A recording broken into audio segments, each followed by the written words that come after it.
This is just audio check for the live stream. Thanks.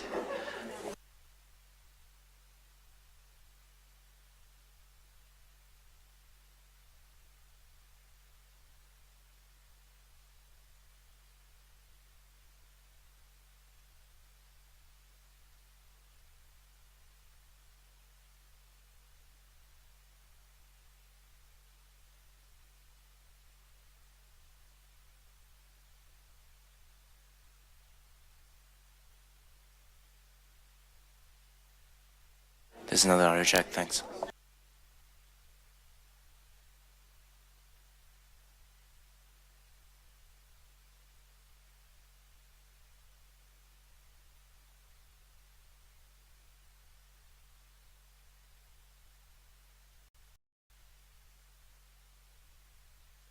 Just checking audio again.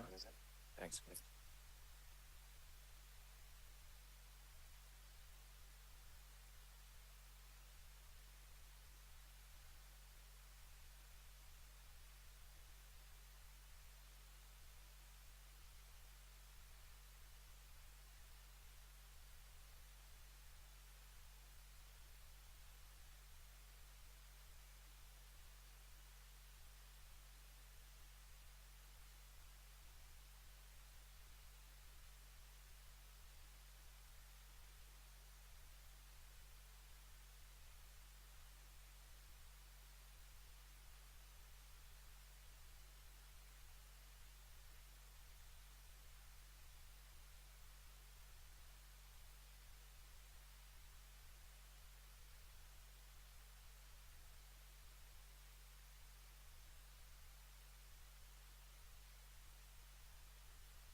This is one final check. Thanks.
All right, good evening, everyone.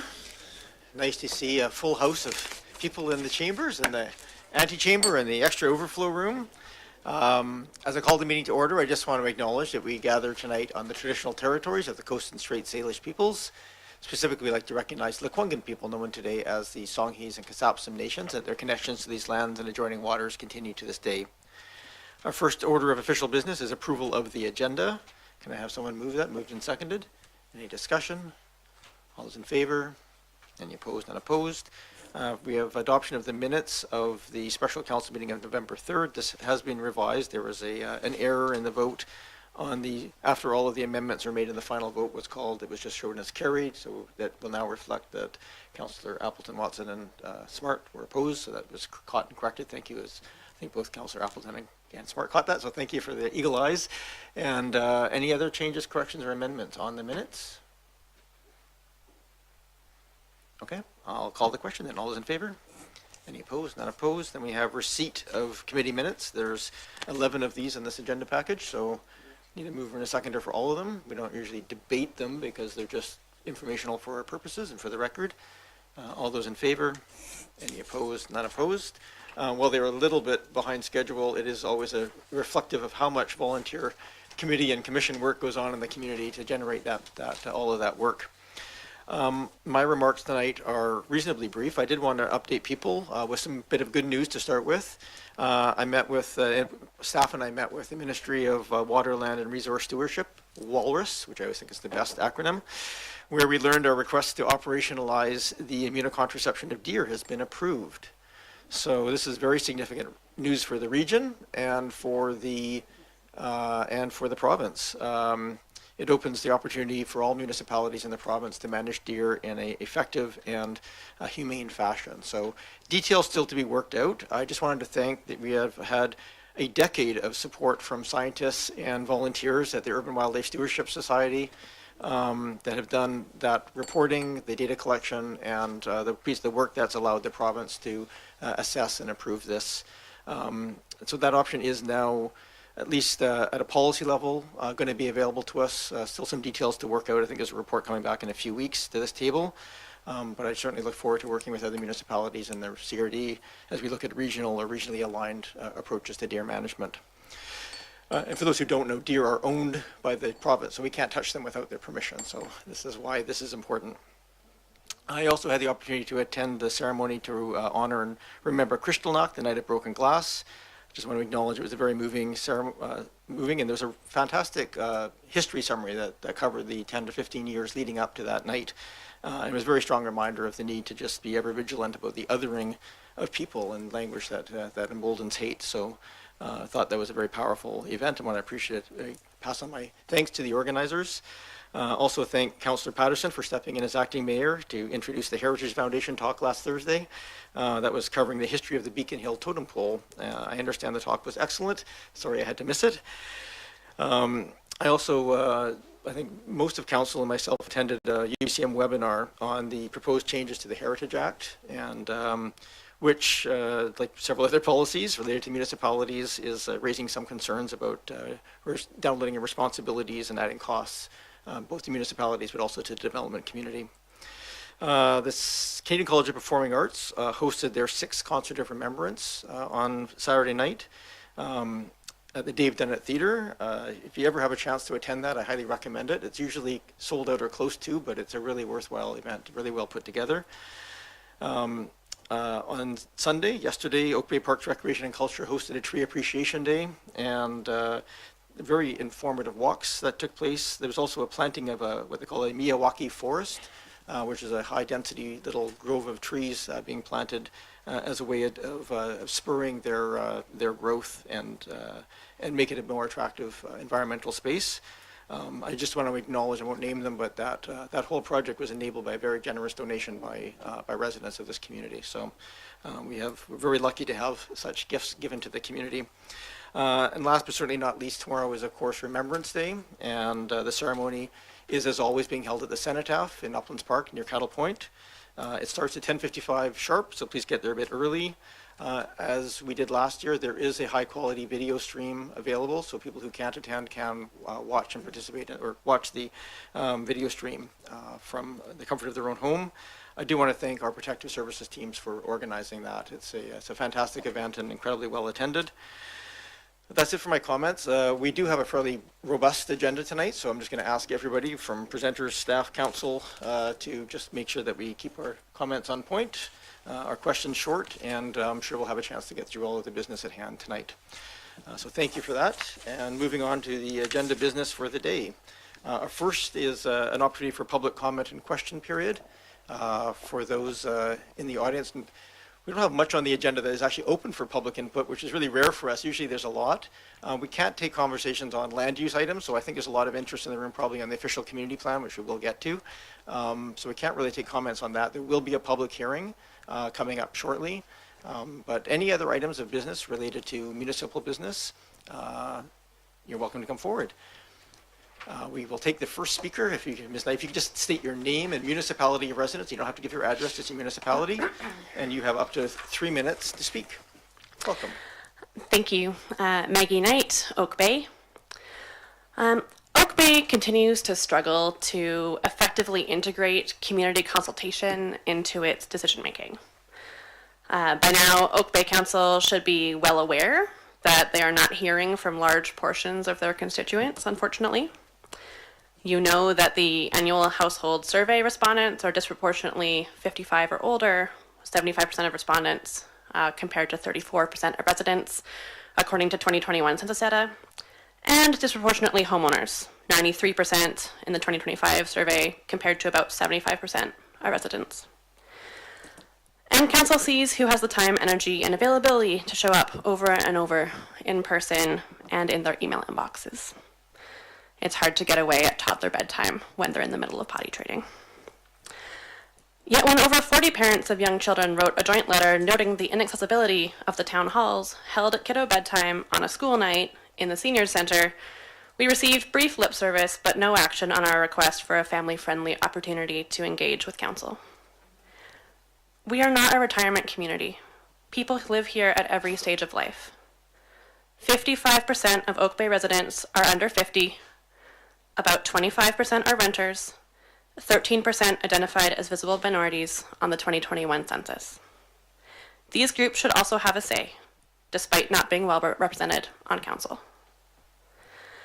We also have struggles with the community trying to organize itself to present particular views to council. I signed up to, and it's a little daunting to say this in this room right now, but I signed up to receive information from a newly formed South Oak Bay Neighborhood Association, which said it was formed to address, quote, all issues pertaining to South Oak Bay. I was concerned to see that after 4 months and over 20 emails, it seems to have not only worked only on opposition to increased housing density, but it's also claimed to be speaking for everyone who signed up for more information, without providing any opportunity to provide input on priorities or values, or to attend a meeting, fill out a survey, or even know the name of more than one person involved. I hope that these are simply oversights, and that we will soon find that all the newly formed groups within the new Oak Bay Neighborhood Network are seeking to have open, transparent, democratic systems of engaging a representative group of neighbors that create space for intergenerational cooperation and a diversity of viewpoints. I understand that in this public comment period, it is out of order to discuss items on tonight's agenda. So I will simply comment that from a consultation perspective, it appears the district is making a habit of spending tens and hundreds of thousands of constituents' dollars on consultations, only to some months later vote exactly the way that an informed mind would reasonably have anticipated them to vote. Realistically, council has very little idea what a representative group of their constituents wants. But we count on you to think about the interests not only of the loudest voices in the room, but also the interests of those who are excluded and those whose voices are missing from the conversation. Thank you. Thank you, Ms. Knight. We have a hand up online. I'll go there. Someone identifying as Jacqueline. If you wish to unmute yourself, you have 3 minutes. Hi, Mayor. Did I come in through clearly? Yes, give us a second to turn down the volume. It's very loud in here. Apologies. Oh, not your fault. Go ahead, please. All right. So my name is Jacqueline Chung, resident of Oak Bay. Thank you for the opportunity to speak today. I actually am going to continue that tone of subject, the general statement of public engagement and consultation. I would like to begin by expressing my appreciation for the ability to participate virtually. Just like our previous speaker, I'm a busy mom, working by day and parenting by night, and currently feeding my child dinner. So it is crucial that there are different avenues for public participation. And a decision to support public engagement reflects a deep commitment to building a livable and resilient community here. And I especially want to thank the councillors who have consistently prioritized meaningful public engagement. The willingness to listen, consult, and integrate community feedback into your decision-making is deeply valued. In doing so, you're not only just building trust, but demonstrating responsible governance. So I recognize the complexity of your role, and everyone has different viewpoints and interpretations, especially when there are competing priorities. Yet, the approach with diving deep in meaningful public engagement shows that leadership is not just about numbers and spreadsheets, it's about people, place, and purpose. People, place, and purpose. You have shown that this is possible by moving forward with integrity, transparency, and care. So I encourage Mayor and Council to continue diving deeper into what does meaningful public engagement means. James, can you say thank you? No? Thank you thank you for your... It's too shy. But in conclusion, true collaboration means recognizing that residents are not just stakeholders or rights holders. We are past, present, and future. And our experiences and our local knowledge can help shape the well-being and resiliency of our community. So thank you for your leadership. Thank you. Thank you, Ms. Chung. Is there anybody else in the room wishes to speak? Please come forward. Same process as before, name and municipality of residence, and then we have another person online who will go after that. Welcome. It's Kathleen Matthews, and I live in Oak Bay. This is a different topic, and it kind of came to my attention because I've been spending a lot of time on YouTube, maybe too much time. It's called Geologists Issue Red Alert After What Just Happened in Canada. Geologists across North America are scurrying after a tremendous surge of seismic activity was discovered beneath of one of Earth's most dangerous fault lines, the Cascadia subduction zone.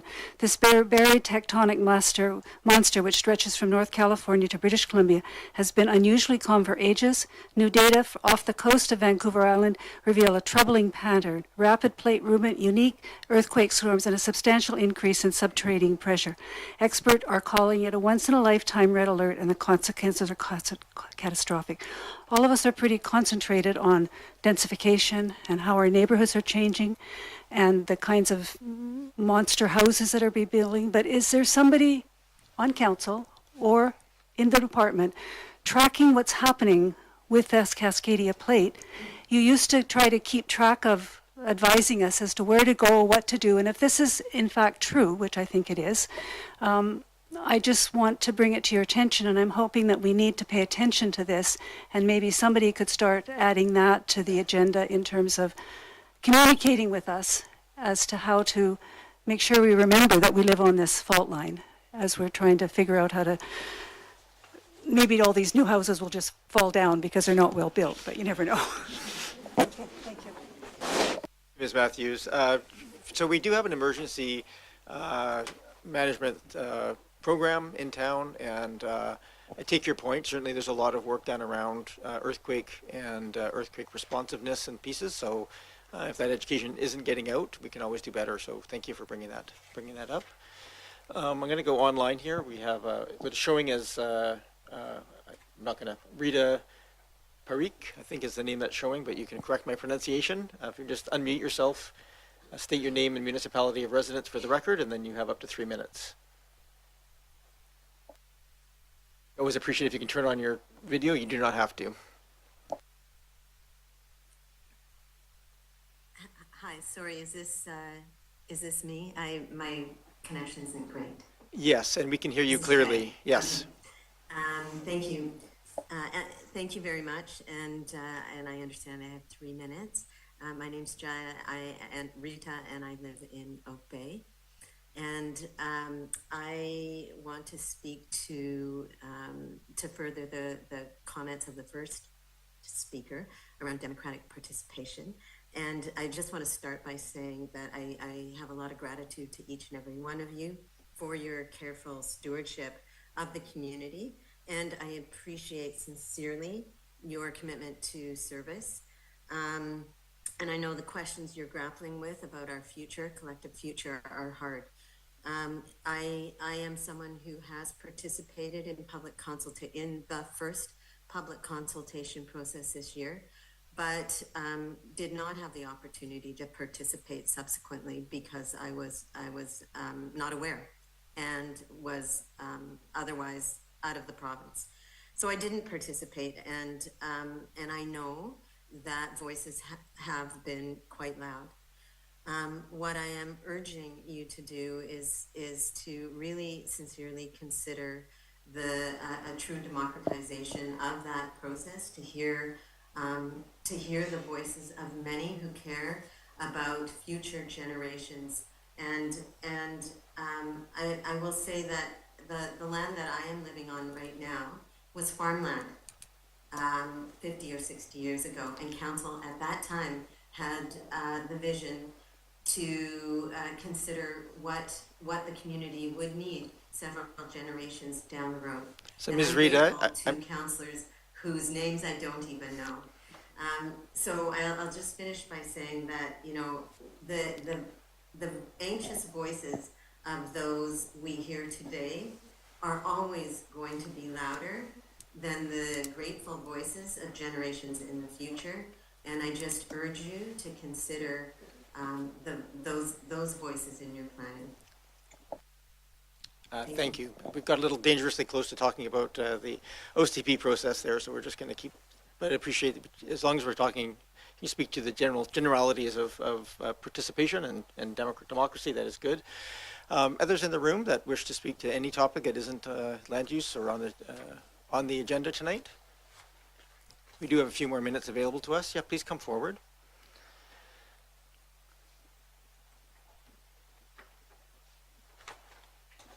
And then I have another speaker online. Can we lower the one hand that's on that's still up, the last speaker? Yeah, go ahead. Much.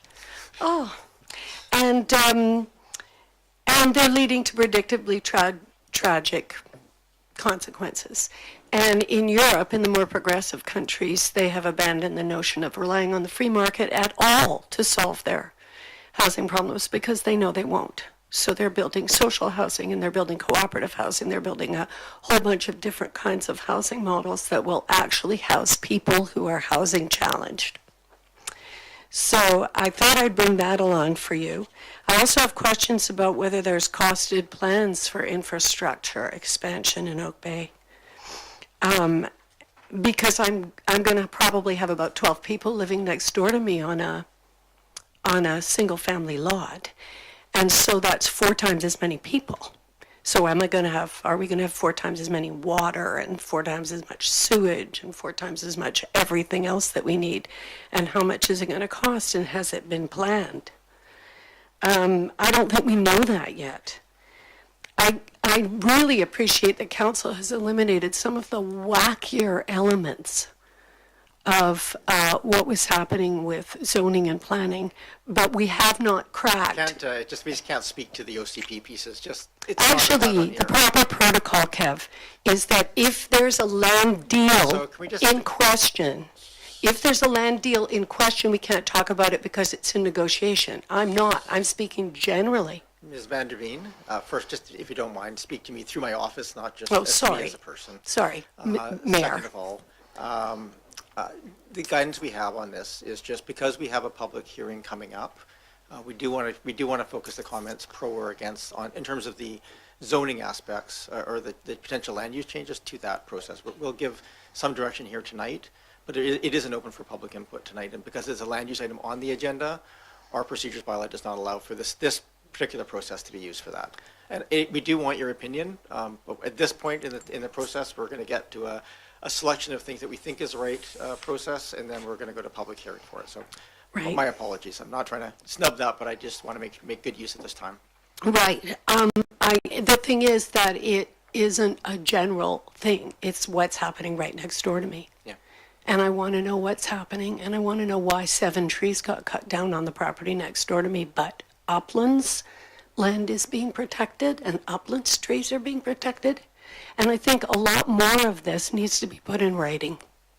Really, that's what I wanted to say. If you're going to make criteria, put them in writing so people can see them. Thank you. Those are fair comments, and I do appreciate being here. Just return the glass when you're done. And I'll go next. This next speaker is online. We have Mr. Zelka online. Same process, name and municipality of residence.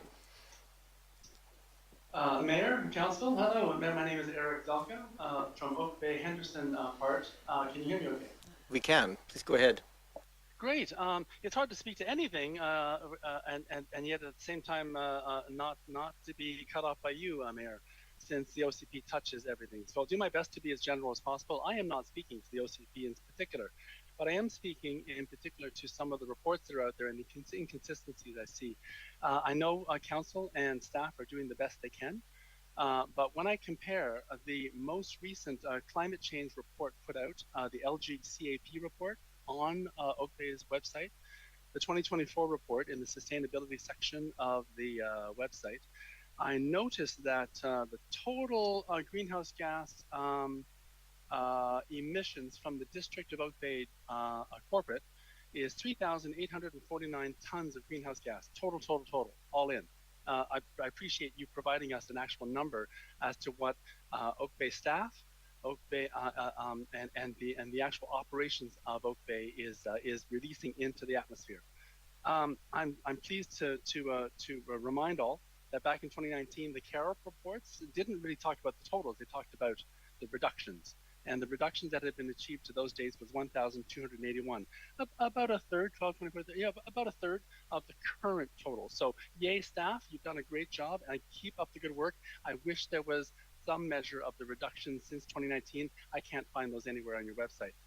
Making reference to the fact that apparently we have a current state of emergency for climate change. So on that same theme, please, I do note that the same 2024 LGCAP report says that transportation total greenhouse gases for all, this is the community-wide, is 6,149 tons of greenhouse gas. However, community-wide building sector is 32,439 tons of greenhouse gas. Lots of numbers, but basically, building sector is 6 times more greenhouse gases than transport, which makes me wonder why so much money is being spent on transportation, bike lanes, and these sorts of things, when the problem, with respect to what can be dealt with by council, staff, OCP, and other initiatives, is in the building sector. So please, focus could be shifted away from transport and onto the real problem of greenhouse gases in our area and the things we can control. That would be great. Your website is incorrect. It says 38% of total emissions is transport, whereas only 43% or 42% is related to housing. Your reports do not agree with this total. Final thing is one of the values. You talked about social sustainability. The cost of everything at Oak Bay has gone through the roof. I'm assisting a friend on St. Anne trying to get a building permit process through. I don't want to speak to the building permit or that particular issue, but I do want to speak to the fact that what used to be a couple of $100 5 years ago, 10 years ago, is now tens of thousands of dollars to do multiple reports, not just for energy step and zero emissions, but lots of other things. So please, if you can get the cost down so that most of us can afford to stay here, and we can also afford to have new people come, even though our birth rate is plummeting to near zero, I really would like to keep Oak Bay somehow affordable and sustainable for newcomers. Thank you very much. Thank you, Mr. Zelka. Anybody else in the audience wish to talk to council? Call again. Calling for the last time if anybody wishes to speak to us. All right, thank you, everybody. That is a fairly normal breadth of conversations that we tend to have at this table, so always very, very helpful to have the voices come forward. Sorry, I don't have answers on the climate details in front of me, Mr. Zelka, but we'll take that away. Moving then to section 7, we have presentations, and so we have Oak Bay Tourism Committee here to do a budget presentation. Just, invite you in if you could maybe just introduce yourselves, and do you have a PowerPoint presentation going up on screen? And maybe, do we have one more chair? Well, good evening, Your Worship and Council. My name is Madon Pellin, and I'm representing the Oak Bay Tourism Committee, and I have Debbie Chabot representing our marketing for the Oak Bay Tourism Committee this evening. So we are presenting our one-year budget. Now, this is the 4th year of a 5-year plan. So we've had our 5-year plan approved already.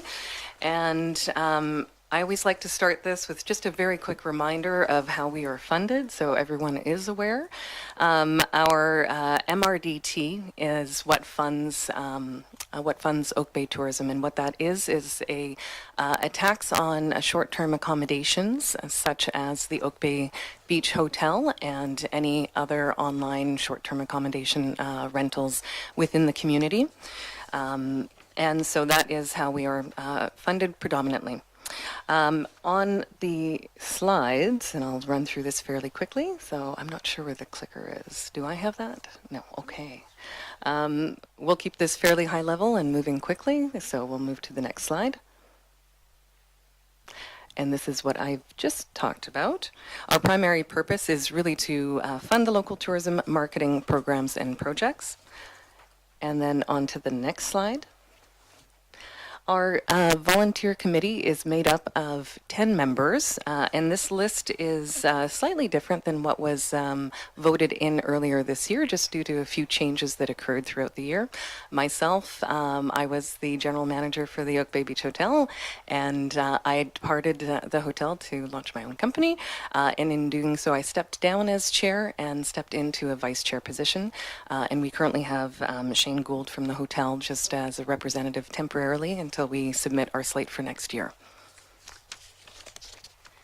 Oh, and of course, our council liaisons cannot be forgotten. We have Corinne and Hazel. Thank you very much. Perfect. So moving on to the next slide.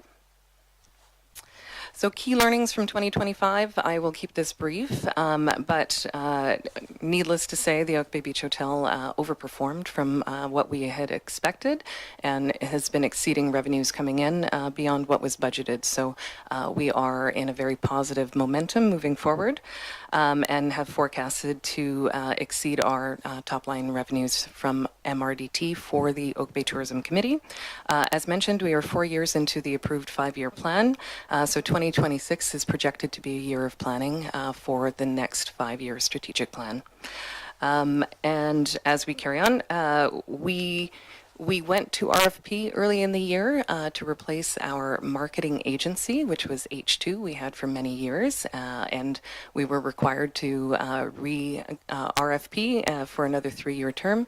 We went to RFP, we hired an agency. Ultimately, it just was not the right fit. We were unhappy. So we did terminate that contract and decided rather than go to a large agency for such a small committee, we are keeping this as a very small contract month to month without having the larger overhead. So we can be a little bit more nimble as we plan for next year. Perfect. On to the next slide.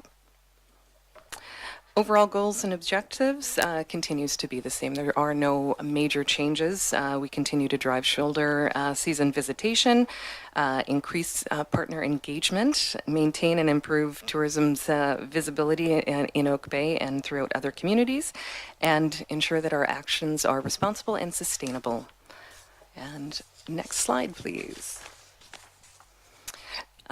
We have detailed out all of our budget and plans in the separate documents that had been sent in advance.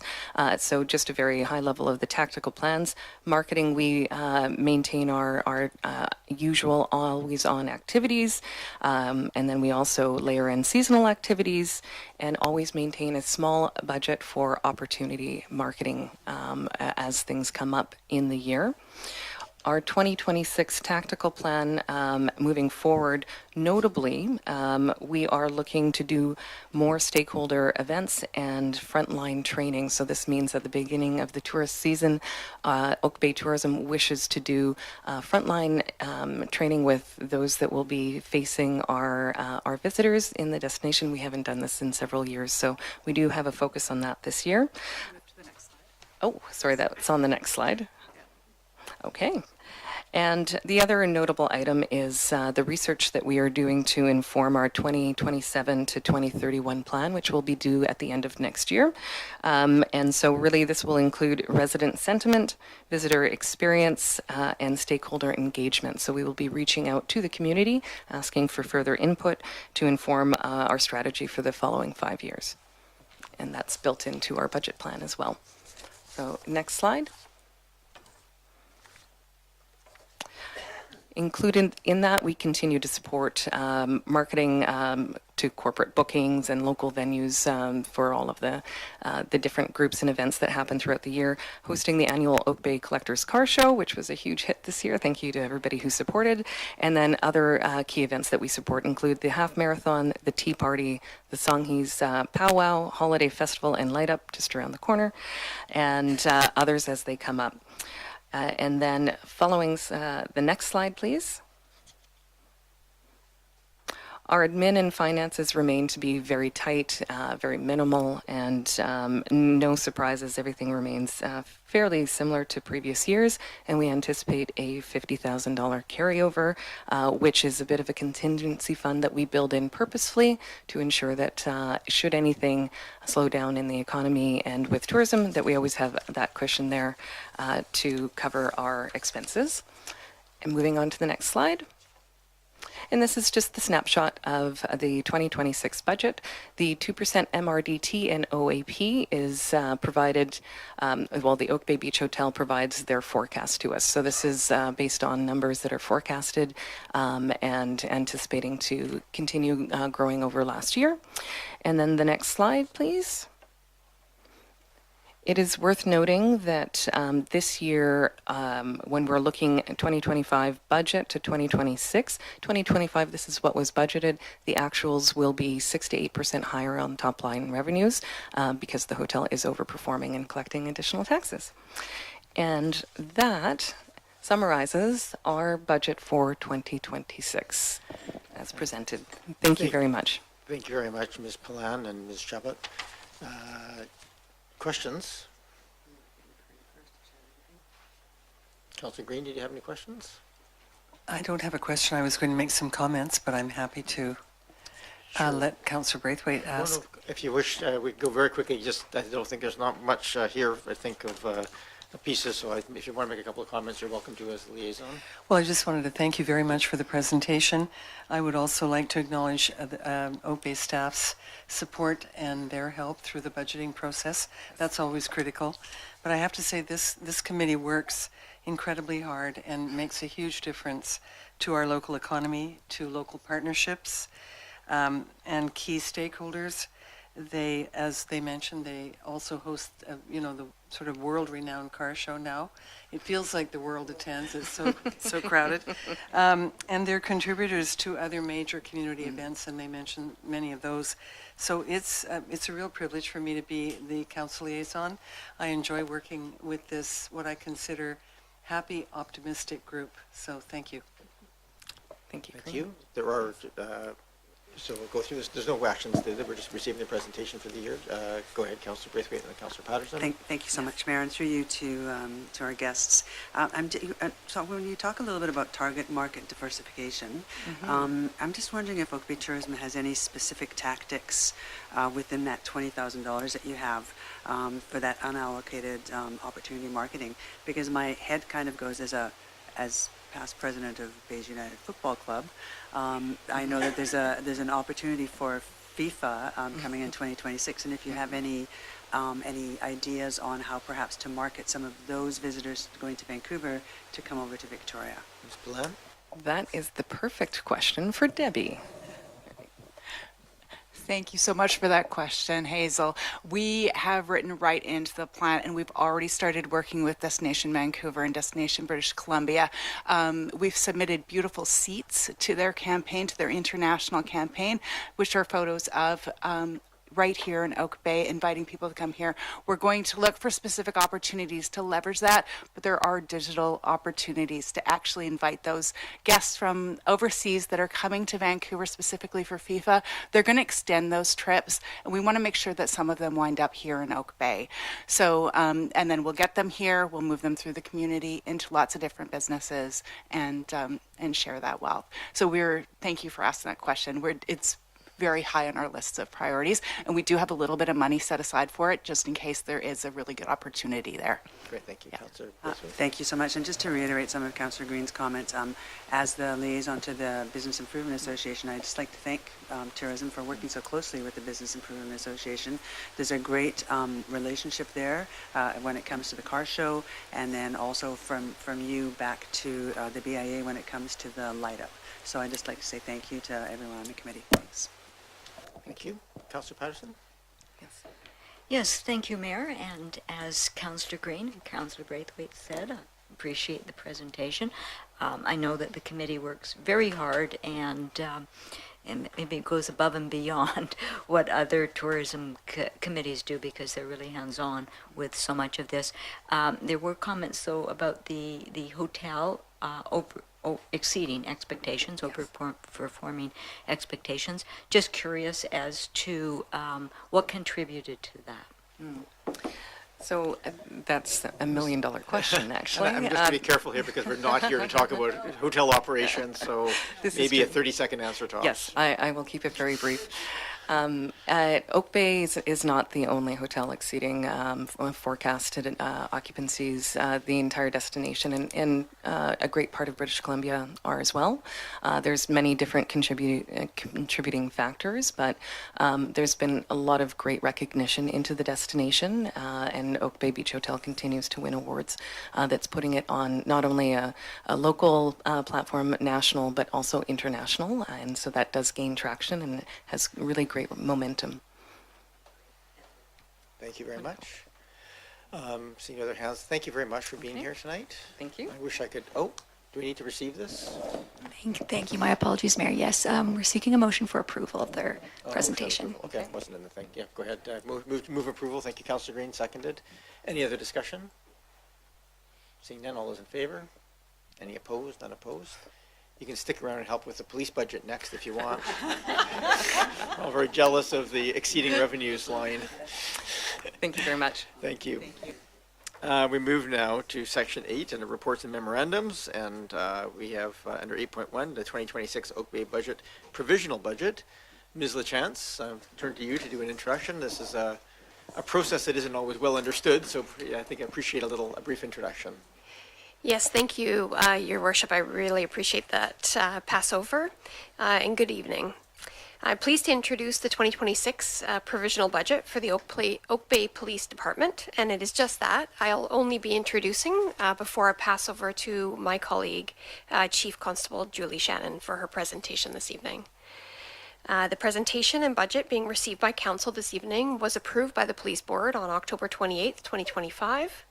As legislatively required under the Police Act, the provisional budget is now being submitted for approval to Council before the November 30th deadline.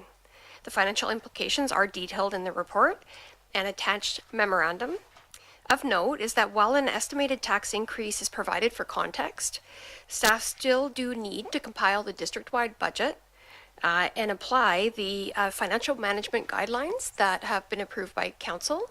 And that allows us to balance taxation through, in some ways, other means, balancing against one-time funding in some cases. So just of note, although a estimated tax increase has been provided. The budget at this point focuses on expenditures and will be balanced within the district-wide budget for council consideration, currently scheduled for early in the new year. Upon approval, as mentioned, it will be included in the financial plan, deliberated on by council, and if any key assumptions or drivers need revision, that is possible before March 1st for approval by council. Before passing over to Chief Shannon, I'd like to extend a thank you to both the Chief and her staff. They absolutely, from year to year, show a high degree of due diligence in all of their budgeting activities, going well above and beyond in their commitment to the process and getting us here this evening. With that, it concludes my introduction, and I'll pass over or return to you yourself, Your Worship. Sure, I will happily pass this over to Chief Shannon. I do want to recognize we have a couple of people, members of the Oak Bay Police Board, with us either in person or online. So I'm not sure, I know everybody who's here, so I'm not going to call out names, but I'll just express my appreciation for being here and support as well. This did go through a very robust discussion and debate at the police board level. I chaired the police board as the chair. I don't vote on it, so this gets put forward as the police board to this table for consideration. With that, I'll hand it over to Chief Shannon.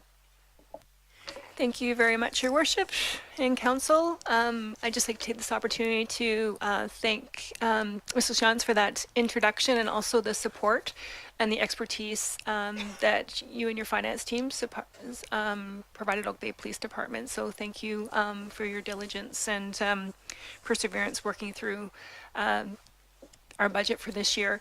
I'll start off with, for the year 2026, we are proposing a budgetary increase of $1,173,770 for our department, which represents a 16.8% rise compared to previous last year's allocation. This adjustment results in a total department budget of $8,156,770. I provided on the cover document for the budget there key variances and notable changes within the each budget category for 2026 and provided a summary which I'll go through. I'll pick the highlights of the summary there as you've had the document before you. But starting off, increase to the police board budget of $49,700. This budget increase proposed by the board, $9,700 of that increase is required to cover board membership and professional development memberships, and also the addition of software licensing to provide secured confidential communications.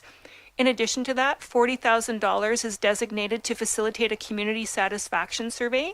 This survey is required through BC provincial policing standards and is to be conducted once every 3 years at a minimum. Under police administration, a $27,860 budget increase has been allocated. This adjustment is needed primarily due to previously understated benefit expenses in prior budget cycles, which required an upward revision of accurately representing the actual cost of employee benefits, including WorkSafe premium rates. Under protective services, a $938,650 budget increase has been approved by the police board. Of this amount, $286,650 directly relates to the benefit rate adjustments driven by increases across a number of employee benefit categories, the most notable being WorkSafe premium rates, which are based on the district's experience rating. Also allocated under protective services is a $414,200 increase to support the operational roles of the addition of an inspector and a records manager and disclosure specialist.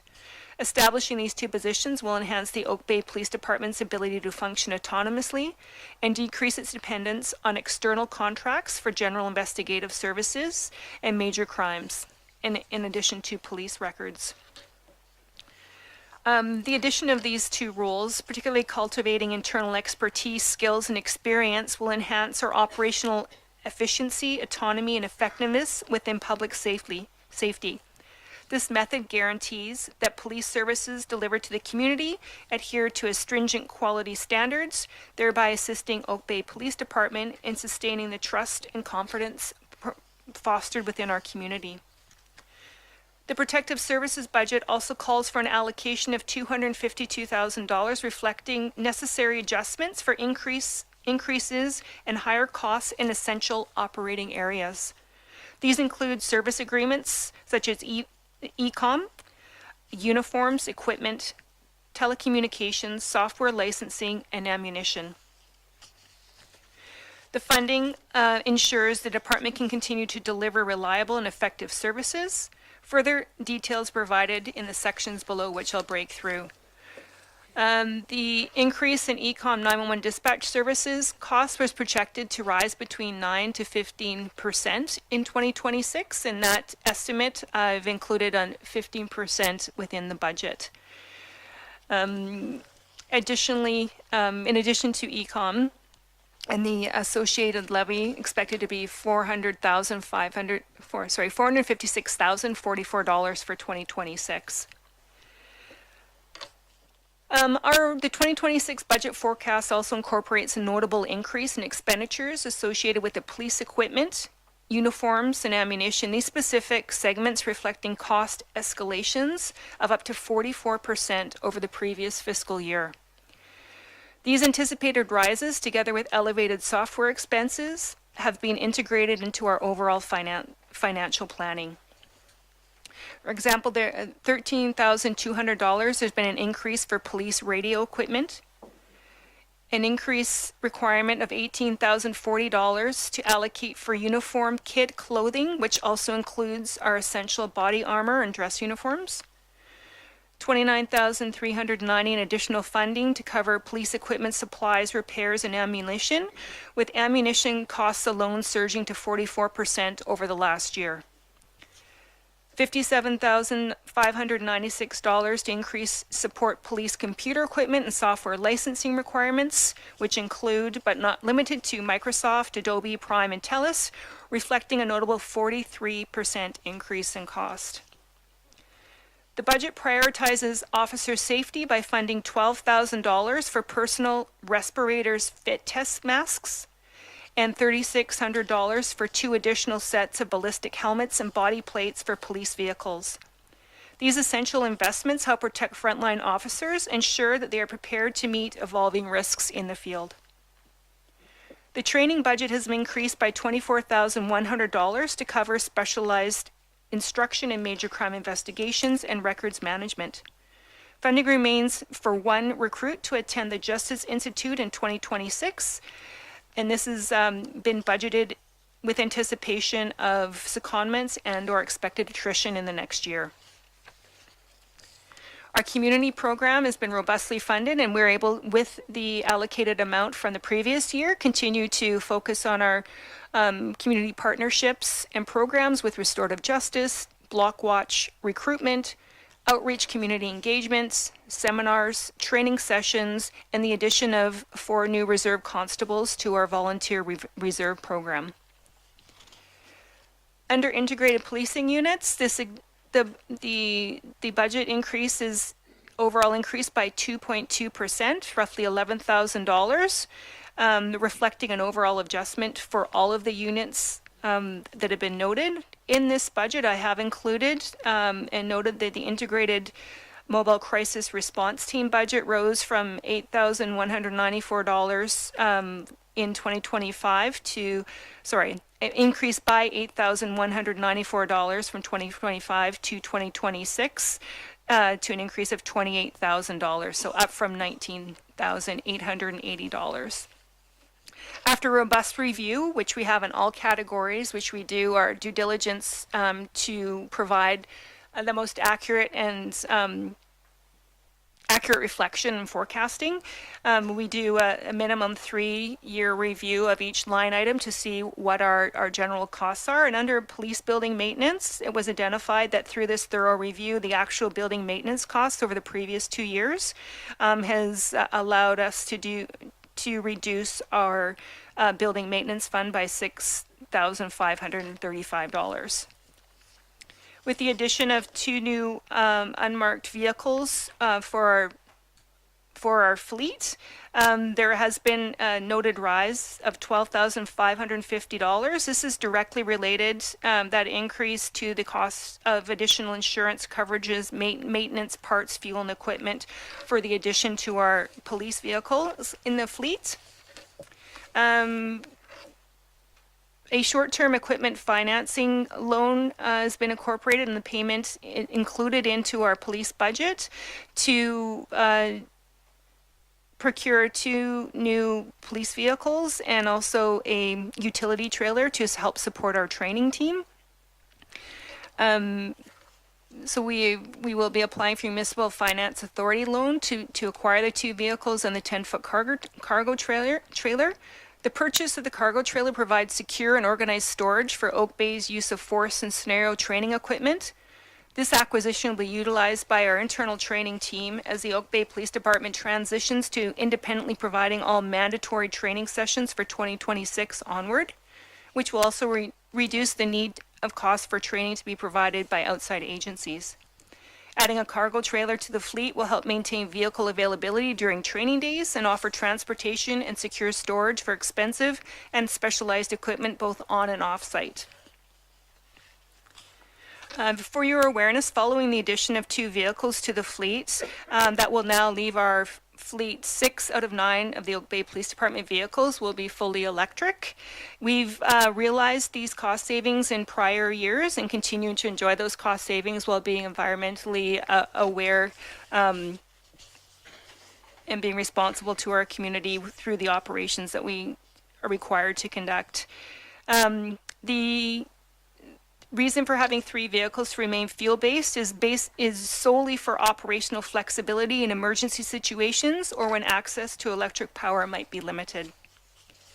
I will note that the provisional budget, the way it has been laid out, does not include anticipated projected wage increases for either 2025 or 2026.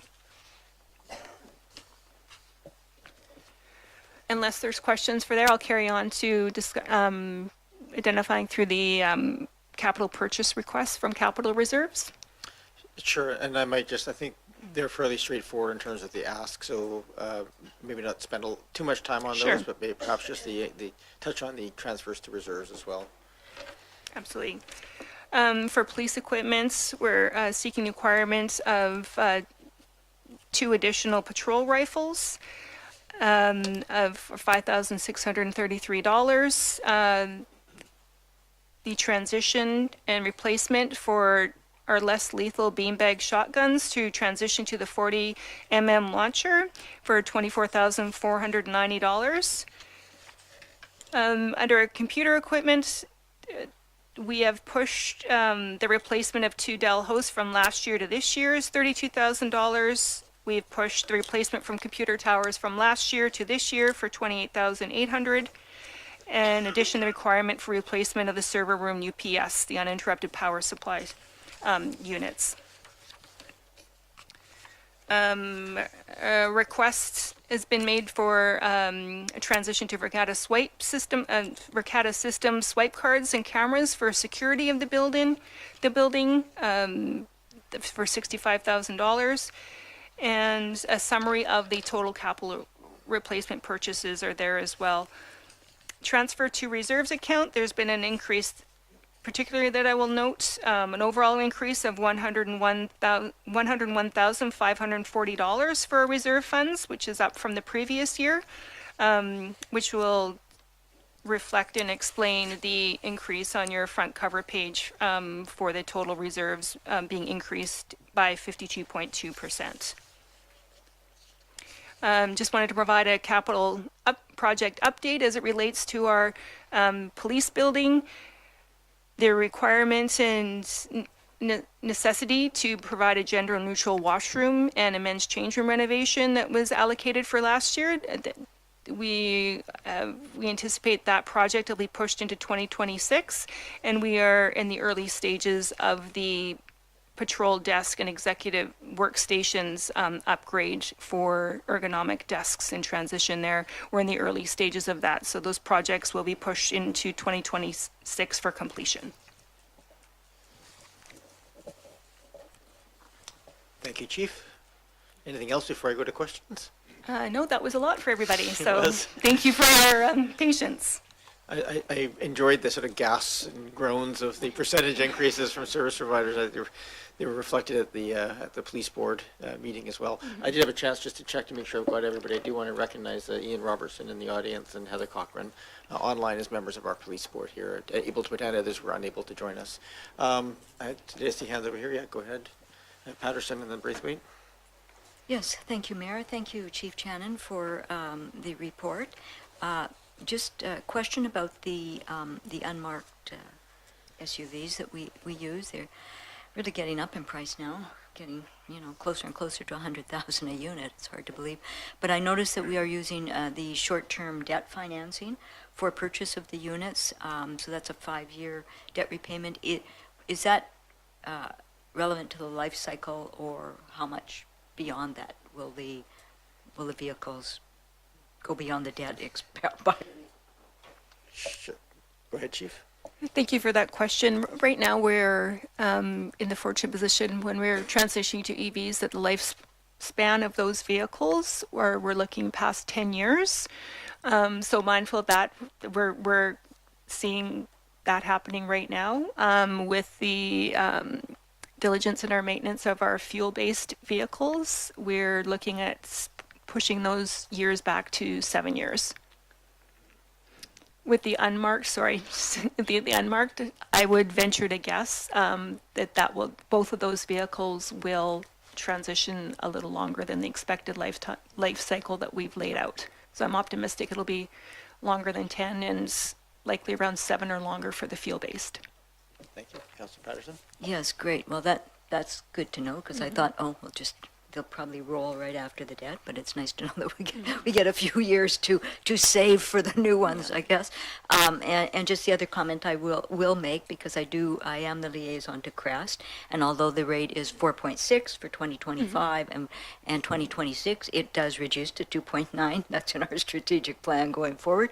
So that comes down, and of course the new reporting about ECOM and the province discussing the change in funding levy hopefully will also positively impact our future budget, although we won't see them this year. But I also would just like to say that October 23rd, I'm the liaison to Victoria Family Court Youth Justice Committee, and we did have the integrated teams there, the mental health, domestic violence, and gang exploitation and sexual exploitation of youth. And so we get the statistics at that meeting, and so certainly this report tells the operational component of the policing. That messaging that I get there and the statistics out of that give me more of an indication of exactly what the police force in this district do. And so I just wanted to express my appreciation, certainly, for all the work done by them. Thank you.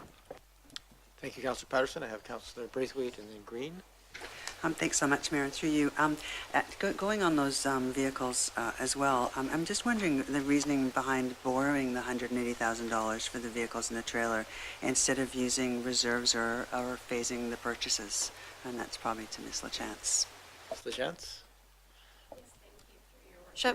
Sorry about that. I didn't get my microphone on in time. So the reasoning behind financing over a short period of time with the new vehicles is to spread the costs over a period of time. That won't exactly equal the life cycle, but is intended to. MFA offers a very low-cost short-term equipment financing that does reduce costs, but also allows us to mitigate taxation. If we do not use that financing program, the entire amount would need to be funded through taxation, and potentially, as we mentioned, we bring forward the district-wide budget. There's other opportunities to mitigate, but this is thought to be the most cost-effective manner to finance those vehicles. Thank you, Councilor Braithwaite. Thanks. And then what about the 43% software increase? Does it include a one-time implementation or permanent subscription fees? Do we know that? Chief? What I do know is that I should take stock in Microsoft. So what used to be sort of one license that could be used attached to the computer is now to each individual employee and access. So that's upwards of 30 licenses for our team, depending on their position. And that is, just as a writer needs a pen, we need the licensing, but there's been a considerable increase, and it's not just policing feeling that pain. Let's continue. Thank you, Mayor. And then around the community satisfaction survey, I think it was $40,000 that was for that. I'm just, even though it's provincially mandated, is there any way that could be coordinated regionally or done at a lower cost? Chief, do you want to do that one, or is that really a board initiative, so I'm happy to speak on behalf of the board if you wish? I will leave that with you, Your Worship. Thank you. Well, the decision made by the board was that to do a true survey, so getting a statistically significant. We had some comments made today about the not always getting a full survey, so it is actually a statistically significant survey to fulfill that need, and that was chosen. It has to be done really next year, and that is because we're past the 3-year portion at that point. But it was intended to also to use that opportunity to inform the strategic planning for the next 5-year plan in 2027. So I think the timing is important, so that we have the board would have the information to guide the strategic planning process as well. And no, there was look at sharing that across the region. And the problem is, as soon as you share it, the statistically significant for Oak Bay, because we become a rounding error in the region. Thank you for that. And then my last question would be, could any, and this is probably of interest to probably everybody in the room, could any of the 2026 capital purchases be delayed without compromising safety or operations? Chief, I do know that many of these are funded from reserves and more money going back into reserves, but please answer the question. As I touched on briefly regarding the capital purchases, for replacement for computer equipment, all of those have been pushed to this year from last year. And the risk, the operational risk and the risk to our officers and public safety as regarding the transition to the 40mm launcher, as well as ensuring that we have patrol rifles in our operational vehicles. I'm not... I can't sleep at night, pushing that risk further down the road, just to simply state that. The building security system, in my opinion, our building needs a lot of TLC, but that is a risk that we're experiencing, just to ensure the security of very sensitive material evidence and as well as equipment within our building. So it's just overdue, and I think it's been pushed down long enough that it needs to be addressed sooner rather than later. It's a very good question. I'm sorry I don't have a quick yes, but I honestly, short answer, no.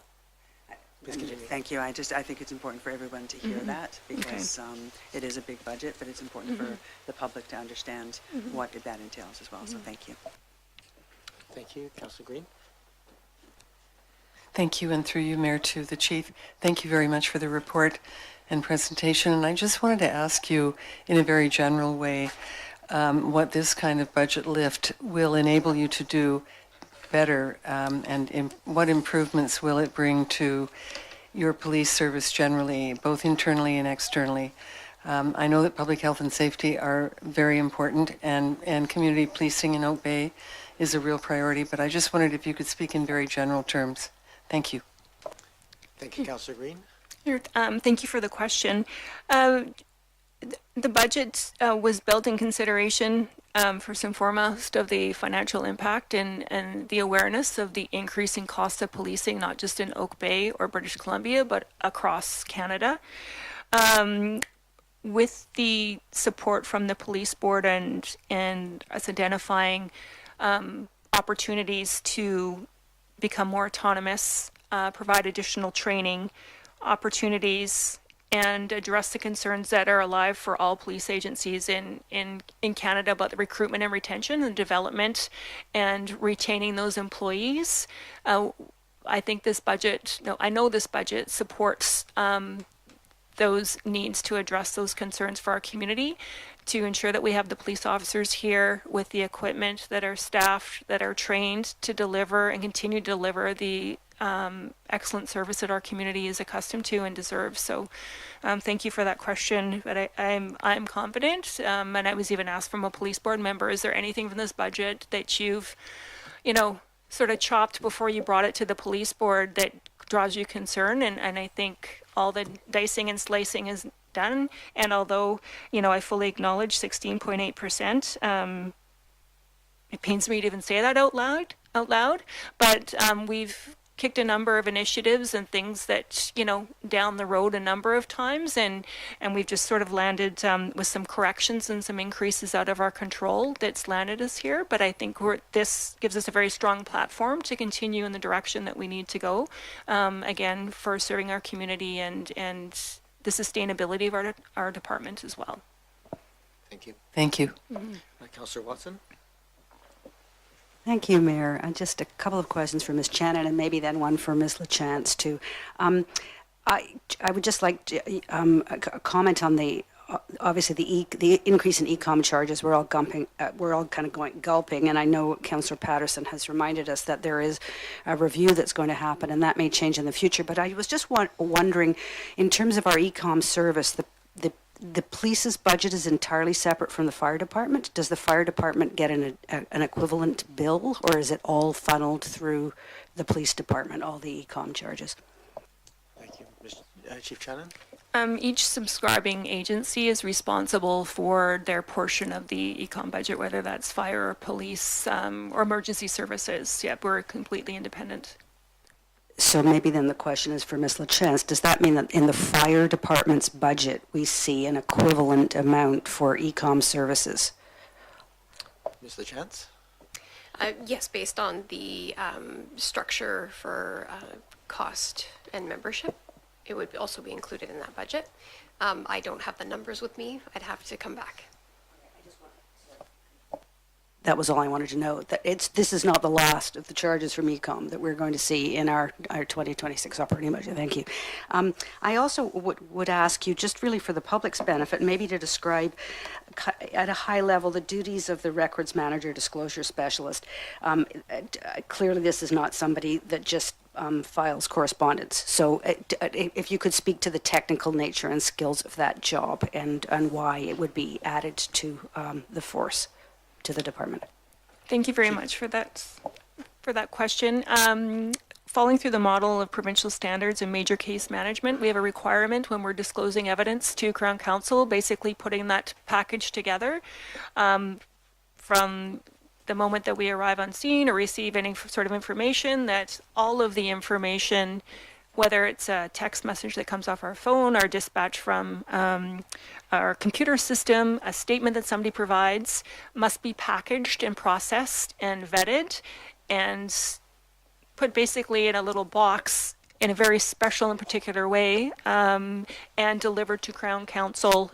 Since we've moved post 2020 into the digital world, we don't have those paper copies anymore. It's a very specialized form of file management and evidence delivery. So it's this person isn't filing hard copy files. They're actually building our evidence in our case and disclosing that for a criminal court.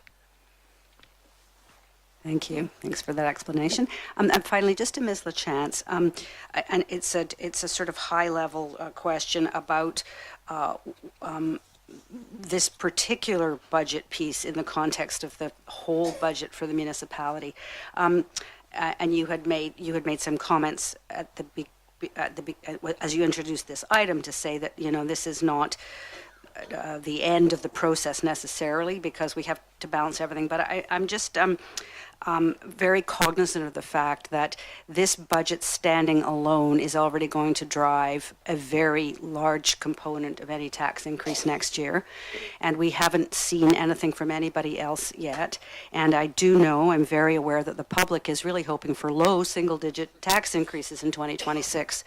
And so I know that last year we did have a discussion at this table about the fact, because the police budget comes to us first, I will get to the question in a second, it comes to us first, that they're kind of first out of the gate, that last year that really affected our other protective services department, the fire department, because they had come with a budget that we could not support because we couldn't afford what they were asking for, even though we'd already agreed to the service plan that had been presented beforehand.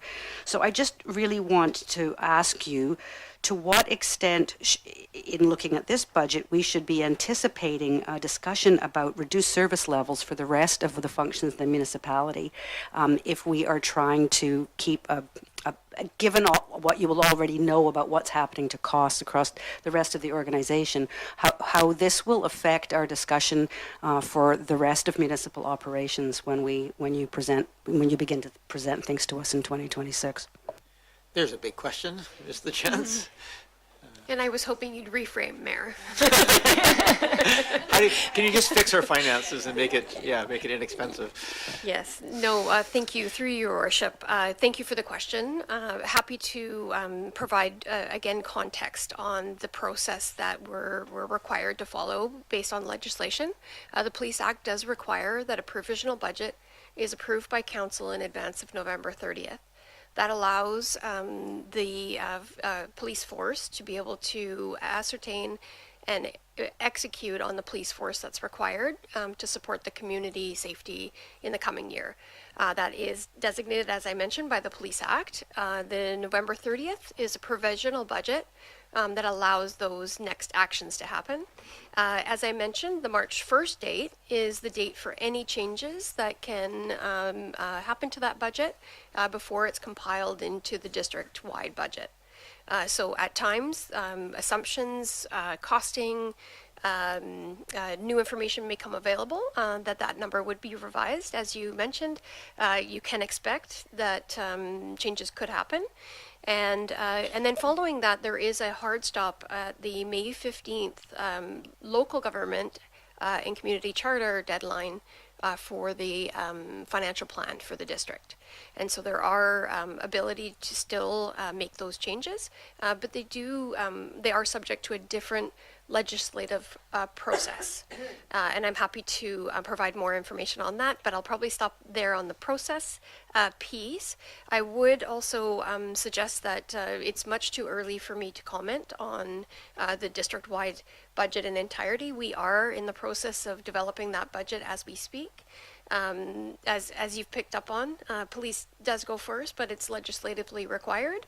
But as you can hear from the process, there are other opportunities to consider the budget. Thank you. Are there other questions? I'm going to seek a motion that we can get some, seek any other direction. I'll move that council approve the 2026 provisional budget as recommended by the Oak Bay Police Board, outlined in attachment A, and direct staff to incorporate it into the district's 2026-2030 5-year financial plan. Moved and seconded. Is there discussion? I'll speak briefly. I just want to acknowledge the amount of time spent by staff and by the police board in whittling down. I appreciate there probably is some reductions because I think these are sort of worst case scenarios in some of the external contract pieces. But really looking at the intermediate term, I think this is what I saw in that conversation was a real attention to the details. Can we put off buying this or that? And an effort to start putting some money aside to mitigate any spikes where there are some drivers for body-worn cameras and some other things coming down the pike as well that I think are captured and reflected in here that will save the community from unexpected spikes. I also recognize this in the context of other jurisdictions which have police budgets that are, most of them are in the 10 to 20% range this year for all of the many reasons that are incorporated within our budget. So it's not a standalone piece. There's a lot of these are big challenges facing the protective services world right now. Any other discussion on the motion before I call the question? I'm going to call the question. All those in favor? Any opposed? None opposed. Thank you very much. That will go forward. Good luck with all your initiatives. Now that you've got the preliminary approval, there's a lot of work ahead. So I don't think I even acknowledged Deputy Chief Constable Rice, who's also in the room here with us. So much of this operational work has been falling on his shoulders as well. So thank you to the two of you. Thank you for your time and consideration and support. Thank you. You're welcome. And members of the police board online and here, you're welcome to leave at this time, or you're welcome to stick around and we have more scintillating work ahead of us here, so. Moving on to 7.2, we have Carnarvon Park New Recreation Center and Park Amenities. We have a schematic design report. We have with us our Director of Parks, Recreation, and Culture joining us, as well as, I understand, representation from Shape Architecture and Loki Landscape Architecture to be with us tonight. I do understand there is a presentation of 10 minutes or less, and so Mr. Soulier, welcome to the meeting. Thank you very much, Mayor and members of council. If I might, just some quick introductions for the members of the public. My name is Thomas Soulier. I'm the Director of Parks, Recreation, and Culture for the district. Joining me are two members of our project team, David Graham, who's our project manager for this project. He's also responsible for asset and facilities management with the district, and Alex Smith, the design lead from Shape Architecture.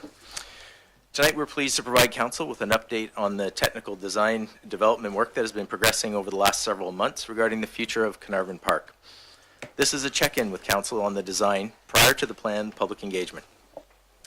As outlined in the staff report, the project principles and program previously approved by council have remained intact, although elements of the indicative design have evolved based on further input and analysis, which is not unusual for a project of this type. The most obvious of these is the shifting of the new building closer to the parking on the western perimeter and the racket courts towards the center of the park. The updated design is intended to further enhance accessibility, sustainability, and functionality, as well as result in construction and operating cost efficiencies. The park design reflects the project team's best professional advice based on an understanding of council's desired objectives and priorities. Staff are seeking direction regarding the design and the next steps for this major initiative. I'll now ask Alec to walk through a brief presentation, after which the project team will be available to answer questions. Thank you. Welcome. Thanks very much, Thomas. I'll try to speak like an auctioneer. I understand we've got not a ton of time, so bear with me, please. In terms of what I'm going to go through today, we'll give you a brief project timeline update, identify our design goals and concepts, look a little bit at the site planning that Thomas has alluded to, get in and look at the building planning, and then talk about the park design and landscape, finally looking at building form and character, and then finishing with a look at the sustainability objectives and carbon performance of the building. So, schedule update. Beginning in 2014, the OCP identified that Carnarvon Park redevelopment was a priority. There was community engagement through in 2018, master plan in 2019, and then in, last year, a public and stakeholder engagement event and a preferred option outlined by the then design team to council. Our team was engaged in May of this year, and there was a virtual survey undertaken subsequent to that, and we are now at a schematic design update to council, moving towards a potential community engagement event in the early new year, and a subsequent report to council, and then if all goes according to plan, tender and construction start in about a year's time. In terms of design goals and concepts, the project as it was framed to us was given a series of design considerations that we really took to heart. I'll just touch on them briefly here. Visual integration, interactivity, flexibility, interconnection, accessibility, spaciousness, innovation, sustainability, long-term value, and respectfulness to the surrounding residential community. We really took these items to heart and really tried to get them singing in the design proposal that we're going to look at. In terms of the organization of the park, if we reference the screen up here, as Thomas mentioned, we have fine-tuned the positioning of some of the items of the park design somewhat. Firstly, locating the building adjacent to parking and drop-off. Secondly, by seeking to preserve and utilize as many mature trees and remove as few trees as possible. Thirdly, to develop a clear circulation strategy for the park and a clear structure. Next, to create an inviting park entry condition, and then to position complementary program elements together. You know, for example, things like the public plaza being close to the splash pad, being close to the adventure play. So as you're enjoying the plaza space, you can watch your kids playing, etc. Next, to position the pickleball in the center of the park, away from the neighbors, given that it's got a bit of an acoustical challenge. 7, to secure bike parking, to provide secure bike parking in the center of the park, and then lastly, to eliminate the requirement for a firefighting access route from the road outside into the middle of the park. So there was a couple of kind of key decisions that we were able to make that allowed us to optimize costs and to optimize functionality, and I'll get into that in just a second here. So in terms of the building planning, as Thomas outlined, the original program that was approved by council, we've managed to accommodate that on one floor rather than on 2 floors with a basement space, and that allows us to realize some cost savings items. And in particular, when we're able to do that, we can delete the requirement for an elevator, we can delete the requirement for 2 exit stairs. There's a few kind of practical measures that really allowed us to optimize the design of the building as a one-level facility. So if one looks at the screen now, you can see that this is kind of a tilted 3-dimensional view of the plan. So the building has really 2 main components: the community multi-purpose spaces and associated supports, and the childcare area. What we're proposing is a separation between those 2 program elements that provides a breezeway condition as an entry point, as a gateway into Carnarvon Park. And that's really the driving kind of design concept. In terms of park planning and landscape, this exercise was really to look at how do we strategically introduce the new items into the park while maintaining the existing functionality of the existing components. So the existing sports fields and baseball diamonds remain in place. There's a new racket court area in the center area of the park to the north. The new rec center is proposed in the northwest corner of the site, adjacent to Henderson. Secure bike storage is provided in the middle of the park, and then we have a new primary east-west access route that takes you from the entry where the building is on Henderson through to the eastern edge of the park proper. If we then zoom in a little bit here, what we have attempted to do is to really position these various different program components in relation to one another so that they make sense. Firstly, we've got tennis courts along the northern property line, pickleball courts away from the residential properties into the center of the park, and then a kind of observation breezeway that gives you an access point into the park from the north. The building, again, is positioned parallel to Henderson Road with a adjacent plaza, splash pad, and adventure playground. In terms of the landscape, these are just some images to give us a sense of what those feel like. We've got Splash Park, the Adventure Play, the Entry Plaza, and the All-Wheel Zone, just some precedent images to give us a sense of what it's going to feel like. In terms of the building mass and character, oh, my clicker has stopped working here momentarily. Forgive me. Aha, okay. Okay, what we're looking at here is forgive me, I'm a little behind. There we go. Is the material palette of the building. So the idea behind the materials of the building is that they would be kind of light and bright, natural materials that would work in concert with and create a synergy with the landscape palette, with the colors of the planting, the colors of the trees in autumn. So we're looking at a cladding system of white brick with a mass timber structure with CLT and glulam columns, perforated metal sunscreens to provide solar protection, increase the energy performance of the building, and areas with some cedar cladding as well. We're now looking at some images. This is looking at the covered portico area along Henderson Street where the drop-off would be. So this is an area for the drop-off. You'd then have parents could then take their kids into the childcare area, or you can go into the community section of the building. We're now looking at a shot from the other side on Henderson, looking back towards the western side of the building. And then again, another shot from the west showing the overall form of the building, a covered portico area, and then the next one, forgive me, it is pausing on me again. These are the beautiful images. They're taking their time. Yeah, could we try to advance one slide, please? There we go. And now this is an image looking from the eastern side with the adventure playground in the foreground. This is oh, now they've jumped ahead. It's a perfect storm here, my friends. Okay, forgive me. So this is an aerial view of the park from the Henderson side, looking at the new recreation center building, the plaza, adventure playground, and splash pad in the foreground, and then the racket court area beyond that, and then the existing lawn bowling beyond that area. Final image here the sustainability component of this project is incredibly important. It's rare that you get a net zero energy building and a net zero carbon building. So we're working really hard to try and develop a design that is able to deliver on those lofty goals. So in terms of the sustainability features, we're looking at a solar array that would form a covered portico area adjacent to the tennis courts, and that would provide the power for an entirely electrified building systems.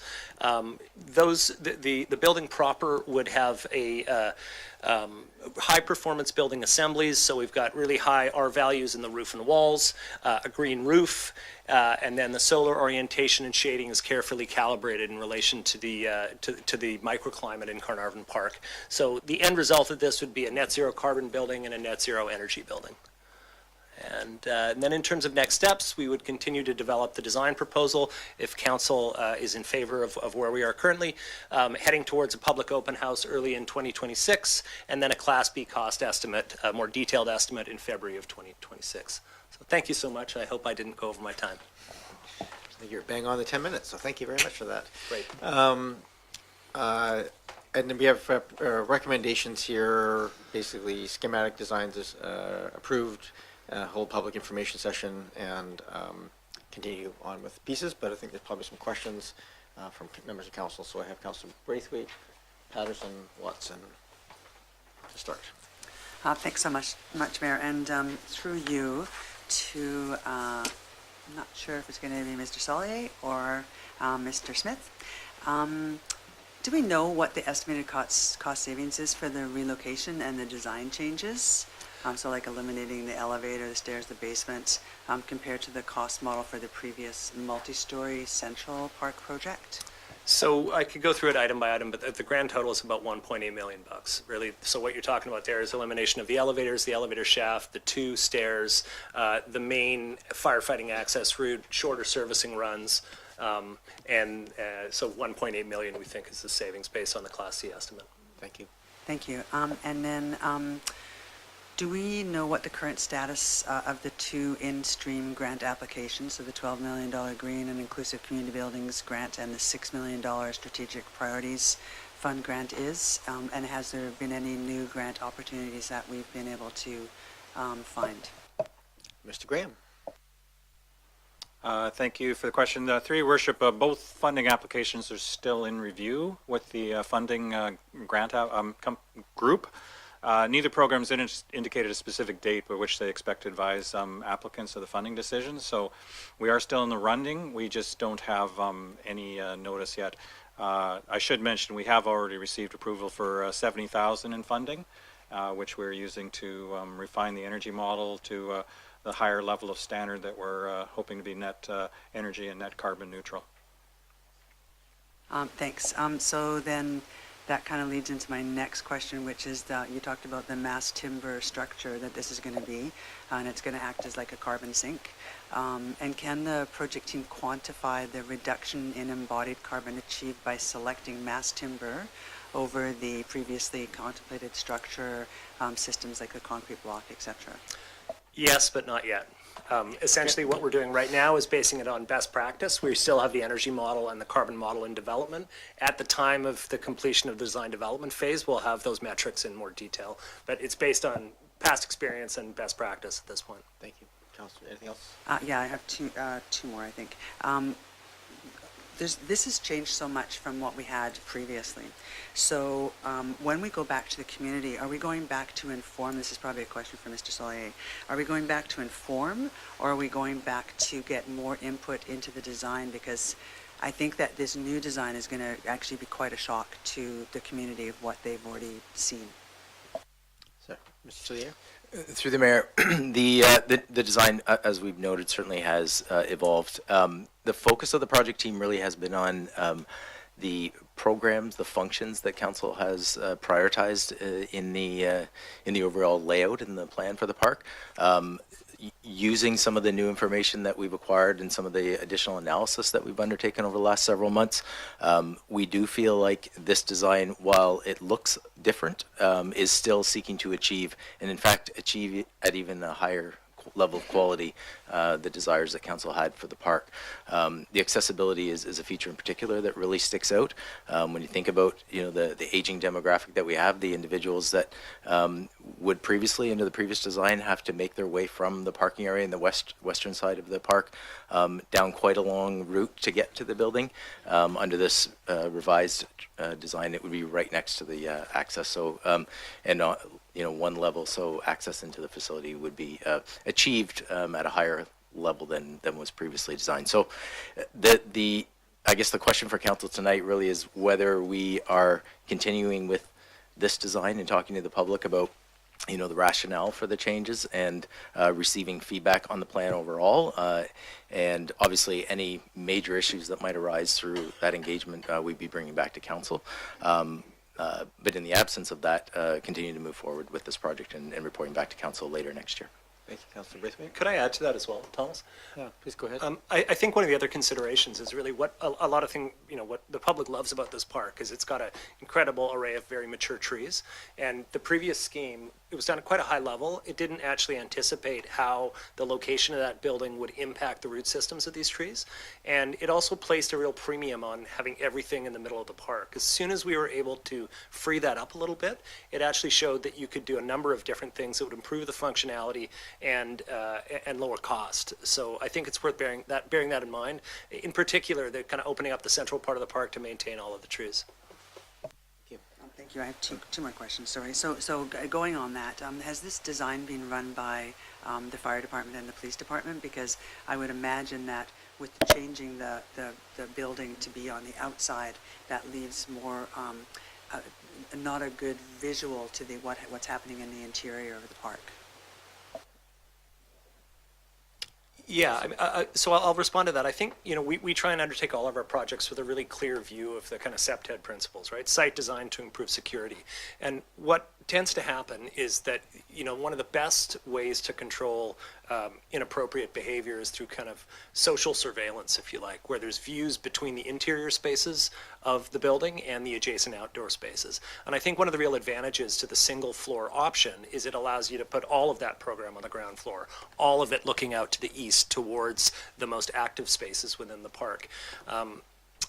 And I think those SEPTED principles are really critical in trying to understand what we're doing. So that's I answered your second question first. The first one, has it been run by the fire department and the police department? Police department, not yet. We want to be able to meet with them just to kind of look at the fine tuning of those SEPTED strategies.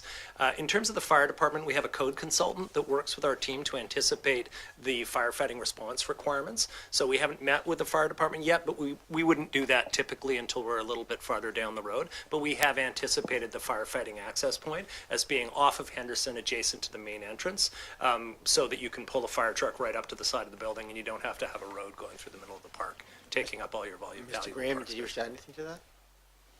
Yes, please go ahead. Through your worship, Alec actually answered my questions, or my same response, so thank you. Thank you. Councillor Braithwaite. My last question would be, and I have to ask this on behalf of all the tennis and pickleball players, how will this different layout, how is it going to affect the timeline for the pickleball courts and the tennis courts not being, because that's going to be right where the new building is going to be built. So that means that those courts are not going to be there for a specific period of time, whereas I think in the last plan there was something where they weren't going to be out of use for very long. So maybe we can just touch on that, please. Mr. Soulier? Through the mayor, I would say at this point it's probably a little bit early to discuss the phasing strategy for the construction. Certainly there are options that the team would be considering when we look at how the construction would occur and where it would start and where it would end. The design adjustments do factor in, as you've noted, into that planning, and that's work that we would certainly need to undertake in the future. Thank you. Councillor, next. Anything else? Councillor Patterson? Then I have Councillor Patterson, Watson, and Green. Yes, thank you, Mayor, and through you, either to Mr. Soulier or Mr. Smith. The report does refer to the daycare need for a restricted play area, and so that I'm not quite clear on that. So does that mean that that area is limited to only daycare center registrants, or can it be used by others? So the daycare component of, the outdoor play component of the daycare would be dedicated to the daycare itself, to the childcare area, and that typically relates to licensing requirements. It needs to be a secure space that kids can't wander beyond. Having said that, there's also adjacent to the plaza, just east of the main entrance, that we're planning a new adventure playground. So although there is a childcare specific playground, there's also a larger adventure playground that would be open to the public. Please go ahead. Yes, thank you, through you, Mayor, again. Thank you for that information. So just for clarification then, if the daycare is not operating, say, on a weekend or something, that means that area is isolated from the rest of the park. Typically, that's the way it works on these kind of projects, due to kind of licensing of childcare and security issues. However, it is an operational item, so there may be some flexibility. The answer is yes. Go ahead, Councillor Patterson. Yeah, okay, thank you. I could have just directed it to you. No. The other thing that, with this new layout, it does face and have a lot of the activity on Henderson, where we have just approved a new active transportation path. And so if I look at this and I look at all of the parking stalls and how some of the parking looks like it's directed, I'm wondering how this design was conceptually considering the changes that will happen to the transportation path. Mr. Graham? Through your worship, we are working with the engineering group to make sure we coordinate our efforts and align both bike lanes, parking. The parking is very similar with what is there existing, and so this will give more a formalized parking lot for people to back in and out of or drive in and out of. But we are working with engineering on their active transportation plans for that area. Yes, thank you, Mayor. And just again, probably for our staff, could you just remind me the number of openings that would be in the daycare center? How many kids would we be having in that center? Mr. Graham? I'm going by memory a little bit. It was 24, if I recall. Thank you. I now have Councillor Watson, Green, and then Smart. Thank you very much, Mayor. Most of my questions for the architect, but some for Mr. Soulier, I think.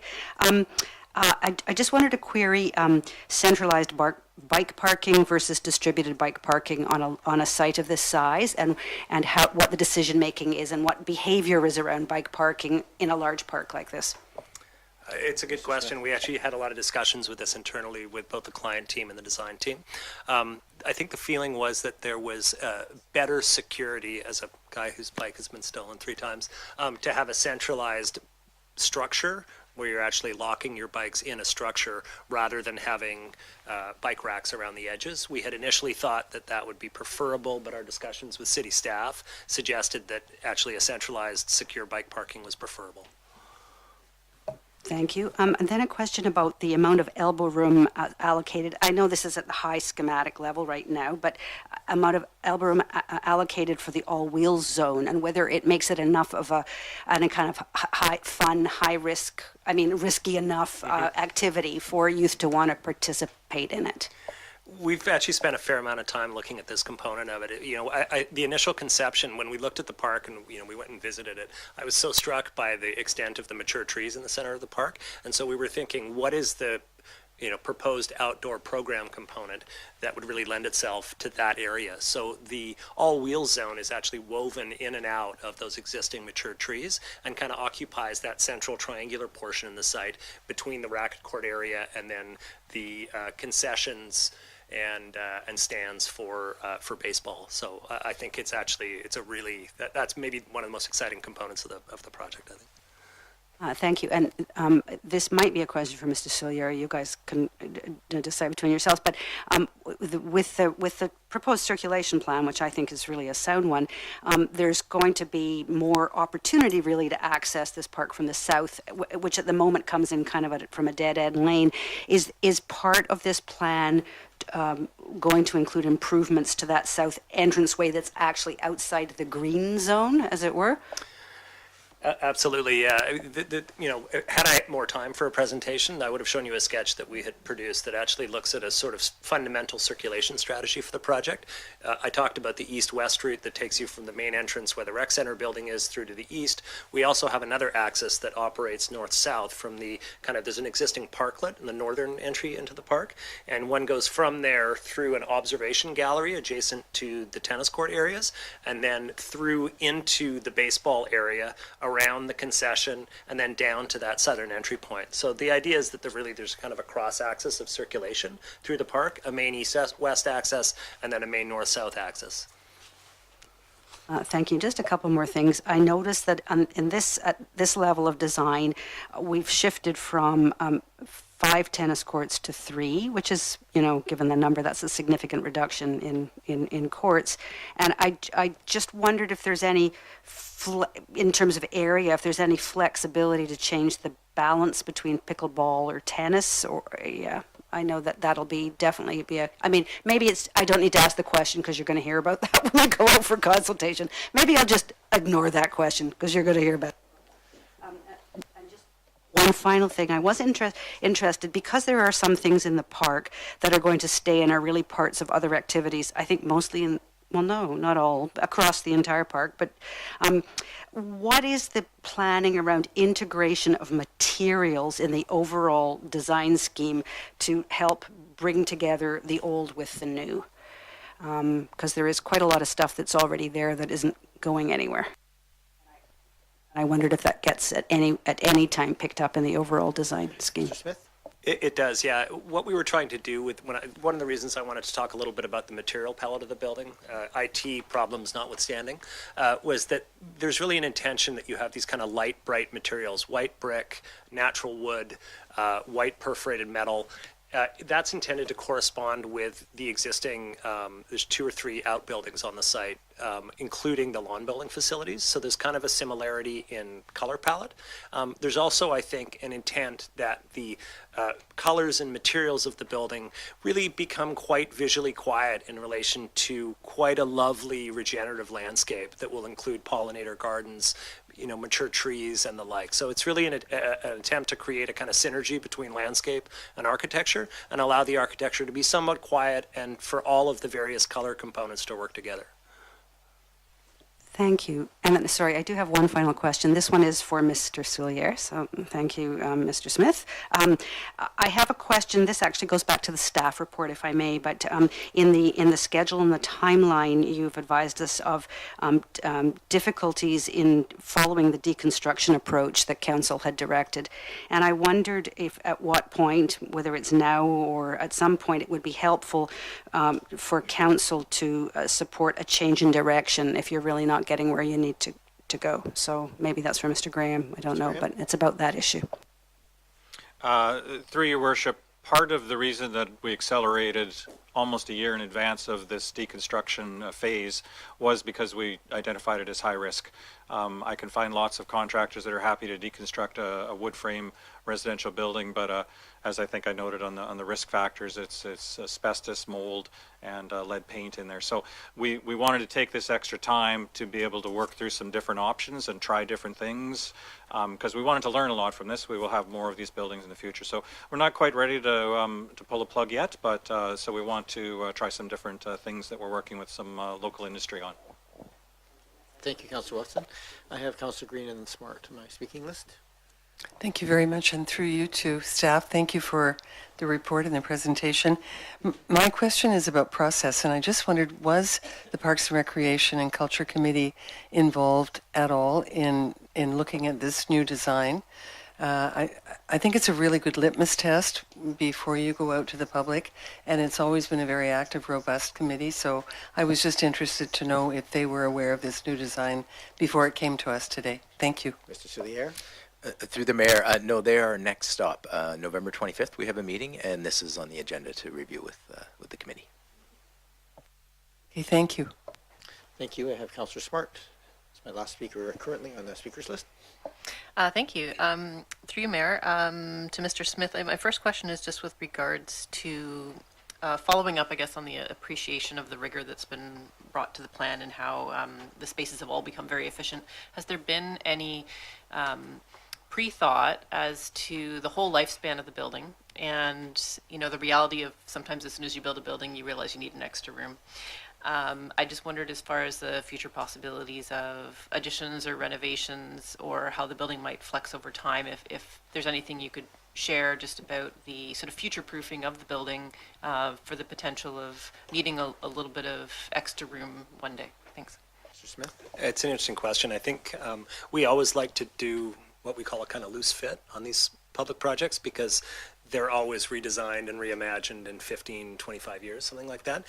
There's a bit of a challenge with this building because of the adjacent active field use parameters. So to the immediate south, you have the ball diamonds and the rugby soccer pitches. And then to the north, you have, you're about 10 meters away from the adjacent property line.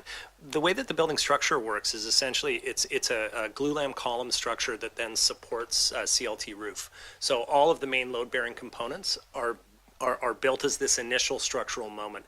Everything else is built as either a partition wall, a perimeter wall, but they're not critical to the structure. The idea being that in the long term, should you need to transform this building over time, you don't need to take it down and start again. You have the basic structure in place, and that you can move walls without affecting the fundamental structural logic of the building. So it has been part of our thinking, although there are some parameters that have challenged us in terms of being able to extend it because of the configuration of the site. There was a real premium on area when we were looking at the initial siting in the middle of the park, and being able to move it over has allowed us to find a lot more breathing space for the building and make it a bit more generous, I think. Councilor Smart? Yeah, thank you. Through you, Mayor, just one sort of follow-up question to that, and again, just kind of expanding upon the sort of efficiency of space that's now been created. Did we lose anything? I did sort of an initial review of sort of the designs that led to the direction that you've taken, and I didn't clearly see that we'd lost like a particular programmatic item. Obviously, some spaces have become more reduced, and I just wondered if you could just highlight if there's something that was removed from the design that we might not have quickly seen at this first stage. Thank you. The only thing that was included in the preliminary design was storage that was in a basement, essentially. Remembering, it's kind of counterintuitive if you grew up in houses from the 50s, 60s, and 70s, but a basement's actually your most expensive piece of construction. You've got to excavate, you've got to use concrete. It's also its most carbon intensive. So we've taken that component out and included that together with the centralized bike storage in the middle of the park to have the capacity for some additional storage. So overall, it hasn't been lost, but it was taken out of the main building because it just doesn't make sense from a cost standpoint to spend all your money on storage. You can do that elsewhere. Thank you. Anything else, Councilor Smart? Thank you. Through you, Mayor, just one last question then. Could you just remind me as to, is the concession just totally out of scope for this project? No, the concession is part of the scope. There's going to be a renovation to the concession. Minor, but an upgrade. Paint, HVAC, the like. Thank you. Thank you very much. So yeah, I think we're going to have to get to a direction here fairly quickly in terms of what we're looking for. I just had a couple of questions in terms of some of the pieces. One was the building, well, it's a one-story, presents as a two-story building, at least if the people sizes are accurate in the renderings. Just curious about the rationale for that kind of massing and so forth, because it does have an impact on the site. So two things. One is that we took the kind of key design considerations that came through from the RFP to heart. One of them was kind of spaciousness and a kind of generosity and a careful use of natural light. The other one is a kind of natural systems approach where when it makes sense if you have a space like this with a lot of people in it and the warm air rises, you're much more easily able to naturally ventilate a space if it's got some height to it. So they're generous spaces. It's a double height space when you have the big multi-purpose rooms. But I think that there's a kind of wonderful civic dignity to those kind of spaces, as well as a rationale from a sustainability standpoint.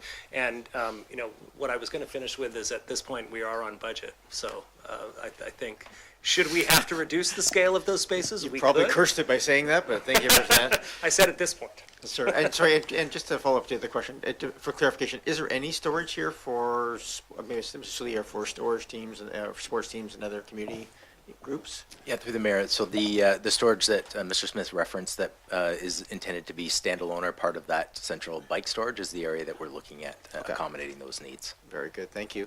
And the other, just sort of, when I looked at this, I did have and I'm not stuck on this, but I did see this very much presenting as a building as opposed to a park. And I was just curious, is there any, is there any sort of rationale for having the building sort of going laterally across so you really don't see the park until you go through an entranceway, as opposed to, say, turning the building more laterally so it runs along the edge of the park and it opens up the park more to the view from the street? Yeah, it's an interesting idea. I mean, I think maybe it's the way that I presented it. We actually have like a critical part of the design team is not just my architectural team, but we have a landscape team, a company called Loci, and a fellow called Mike Enns that I work with a lot. So we've actually spent a great deal of time thinking about the park design as a whole. I think that the idea that the building itself becomes a gateway into the park, it's a much more, if you think about the park currently, Thomas and I have joked about this, there's kind of, you have to run the gauntlet of the fencing from the west. You have pickleball fencing on one side, tennis fencing on the other, that actually are a kind of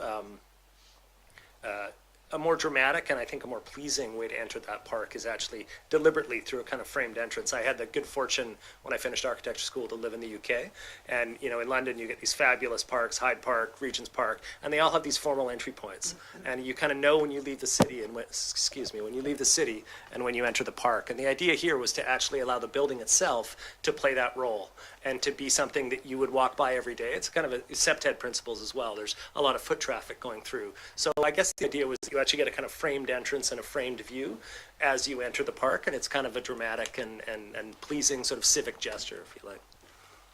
Okay, thank you for that. And last question I had was just the, I think the point being made about the tennis court numbers do matter, and there's a fairly substantial portion of it used for that entranceway. So I think maybe as the feedback comes in, I'd be curious to see if that, if there's consideration of how that might be worked in a way that doesn't take away from the spaces. But yeah, go ahead, Mr. Soulier. If I might, Mayor, the number of the courts are the same number that we received direction from council in 2024. So we haven't changed that. The program remains intact, just for clarity. That's good to know. Thank you. Okay, I think that's I'll leave my comments there, and I'll turn to Councillor Braithwaite. You had something else? I do have one more. I just want to go back to one of the suggestions that staff has put forward, is that we go to the public information at an informed level. And I'm really struggling with that piece. And so I'm wondering if what would it take for us to go to perhaps not an informed level, but to a consult involved level? Because I think that there will be a lot of feedback that the public will want to do on this based on the plan that they saw last. So maybe in layperson's term for people out there, just the question is, can we collect feedback and have it come back here so we understand where, if there's any suggested changes? Mr. Soulier? Through the mayor, I think it would be important for staff to understand the objective and the sort of reason, what you're looking for as council. The plan right now would be to go to the public and explain, the design, the rationale for all of the elements. Obviously receive feedback. We're always open to feedback. However, it's very different to go that route than it is to say, do you like this? What do you want to change about this? And so I just think we want to make sure we're really careful and clear in planning our engagement. If I may, Mayor, yeah, I hear what you're saying, Mr. Soulier. I think that if my understanding would be that when we go out to the public and their feedback comes back to us, then we can make changes based on their feedback, then I'm okay with that. But if it's where they're going to give us feedback and we're going to go, thanks, but no thanks, and we're happy to hear what you had to say, but we're going to keep the design exactly the way it is, then I struggle with that. More of a comment than a question. So we're here at the. So I think from my perspective in terms of advancing this, I think the question is, there's the direction. The second recommendation is to direct staff to hold a public information session, And I think that all three of these make sense if we're going to do an inform level, and if we do want to seek some input and have it come back here before we give direction to sign off on the schematic designs and the design development, then it's probably better to make that separate. And maybe, Mr. Sulia, does that make sense to you? If there's we might want to hold off on the 1 and 3, and if we are going to seek additional input. Yes. Through you, Mayor, that would be the recommendation from staff. I think that if you are seeking input from the public on the design that may change the design, if that's one of the objectives, then yeah, we would want to make sure that we're sitting tight, holding, and that will obviously have an impact on the schedule. But it's a different approach than what we were planning at this point. Okay. And when is the public in the information sessions currently scheduled? We haven't pinpointed the date, but it'll be early in the new year. Early in the new year. Okay. Thank you. If I may, just one quick comment. I mean, I think from our standpoint, working on the project, if there's fundamentals about the site design, that really changes direction for us. Having said that, we've still got a lot of work to do, and I think if it's a lot of fine tuning of the building proper and of component pieces, I think that there's the ability to do that within the kind of basic structure and schedule that we have now. But if it's fundamental to the building, to the site layout, that's more of a challenge. Okay, appreciate that. I mean, I'll just say for myself, I think the elements that are here, the incorporation of the feedback to date, the building design, all these things, to my mind, they're fine. I do think that there is probably some questions about, because this park will present to the public and it'll be there for the next 75 plus years. So having some, making sure that we're hearing people and making sure we're getting it right makes sense to me. But I don't think this is a fundamental shift, but it may be some changes that might make sense. I'm going to go to Councillor Smart and then Councillor Green. Thank you. Through your mayor to Mr. Soulier, I do wonder if you could just clarify, if we go ahead with the inform level of consultation, could you just touch on when we would next see a touch point at council, and if feedback was given, even though it's an informed level through letters and through conversations, would that really occur at a more operational level then? I guess I'm just looking for a little bit more explanation from staff on how, inevitably, even if we go at the informed level, we will get feedback from the community. We have an amazing engaged community. So what would that look like? How would that play out? Thank you. Mr. Soulier. Through the mayor, so the feedback that we receive will be essentially rolled up into the planning that we do for the cost B estimate, which would be coming back to council in sort of mid-year 2026. That would be the current plan. As I noted earlier, if we hear some real showstoppers, if there's some real major issue that needs additional analysis and direction from council, we'll be bringing that to council immediately to make sure that we're getting clear direction on that and raising that. We aren't anticipating that right now, just primarily because we've gone through this very thorough technical analysis to make sure that we've accounted for all of the functions that council has approved. Granted that it will take time for people to absorb how this looks, and we'll be obviously spending as much time as needed to sort of explain and talk that through in the sessions that are planned in the new year. But yeah, that's sort of the plan, that we would be getting to council mid-year next year. That would be the next spot on our schedule, barring any unusual activity. Thank you. Councillor Green. Thank you. Excuse me. Thank you very much. And through you, Mayor, thank you very much again for the presentation. I think my concern is that we've been talking about improvements to Carnarvon Park for a very long time, and I am concerned about how we manage over time the expectations of our community.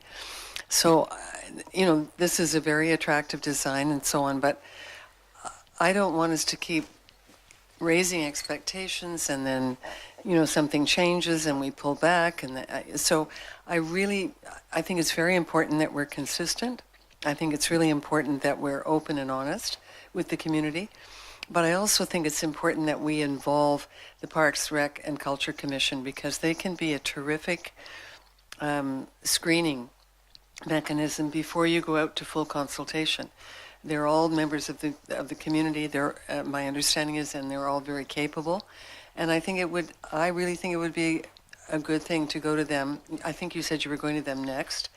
I would recommend that you really listen to them because they are experienced and very committed. So I'm just really concerned about, now it's a recreation center. I really think the community was looking for park improvements. I'm not sure a new recreation center was in the mindset of the community, but I'll leave that for now. But I just want us to be cautious with the process. So Thank you. I'm just going to seek some direction, either from yourself or from someone else as to, I think the core part here is, do we wish to have the public information session and have that feedback come back to council before we give final direction, or do we want to just essentially approve this as is and do the informed piece? I think that's the crux of where we're at, and I think we've heard some of the comments here, and I'm happy to go around the table, whatever the motion is, and just give some feedback to. So Mayor, I agree with you. I think that we can probably move forward the first two parts of the staff recommendation and then hold back on the third part. So I will move that the schematic designs. I'm just going to hold it before you move that. I just want to make, my understanding from staff was that if the schematic designs are essentially endorsed, that's essentially the way they are. If we're seeking public input that might change it, then we probably shouldn't do the part one. We should do just the part two. I'm very good with that. So I will move that council direct staff to hold a public information session regarding current progress and designs at an IAP2 inform level, looking for feedback from our community. So it would be, I would think probably the simplest language maybe to return feedback on the proposed design to council for consideration of next steps, something along those lines. Would that make sense? Okay, so I'll move that. So what I would have there is, so as it worded, council direct staff to hold a public information session regarding current progress and designs, and return feedback on the proposed design to council for consideration of next steps. Okay, that's the motion. Is there a seconder for that? Moved and seconded. Discussion? Councillor Smart? Thank you, through Mayor. Is it possible to ask staff, just clarification then? I assume this would be a pause work moment and what the anticipated overall project delay would be with this approach? Thank you. Sure. Mr. Soulier, and probably part of that, I might go around the table quickly to see if there's what aspects council has flagged in their mind as things that they just want to make sure are sort of thought about going forward. If there's very little, it probably changes the answer from before, but go ahead. Through the mayor, so the overall impact is probably at minimum a few months we would lose potentially, depending on the outputs of the engagement. Obviously, it could be very, very large or not so large. So, but yeah, at minimum a few months. Yep. Thank you, Councillor Watson. I also had a question. In getting ready for today, when we actually gave the forward direction and the sort of component elements that we wanted to see in the proposal, what did we actually agree to at that time around consultation and engagement? I think while this was happening, council itself was going through a process of adopting a new consultation model, which is now part of our policy. So I just wonder what was happening at the time that we gave the direction that got us here tonight with respect to the next phase and how the public would be involved. Mr. Soulier? Through the mayor, I don't have the specifics in front of me, but it would be certainly standard practice to be engaging with the public throughout the design development process. We did have a session back in September where we had an interactive tool that the public was able to provide us information on program elements, and so the next engagement exercise is all part of that project planning that's aligned with our citizen engagement. So, Councillor Braithwaite? Yeah, I thank you, and thanks for allowing us to put this forward in this way. I actually really enjoy the new design. I think it looks great. I think the public is probably going to like it, but I don't know for sure. So that's why I would like us to do this step. And if it costs us 2 or 3 months' time, I'm okay with that, because I think it's important that we get that information back from the public. So thank you. I'm hoping that this will move forward, and I'll definitely be voting for it. Thank you. Councillor Smart? Yeah, I'm really torn as to whether to support this, and it's actually for the very reason that Councillor Braithwaite brought up around, giving expectations to the community around something about how much engagement opportunity they have, and then not going ahead with it. I am generally supportive of the new design, and while it feels initially very different than what was shown before, none of the principles that made that design have changed. So I am concerned about delaying this project even further, and potentially, you know, what that could do to costing and schedule, and really what we would then potentially do if we receive mixed feedback from the community as far as next steps. I guess I'd really clearly want to know what process we were opening up by saying maybe this design as opposed to this design. So I guess I clearly want to know what that process might look like. Are we going back to the drawing board potentially? Thank you. I don't see any other hands on the motion, so I'll speak briefly. Oh, sorry, Councillor Patterson, go ahead. Yes, thank you, Mayor. I appreciate the comments that have come forward, but I do think that we need to get feedback from the community, and we will listen to that, and certainly from the Parks and Rec Committee on this. But I think that we cannot delay it much longer. This is a very large ask as far as financing goes. So we will certainly need more financial information on life cycle implications, but we need that for budget time to really make a decision. And so I think we have a compressed schedule in order to get this. The programming, from what I see anyways, does address a lot of what the community has already voiced. So yes, we want feedback, but I don't think we can go right back to the drawing board on this. I think we have to accept a lot of it as it is presented. I quite like a lot of the elements of it, and so hopefully the community does too. Thank you. I'll speak briefly in favor of the motion. I don't know what the right answer is in terms of what the accepted scale of potential change is. I just, what I am cognizant of is we've had a vision in our mind, I think, as to how this is going to be used. And I think I've had a bit of time with this to kind of get my head around it. And I think the community does as well. And I guess my primary piece here is, I mean, all the elements in here do reflect what we've heard from the community. I appreciate the efforts to find improvements for costs and usability. That being said, this is going to be here for a long time. And so if there's something here that we haven't thought of, there's going to be some impact on some use or something else here, let's hear it. My concern here is that we miss something and we miss an opportunity. So I would like that opportunity. I don't anticipate anything major. So if there's some additional work that can keep going, that would be great. But I think we need to, from my point of view, I think this is a good last sort of check-in to make sure that we're not missing something big, given the reorientation of things. Okay, I'm going to call the question on the motion, which is at this point to have that information come from the public information session, come back to council.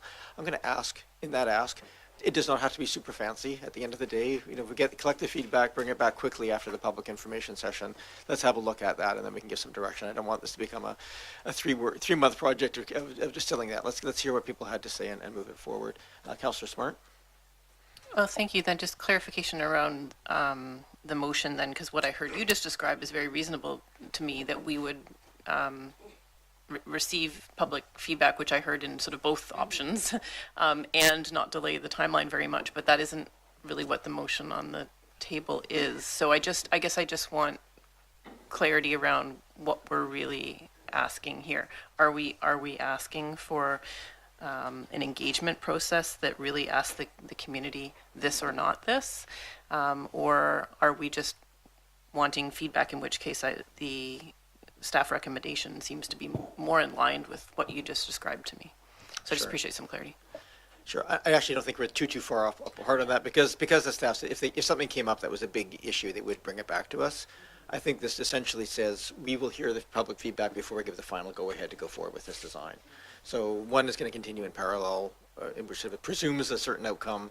One is listening to that. There may be a lot of pushback on the way that the building is oriented. There may be some pushback on the locations of things. Maybe some issues raised around noise mitigation issues and things like. Let's hear it, and then we can move it forward. So, Mr. Soulier, does that make sense to you? Yes, Mr. Mayor, just confirm your comment about waiting for clarity of direction following the consultation is the key change. That is the key. Councillor Smart. And so, sorry, just because this is very key for me. So if we support this motion, we're supporting a delay in the timeline because of a few months because of the feedback coming to us, and we are doing stop work with this motion. Yes, I think that's a fair statement. Some work may continue, but the majority of the work will be, essentially, it'll be delayed by a few months. Okay, That's correct. I just want to know. I'm voting for. Thank you. So the motion on the floor is, everybody understands, is to have the public consultation. We'll collect that feedback before giving final direction. So that's the motion in front of us. All those in favor? And those opposed? None opposed. That carries. So good luck with the project. Thank you very much for all the work done on it. It's fairly impressive.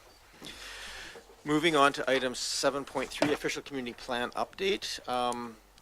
Time is 9:09. I think can I give people just 3 or 4 minutes to stand up in place? Don't go too far. And at 9:13 we'll read things. So we're just going to have a motion to just.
All right, everyone.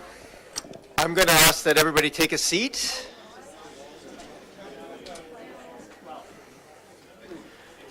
I hope everybody had a chance to stretch their legs.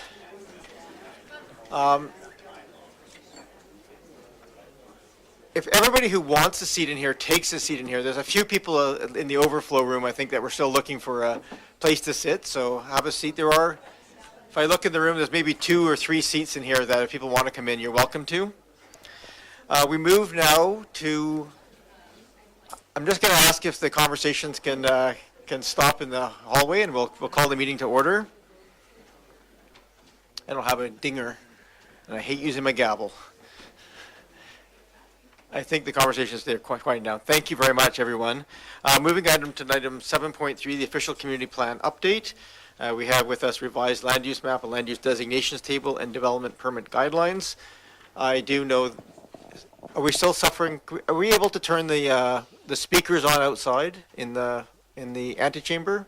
Are they broadcasting out there? I will do my best to speak loudly. Hopefully the people outside can hear. If not, someone from the antechamber area can just come in and wave again, and I'll do my best to speak loudly. With this, I don't have much to add other than I just know that we're still, the official community plan is a place for the community to get together and give direction on what we want the community to look like. With that comes the impact on our individual homes and houses, and there's lots of emotions every time we talk about these things. So it's important for us at this table, both now and as we go forward into, as we give direction and into the public hearing, we just always like to make sure that we're being very respectful and making sure that everybody's opinion is heard and is respected at the table. So keep your rotten tomatoes in your pocket and your cheers muffled, and we'll just try to make sure that everybody feels like they can share their thoughts at this table. We have given some direction at the last week that has come back to us for further direction, and if things go according to our timeline, these will lead to bylaws being generated next week, and those will have first and second reading with some possible minor amendments. We can't do much at that table. And then if we're still according to plan, we'll be looking at December 2nd and possibly 3rd for public hearings. But don't hold me to those dates until we resolve the first and second readings. We can't actually formally plan anything, but that's just the general timelines that we're looking for. With that, I'm going to hand this over to our staff, Mr. Bowl, and to provide an introduction, and then we'll get to the matter in front of us. Welcome. And actually, just for those here and don't know, we have Mr. Bowl is our Director of Community Building and Planning. Welcome. Thank you, Mayor. Short introductory notes from our end. As discussed last week, staff have now implemented Council's direction and prepared a revised land use framework map, a summary table of land use designations, and also a number of revised design guidelines. The staff report outlines a few details of the changes made on the map, and one notable change responds to an attached letter from the Capital Hospital District requesting a 6-story designation for the former Oak Bay Lodge site. Staff note this change was not been presented before, but would be consistent with changes made for Camosun and UVic campuses, which also have an institutional land use designation. The table with land use designations outlines an overview of the intended form, the characteristics, and the intended uses for the official community plan and for our long-term land use. And the revised guidelines are only a subsection of the overall guidelines, and it includes those guidelines that are redlined to show the changes made in response to your direction as well from last week. So I'll leave it at that, and we are available, staff and consultants as well, for any questions you might have. Thank you. Thank you very much, Mr. Bowl. There's 3 recommendations in the report, key ones. My intention here is really to go through, ask questions of the 3 separately, just sort of as we go through. I think we'll then take motions and any amendments attached to those in that same order, and recognizing that they are separate but they are somewhat intertwined. So if there's issues that people wish to raise on one that might affect the other, we can do that. Again, we are actually not too far behind my anticipated time tonight, maybe about half an hour. So we're trying to get through this in a reasonably timely fashion and get out of here not as late as last time. We had the OCP in front of us. So with that, we have the first item is around the revised draft land use framework map as attached. Are there any questions on that map at this time? Then I'll just, in terms of the, oh, sorry, Councillor Smart. I have a series of questions, and although they impact the map, they're all related to the land use designation table. So I'm just wondering what to do about the order that we're looking at these in, because depending on the answers to my land use designation table, it may result in amendments to the map. That's fine. Could I ask any questions now? Would that be possible? Absolutely. And since I was about to move on to the land use designations, you might as well ask questions related to that, and they can relate back to the map. Thank you. I appreciate your flexibility on that. My first question through you, Mayor, to staff is, could staff please clarify with the draft OCP land use designation chart under Oak Bay Village, the first category, where it says 6 stories under built form as an option. I'm just wondering with the 6 stories may be considered with appropriate amenities, comma, affordable housing. If staff could just confirm whether that's an and or, so with appropriate amenities and or affordable housing, or is it that 6 stories would be considered if you had both appropriate amenities and affordable housing? That's my first question. Thank you. Thank you, Mr. Bull. Through your worship, that should be read as and or. We could clarify that, but that's the intent here. Thanks. Thank you. Please continue.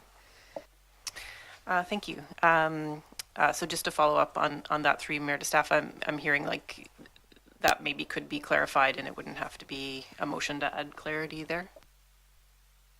Mr. Bull, I don't think a motion is required. We can just make a text amendment to make that clear. Thank you. Thank you. My second question through you, Mayor, is with regards to townhouses within the draft land designations. And so the question is, how do we best encourage townhouses with potentially rear parking or communal parking instead of individual driveway accesses? And this is primarily, I'm bringing up this question with regards to sidewalk accessibility and the loss of street parking on busy streets. And so my question is this something that we could add into our land designation uses around that being a supported concept? And the reason this is coming up for me is now that we've have this revised plan and we're looking at not having multifamily residential along a lot of the busy corridors, I'm just anticipating that if we don't prescribe the vision to the community, that we might end up with a very suburban, individual driveway access oriented development along our busy streets, where every single townhouse has its own driveway, which potentially could lead to a lot of parking loss and accessibility along sidewalks. And so I'm wondering if it could be under some of these characteristics in our townhouse zoning. Now that we're looking at townhouses on a lot of our transit corridors, is that something we could add in as a characteristic on our land use designation table? And would you require a motion around that? Thank you. I'll give that to staff. I can see that being both part of zoning and part of the description. Mr. Bull? Yeah, and thank you, Mayor. Examples of where you see communal parking are usually if townhouse projects have a parkade underneath, but those are also projects are harder to build. It's a higher cost, of course. We can definitely clarify things in the land use table. There is also another option that Mr. Green can speak to with regards to including that in the OCP. Mr. Green?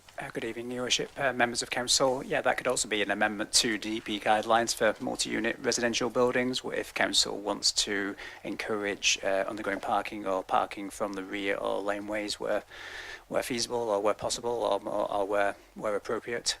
And so that could be also a motion arising in relation to the DP guidelines. So those are the DP guidelines are the third item on our agenda package today. Yeah, that probably makes sense to me because parking may change over time, and that's probably an easier place to change it than the OCP. Please continue, Councillor Smart. Thank you. Again, with the draft, through you, Mayor, to staff, with the draft OCP land use designation chart under Oak Bay Village designation, is this a place in which we might want to indicate that buildings that also front onto laneways are encouraged to have commercial opportunities addressing that laneway, as well as, again, preferences for underground parking or parking variances to encourage laneway activation over rear parking lots in our urban village centers? And so I wondered again if this was something that we would want to add as characteristics in our land designations, or if staff would agree this is also something to add to the DP guidelines. Thank you. Mr. Bull, I'll let you delegate it if you so wish. Thank you, Mayor. Through you. That is currently not specifically referenced. It might be worthwhile if it's an important principle to add it. Definitely could also live in the design guidelines. Those are two options that could be directed by council. Thank you.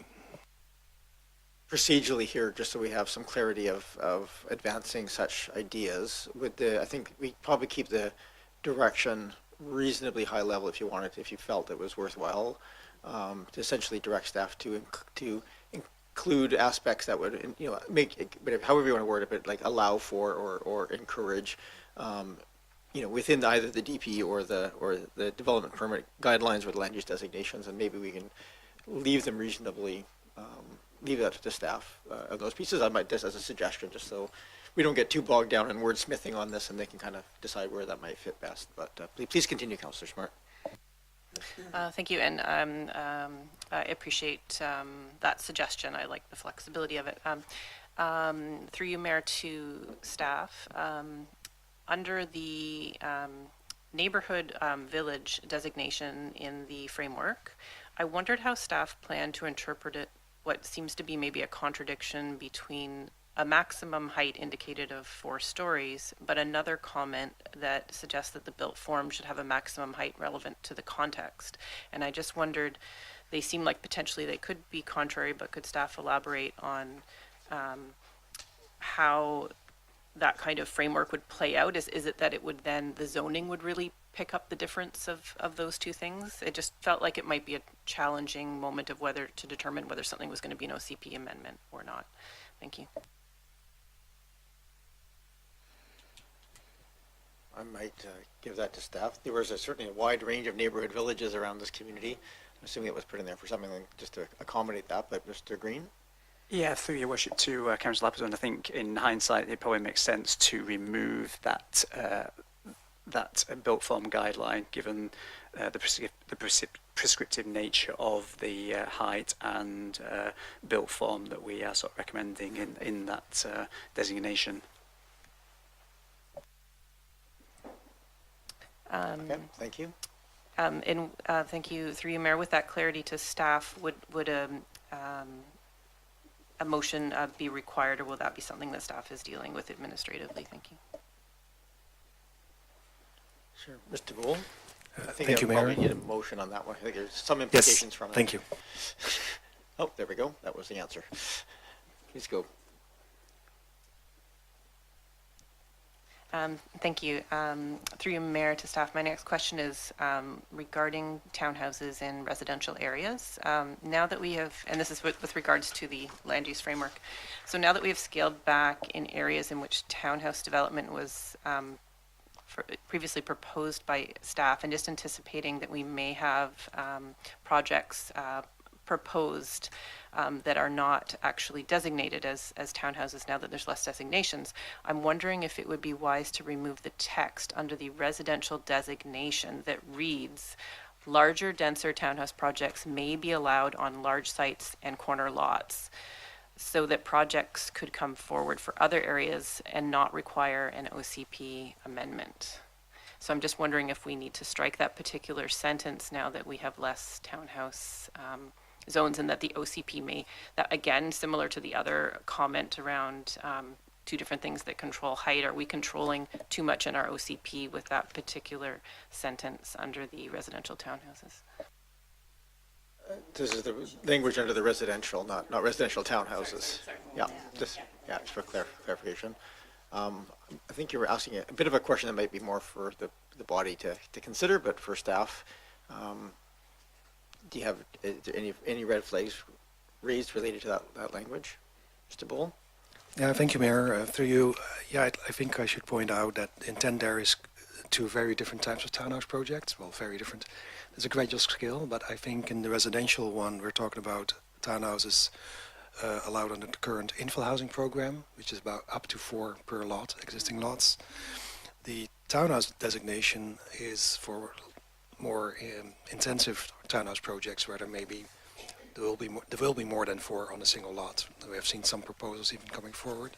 It's a very different form. It's no longer necessarily single family looking. It becomes more multi-unit type density. So that's a distinction that we purposely added in there. So it could be, of course, widened up any way you like, but that's the intent behind it. Thank you. Thank you, Councillor Smart. Thank you. I really appreciate that clarity. That makes a lot of sense to me now that you've explained that. through you, Mayor, to staff, my next question is if staff could elaborate just a little bit more on why 3 stories, not 4, was chosen for a height for the community institutional sites, particularly thinking about the potential for those institutional sites in our community to allow for affordable housing projects. And I just wondered, why 3 particularly? Thanks. Over to staff. I think there's actually 2 different heights. There's 3 for institutional use and 6 for housing. But Mr. Green? I guess that was part of the distinction there. It was mainly in relation to Camosun College and UVic, and singling those 2 sites out for higher density. Obviously, we are aware, obviously, there are other community institutional sites, such as church sites, and we felt that on those sites that they should be limited to 3 stories given their locations within those existing residential areas. Obviously, if council wished to change that height to higher heights, or to allow higher heights, then obviously council could amend that table accordingly to allow higher heights on other community institutional sites. Obviously, we have also received a request from the Capital Regional Hospital District in relation to the community institutional site at 2251 Cabaret Road, which we have incorporated. And so, obviously, council could also amend that community institutional designation to allow increase in story heights on other institutional designated properties. Thank you. Please continue, Councillor Smart. Thank you. Through Mayor to staff, just to further clarify on that one then, because we're looking at these land use designations for our official community plan, should a motion come forward to increase the height in the OCP to 4 stories for community institutional, those projects would still have to go through a rezoning process. I just wanted to clarify that, because the zoning would still have another level of control. Mr. Green? Through your worship, yes, that is correct. Yeah, we could still allow up to 4 stories, but then still be subject to rezoning, and therefore council would be able to see those rezone applications that come before council.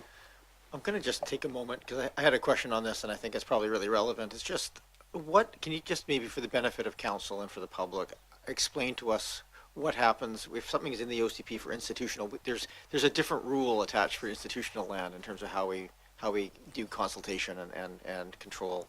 So we're very clear as we set 3 to 6 stories depending on use for Camosun, UVic, and possibly the Oak Bay Lodge lands. What does that look like if an application comes forward, either within the bounds of the OCP or outside of those height restrictions? Just so we understand what that process actually looks like. Thank you, Mr. Green. Sorry to spring that on you, but I think it's helpful to have some clarity. Through your worship to council, so say if an application is for 4 stories on an institutional site and the OCP says that it's limited to 3 stories, then it's likely that would trigger an amendment to the official community plan as well as a zoning amendment application. If a OCP amendment is required, then that would trigger a public hearing as well as referrals to a list of statutory bodies. If the application is consistent with the OCP, then and that if the application is for residential development, then council will be prohibited from holding a public hearing on that application, given that the development would be for residential development. Just for all of our clarification, if it's within the height or the number of stories allowed, but it's for a specific use, for institutional use, does that still come to council for approval, or is it essentially just a development permit process that's followed? Through your worship, there wouldn't be a development permit on community institutional sites, given that the legislation doesn't allow the ability of a local government to have a development permit for institutional lands. And so if an institution still needs an amendment to the zoning bylaw, so if some sites may have the zoning and they could go straight to a building permit. In other cases, they may still need to amend that zoning, say they wish to do a housing component on say a church site or an academy site, then they would need an amendment to that zoning, which would be subject to notification as well as readings by council of that amendment to that zoning bylaw. Okay, so there's still a zoning aspect of this that would have that would provide some more nuanced control. This is essentially setting the boundaries in that process. Thank you. Sorry, Councillor Smart, I thought that was just an opportune time to ask the question. No, thank you. That was really informative. Just two more questions through you, Mayor, to staff. Under the intended uses for parks in the OCP framework, I don't see that it lists things like childcare, park pavilion, community center, meeting spaces. Should these be clearly identified in our OCP to have Carnarvon Park and Windsor Park actually comply with the land use framework, or is there something where perhaps that's not important because they're going to be in the zoning? But I was just surprised not to see them in the land use framework since we have those uses in our parks. Thanks. Yeah, go ahead, Mr. Bull. Yeah, thank you, Mayor. For you, it's definitely intended to be included in the general wording of it, but it's institutional buildings is a bit of a wide-ranging concept, but there are several examples in our zoning bylaw that point to a range of uses that are eligible. Thank you. Thank you. Councillor Smart. Thank you. Through Mayor, then to follow up with staff, when I hear that, I feel like what I'm hearing is you wouldn't need council to follow up on that particular item. It's satisfactory the way it is. Yeah. Thank you. My last question then, through you, Mayor, to staff. Since our last map, we've updated this current OCP map to add new townhouse zoning, particularly, for instance, along Fowl Bay and Henderson. In some cases, there's 3 or 4 spots on the map where, due to corner sites, there are properties that orient not towards the busy street are more shallow than the other properties, and this occurs at Milton and Carnarvon and Chaucer, I believe, and then also over on Cadborough Bay Road. And I'm just wondering if council wanted to sort of regularize the depth of that zoning on this map without having those little sort of notches out by having 2 properties deep. Does staff see any concerns around a potential motion coming forward to sort of just regularize the depth of that new townhouse zoning that has been put forward on this map? Thank you. Go ahead, Mr. Bull. Thank you, Mayor. Through you, yeah, we wouldn't have concerns about it. It's just a matter of what lands are designated, and then usually what will happen over time is most likely a number of parcels will be combined for a project. And if there's a bit more wiggle room, that's handy. If there's not, the market will work with whatever is available. Thank you. Thank you. Go ahead, Councillor Smart. Thank you. That's the end of my questions. I appreciate your patience. Great. Thank you. Other questions on any of the 3 areas? Okay. I think as we go through each one, I think there's some notes in the staff report highlighting some potential changes as to different pieces. So up first, then I'll just perhaps get a motion on the floor for the first one that council directs staff to include the revised draft land use framework map. So moved. Moved and seconded. And then is there any changes or corrections or comments you're welcome to make?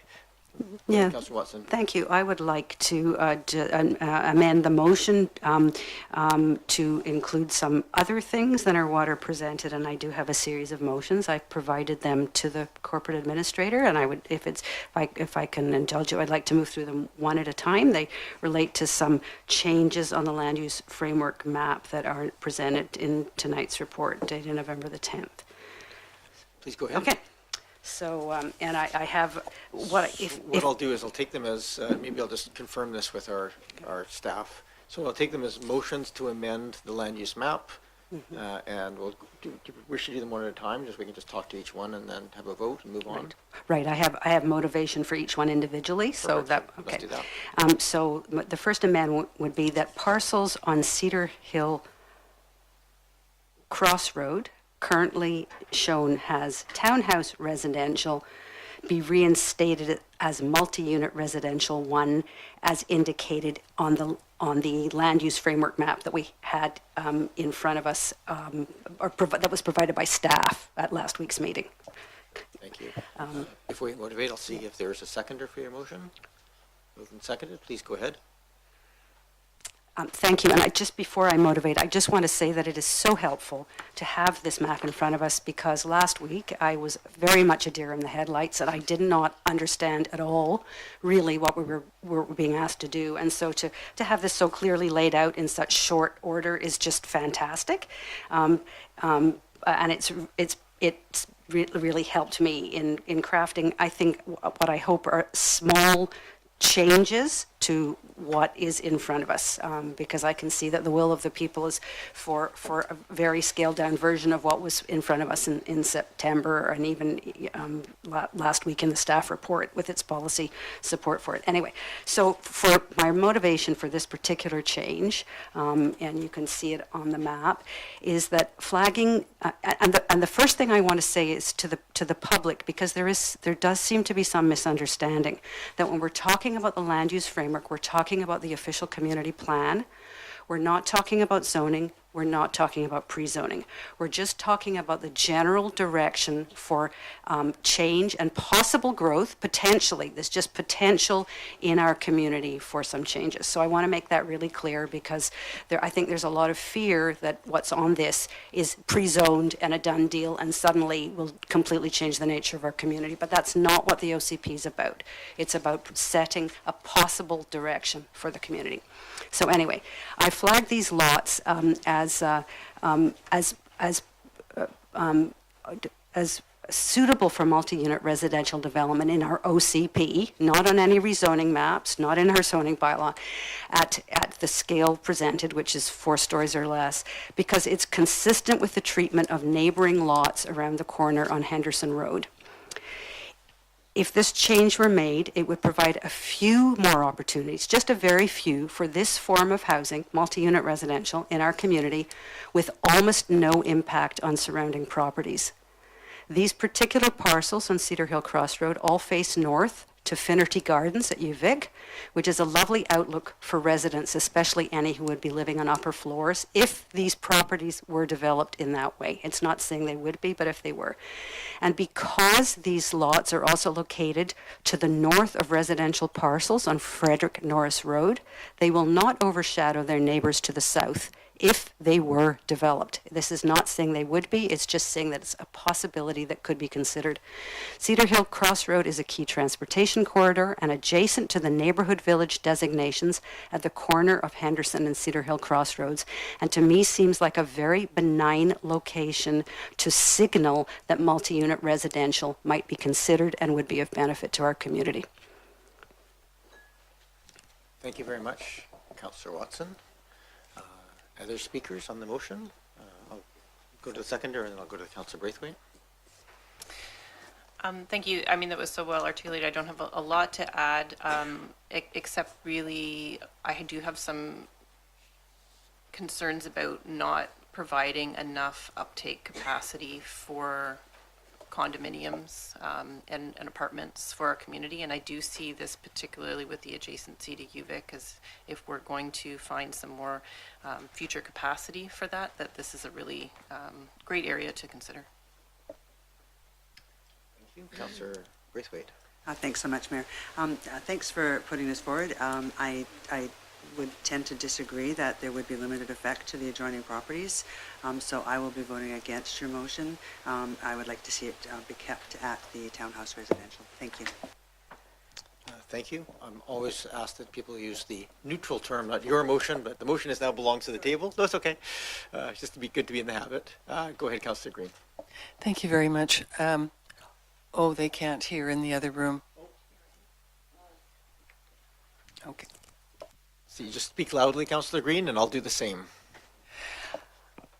I am going to vote against this motion, and the reason I am is I don't know if we've been following the market recently, but multi-family buildings, condos in particular, are failing in the market.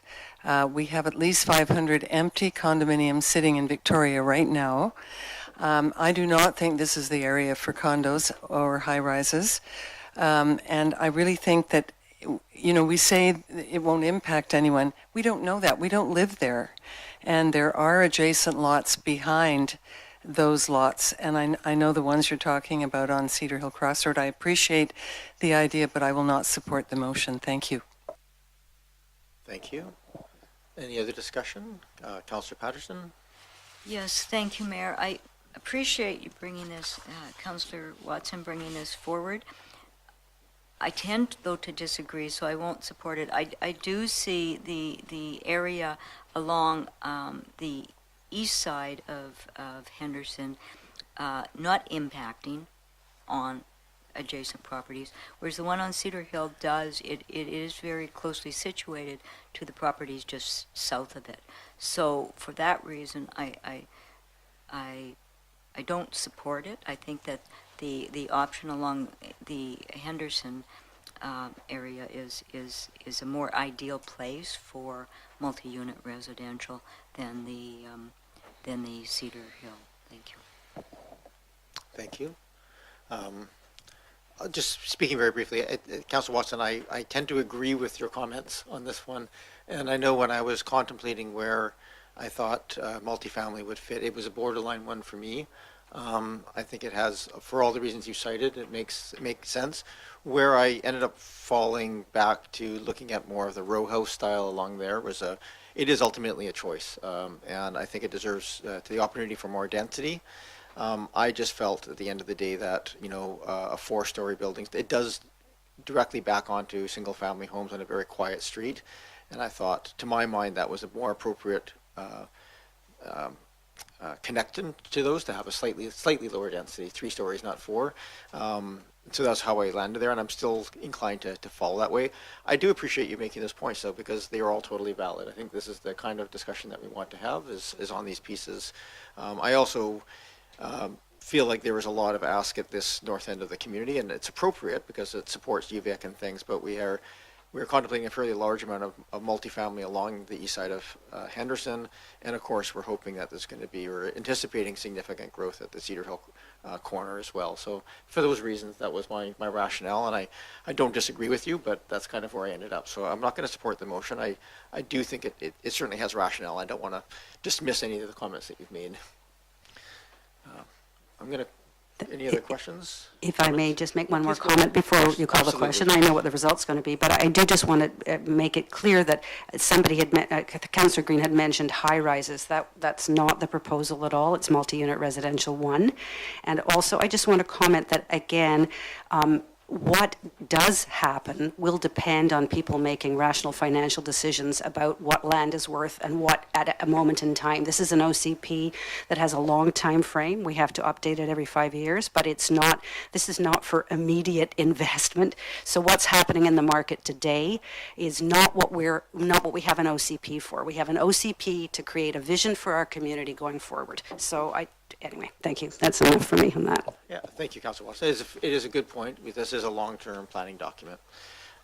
With that, I'm going to call the question. All those in favor of the motion for amendment? And those opposed? Don't put your hand up again, Councillor Watson. Councillor Green, Councillor Patterson, Councillor Braithwaite, and myself opposed. That does fail. Go, please continue. Thank you very much. My next amendment would be that all parcels with frontage or side lot lines abutting Henderson Road from the south side of Neil Street to the north side of Newton Street, currently shown as residential, be reinstated as townhouse residential as previously indicated on last week's staff report and land use framework map. And before you motivate, I'm going to just seek a seconder for your motion. Oh, sure, that's right. To amend the map, it's seconded. Please go ahead. I think this is it really lines up beautifully with the fact that tonight we had in front of us a schematic design proposals for Carnarvon Park. I'm sorry, my apologies. Can you just read again the areas that you're seeking? So this is on the east side of Foul Bay Road from Neil Street? No, we're not on. We're on Henderson Road at this moment. Henderson Road. Okay, yes. sorry, my apologies. From the south side of Neil to the north side of Newton, And it's all the parcels with that front or have side lot lines abutting Henderson Road for that extent. Okay. Really just across from, to the west of Carnarvon Park is really what I'm talking about. Got it. Thank you. I've outlined it exactly in the wording. So we had Carnarvon Park in front of us tonight, and it's highly relevant opportunity, I think, to talk about what occurs across the street from this major public park. All the lots that I've identified in this motion are end lots on their respective streets and provide easy opportunities for slightly denser development next to this public destination. Recognizing townhouse residential as an OCP option for this small area would provide the potential for more residents to enjoy an east outlook onto this public green space and other associated park activity, and could also allow some lovely creative design solutions for compact, small-scale housing along this particular stretch of our community.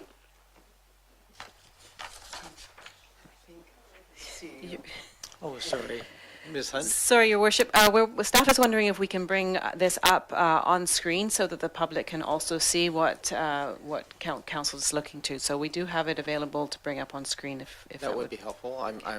I'm using my Google Maps here to kind of look at the actual parcels of land, since they have a. I'm cheating.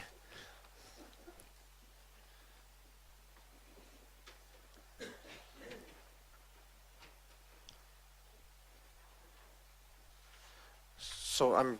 I have a pointer. I think we can see the map on there. I actually do wonder if it might be, yeah.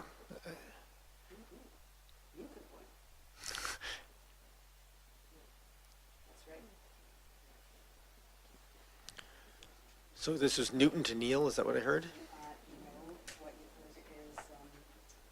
Yes, sorry, that's right, from Neil to Newton. From Neil to Newton.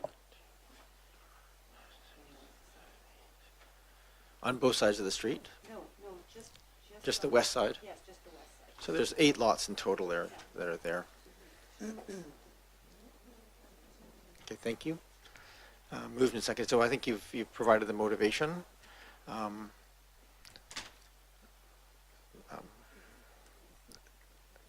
Discussion? As a seconder, do you want to speak to it?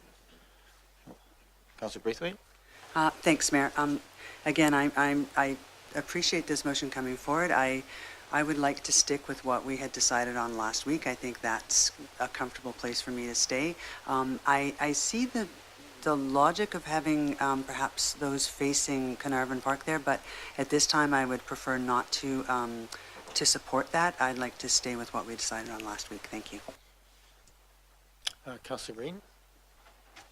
Thank you very much. I appreciate the motion being put forward, but my concern is this, and that is that we have had overwhelming response to the November 3rd meeting and support from our community saying we agree with what was done on that date. We're very supportive, and they have validated our positions. So I am not going to alter those decisions that were made on November the 3rd based on all of the feedback, and it's still coming in as I speak. So I will not support the motion. Thank you.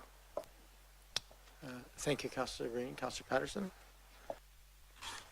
Yes, thank you, Mayor. And I do appreciate this coming forward, and I think longer term it may make sense. However, I would like to first get through seeing where we land on Carnarvon Park, anticipating the scheduling of that, and the impacts on that Henderson Strip, which is also going to be a multimodal transportation system. So until, and I'm in the future, that may well happen. However, I think my preference would be to not change it at this point in time, to stay where we are, refine and make decisions around Carnarvon Park and the transportation along that route, and but I do think that potentially in the future this may be a future amendment to the OCP, depending on how Carnarvon Park and that Henderson, which is shown on some maps as a road and others as a trail. And so I think we first have to decide whether it's going to be a road, a trail, and what the adjacent space will be. Thank you. Thank you, Councillor Patterson. Go ahead, Councillor Smart.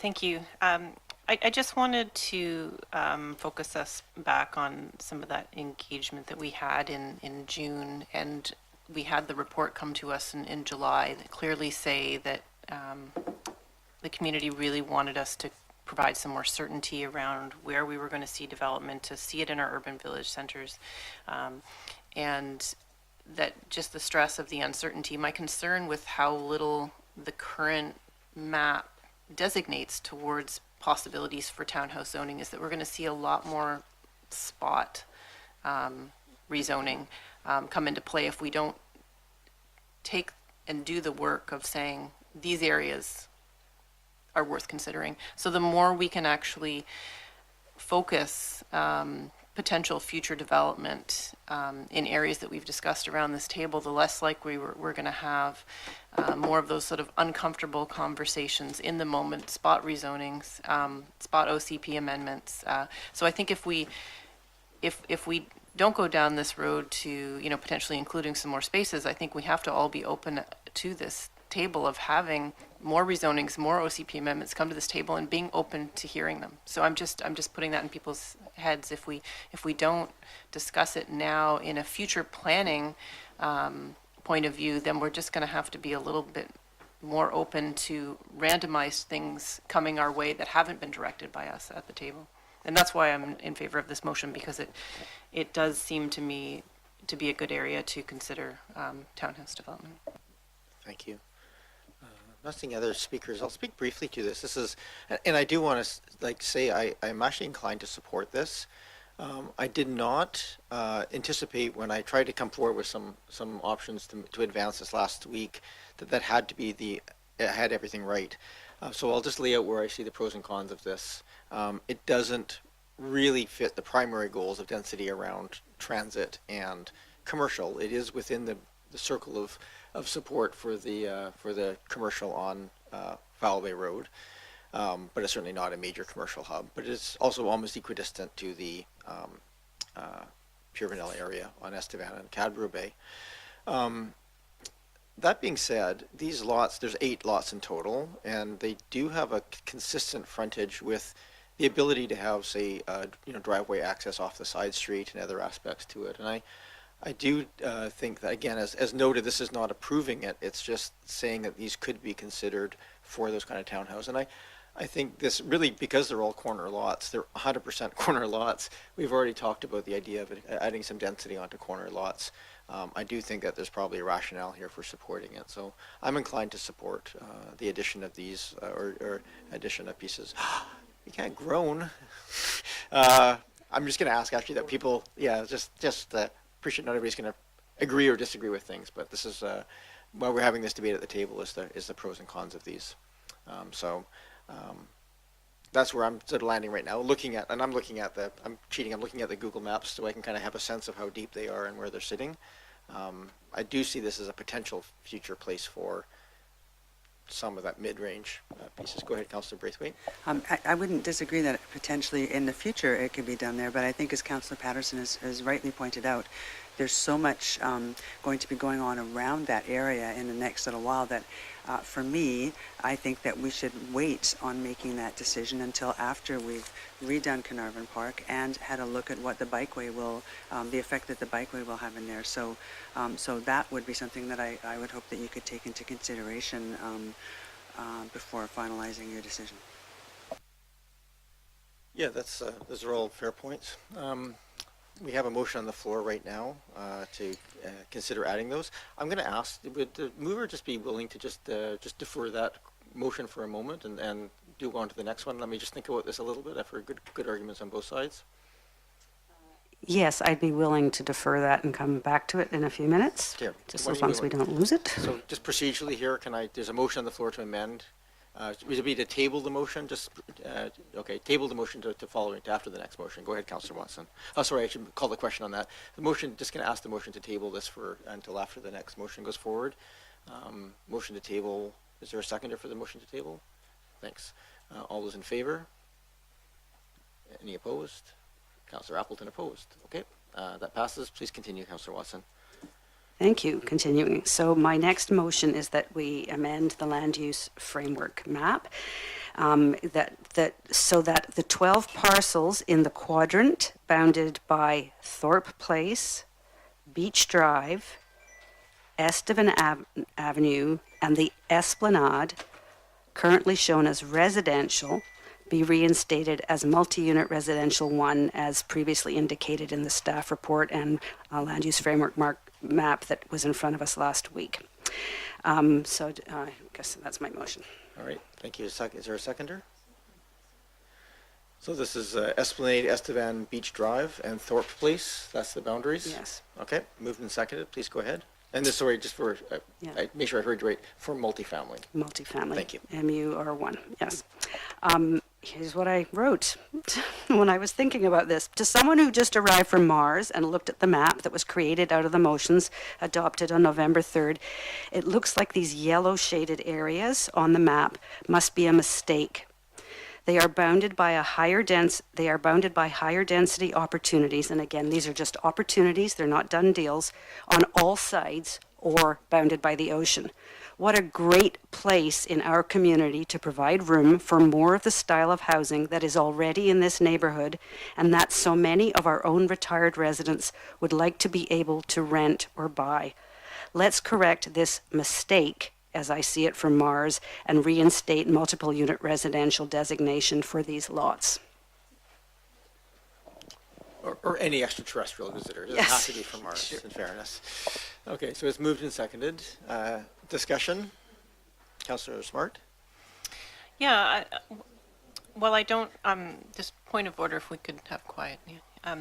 Well, I don't particularly in looking at this area necessarily see a great potential for uptake. I do really see this OCP document as a vision for the future, and so I don't think it makes sense to leave this gap in the framework.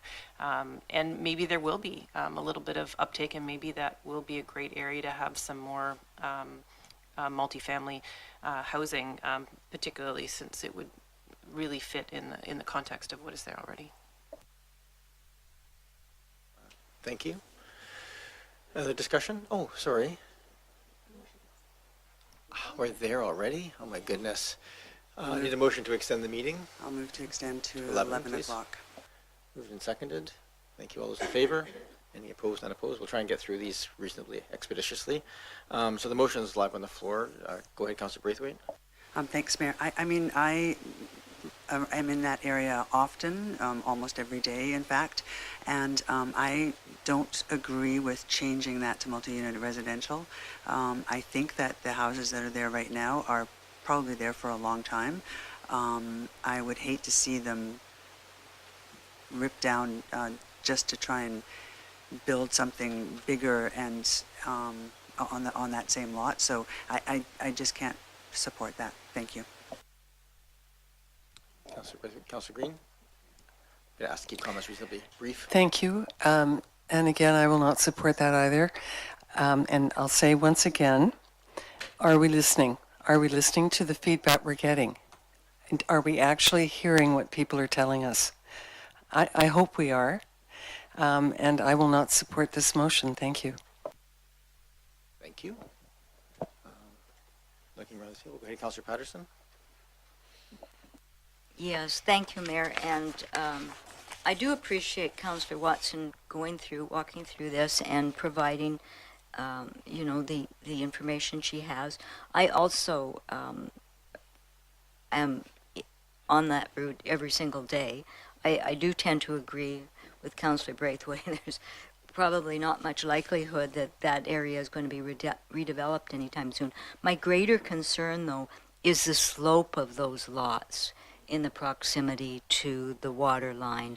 I am not qualified to speak to the management of the slope, but that is the toughest area to deal with along that stretch. So I won't support it at this time. In the future, I think we will be hopefully getting more refined information about some of these more challenging locations in the district, what is possible on them, what is more difficult on them, and their proximity to the waterfront and how it is developed. And so while I don't support it at this point in time, I can see why, looking at the map, it seems like it would be a kind of almost a no-brainer. They're large lots, but we're looking at a flat piece of paper. When you walk that area on a regular basis, they are anything but flat lots. There's a real change in elevation and slope there that would, I think, merits more careful consideration of how that land is managed. Thank you. I'll just speak very briefly. Again, very rational place to kind of bring forward for contemplation. At the end of the day, I didn't feel that this was the area prioritization for development. I do think it is a little bit of a gap tooth at in the land use planning, but I do think we do have quite a bit of land down there that is already labeled in the OCP, and I think we should see if there is some uptake in that area as we go forward. So I'm not going to support the motion as is. I do recognize it has rationale. I don't want to take that away. Any other discussion? Just before you call a question, just one comment about what we have heard back from people. We've heard a lot back from people. We heard immediately following the meeting about what people felt, and I was actually quite baffled because I didn't even understand what had happened at our meeting last Monday evening without having maps in front of us and being able to have a discussion about what was going on. So I think it's really only when this map that we're looking at now was issued that anybody could really have a sense of what council agreed to. So we've received a lot of letters through the week that didn't have that information. I also, there's one really major misunderstanding that's out there right now that we see in a lot of the correspondence, that many residents still believe that infill zoning in our residential neighborhoods is something that three of us councillors are promoting, when in fact it's a done deal. It's something that the province told us to do. So we're receiving some criticism for some changes to our land use framework, which are actually part of already existing zoning in our community and are really nothing to do with the OCP. So I think that what we hear from the residents is, yes, there has been a lot of response, but some of it actually is responding to things that actually aren't the reality of what is part of our OCP and our framework going forward, and that is particularly one big one. We've had a lot of criticism, some of us personally, about the fact that up to 4 units are allowed on single-family lots in our residential zones. That has got nothing to do with what happened at this council meeting last week, and I really would like to make that point quite strongly. Yeah, thank you. I haven't heard that criticism, but it's good to correct that. I think I just want to make sure, and no criticism of these comments. I would like to now, we've all had a chance to comment, I think, on public feedback and other things. I want to just, if I understand there's probably a couple more of these. So we're going to just deal with the motions, asking for, or motions to make changes to the map. We'll deal with those and then we'll move on. I don't want to begrudge people the chance to kind of make these comments. I just want to now make sure that we're focusing on the task at hand. I have not called the question yet, so I'm going to call the question. This is for amending the boundaries of Estevan Beach, Esplanade, and Thorpe to amend that area bounded by those to multi-use residential 1. Correct? That is the motion. So I'm going to call the question on that. All those in favor and those opposed? I have Councillor Patterson, Braithwaite, Green, and myself opposed. The motion does not pass. Please continue, Councillor Watson. Thank you. This is another gap tooth motion, and that I would amend the main motion so that the 2 parcels in the quadrant bounded by Satellite Street, Beach Drive, and the Oak Bay Beach Hotel, currently shown as residential, be reinstated as multi-unit residential, as previously indicated in last week's land use framework map and staff recommendations.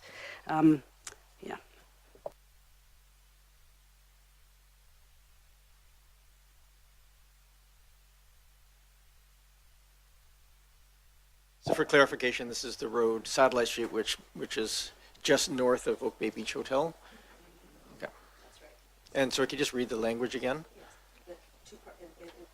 two parcels that you can see here in the quadrant bounded by Satellite Street, Beach Drive, and the Oak Bay Beach Hotel, currently shown as residential, be reinstated as multi-unit residential 1. So one of those is facing Beach Drive and one of them is facing Satellite, is that correct? That is correct.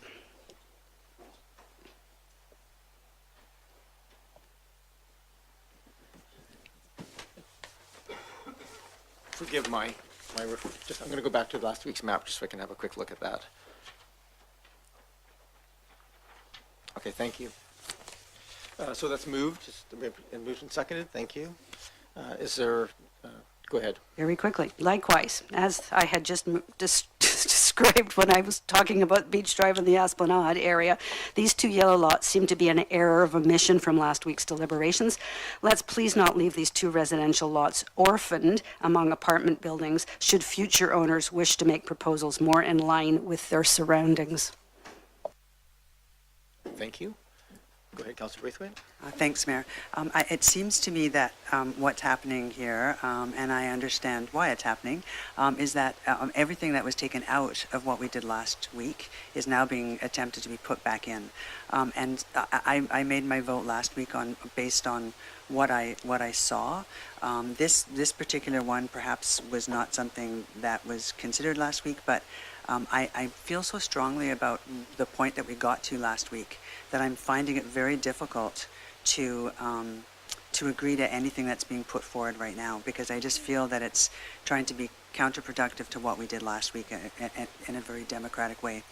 So I will be voting against this, and probably if it continues to be trying to put things in that were taken out last week, I'll probably be doing that as well. And I'm not saying that that's what everything that you're putting forward is going to be, Councillor Watson, but for me right now, I will be voting against it. So just for clarification, what we have is, it may end up there, but at this point, we're looking at very specific parcels being brought forward. So that's just, we'll deal with those as they get brought forward.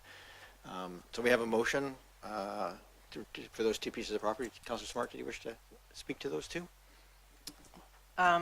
Thank you. I was just actually hoping to speak to the comments around returning everything to the way it was, because this is a comment that myself and some other councillors at the table have also experienced as misinformation that has been out there in the community around the fact that at the last meeting, myself and two other councillors attempted to put everything back on the table that had been taken out, and it's not true, and it's also not what's happening now. What you're seeing is very well researched and thoughtful consideration to making sure that we get our official community plan right, and I just hope that we can continue to have a thoughtful conversation. So again, we're just want to focus on the land use pieces in front of us here. I don't think there's any intention here of bad-mouthing anybody one way or the other. I think we're just... Yeah, okay. I think we just want to make sure we're focusing on the land use portions of this. So with that, we have a motion on the floor for these two pieces of parcels on here. I'll speak briefly to it. I think again that's a good catch, Councillor Watson. I mean, I think those are two orphaned single-family homes in a corner that is all very high density hotel housing, etc. I don't think there's any qualm that anything that replaces those over time is going to have to be higher density than the single family. It does not change the zoning at this time. It just allows for that to happen in a more streamlined way. So I am supportive of these two. So that's where I'm at with this. Any other discussion on these two lots? Go ahead, Councillor Patterson. Yes, Mayor. I also, I'm trying to look at it on Google Maps and all of the documents. I think this request is reasonable, and so I will support it, because in looking at what is outlined there are just the two orphaned lots, and that does make sense that within the context of that area, we open the potential for that to be redeveloped. Don't see other hands at the table, so I'm going to call the question. All those in favor? And those opposed? I have Councillor Green and Braithwaite opposed. That motion carries. Please continue, Councillor Watson. Thank you. And a further amendment that the 6 parcels on the north side of Newport Avenue between Beresford Place and St. David Street, currently shown as townhouse residential, be reinstated as multi-unit residential 1 as previously indicated on the land use framework map presented at the meeting of November the 3rd. Thank you, Councillor. Is there a seconder for that motion? Moved and seconded. Thank you. Please go ahead. Thank you. This motion, I brought this motion forward to address a change made at last week's meeting, which I could not follow then without the guidance of an amended map. No, at that last week, I guess when this was going on, no policy rationale was provided for the change that was adopted, and I don't understand why these 5 parcels would not also be included in the M multi-unit residential 1 designation that runs all the way along our main artery from the village, down Newport Avenue and around the corner on to the properties on Curry, Windsor and Beach Drive. This housing form, multi-unit residential 1, is very familiar to the residents of this part of the community and the residents of Oak Bay more generally. I believe we should be signaling in the OCP that we see this corridor as a place for existing residents to age in place in elevated buildings with comfortable suites, just as is possible in all neighboring apartment and condo buildings in the immediately adjacent area. Thank you, Councillor Watson. Other discussion? Councillor Smart?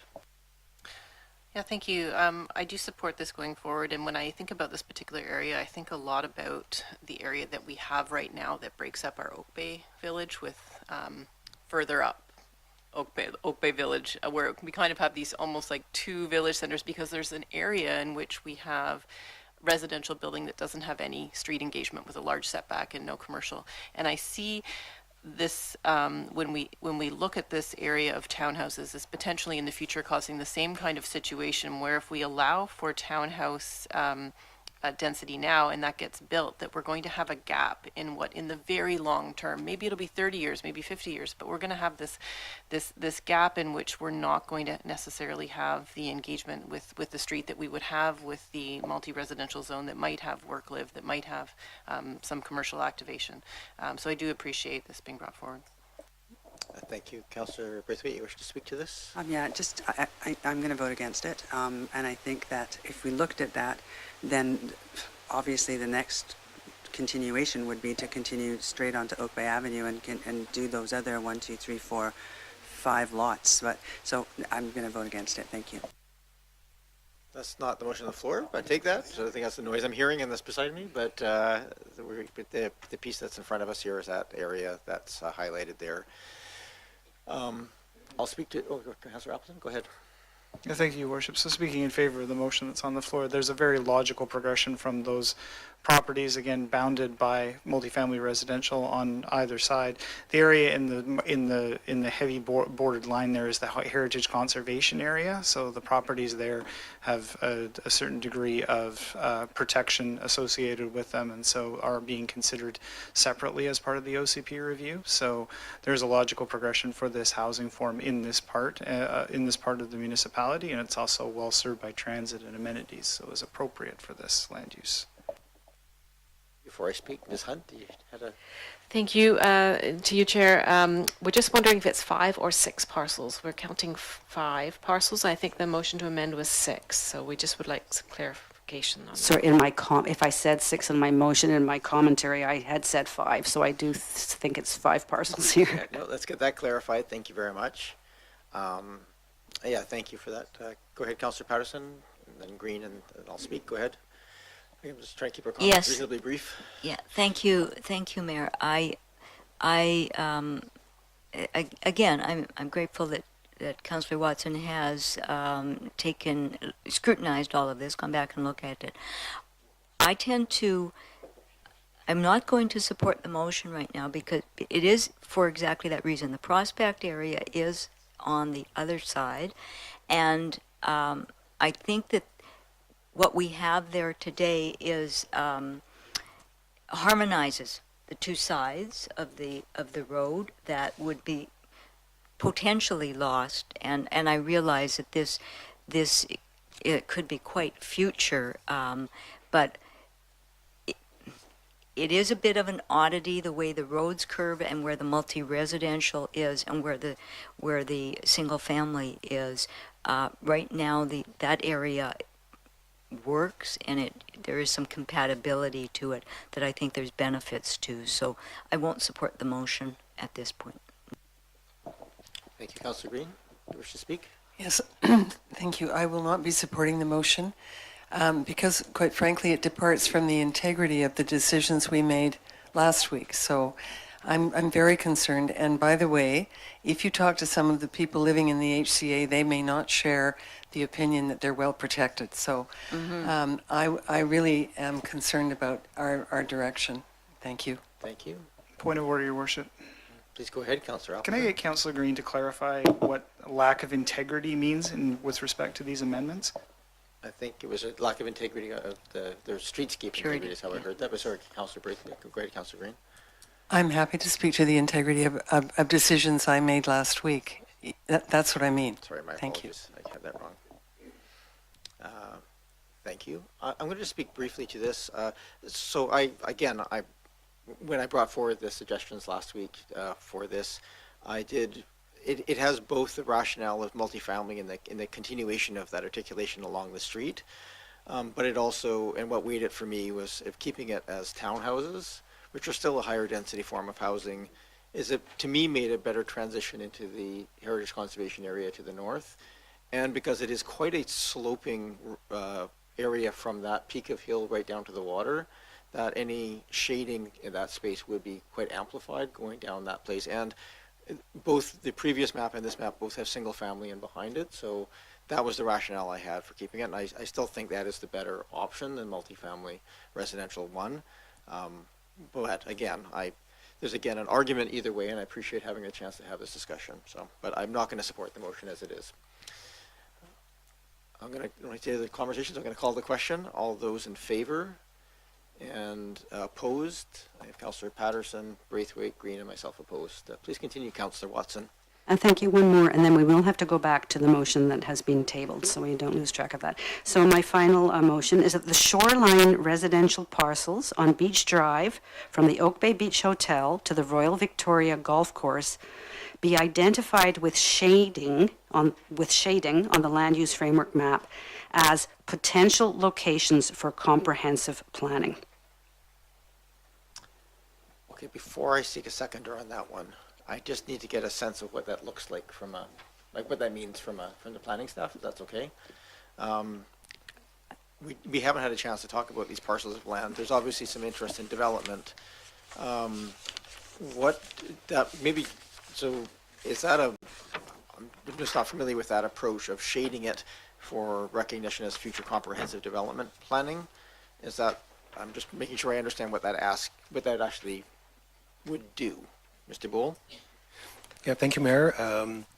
We probably need to have some clarity then on other policies that would be in the OCP to guide that type of development. There's an existing policy which I think remains in the OCP about how multi-family rezonings could be considered. And Mr. Green is here pointing out that we do have a general policy proposed. Maybe could you speak to that? Mr. Green?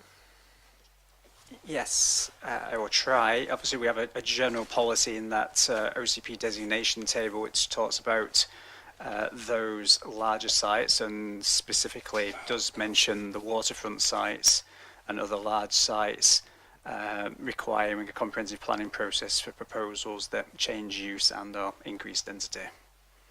And so I guess in theory that if council wished to further designate or provide direction specifically to these sites, because at the moment we haven't specifically called out these sites within the OCP in relation to those lots between 1069 Beach Drive and 951 Beach Drive. We have a more generic policy that if proposals do come forward, they need to undertake a comprehensive planning process and they need to essentially demonstrate compliance with those policies or those criteria within that designation. Okay, so hearing that and that it may include some other lands not just bounded in this area, do you feel like that's necessary, Councillor Watson? Yeah, I would really seek a seconder for my motion, and then I could explain what it is that I would be trying to achieve with this, and it looks like something's been done before. Thank you. Is there a seconder for the motion? Moved and seconded. For conversation. Please go ahead, Councillor Watson. Yeah, thank you. The purpose of this motion is just to provide recognition that these, very specifically these lots, I mean, there may be others, but at least these lots are too valuable to the community to be available simply for single-family dwellings or the odd accessory dwelling unit. These are large parcels, and they're a potential significant source of new housing and housing variety for Oak Bay. We've got magnificent Maple views and island views. These lots, if developed for apartments and condos, would also bring significant public amenities and improve public access to our shoreline if they are developed under comprehensive development proposals and therefore subject to the shoreline development permit guidelines that have been presented to Council. And I just note that hatched shading was used, or is used on our current land use framework, the map that came out with the 2014 OCP, to signal the potential for corner commercial. So all it did was just flag 3 areas on those maps for possible consideration. So this motion proposes the same approach to signal future potential of these extraordinary parcels of land.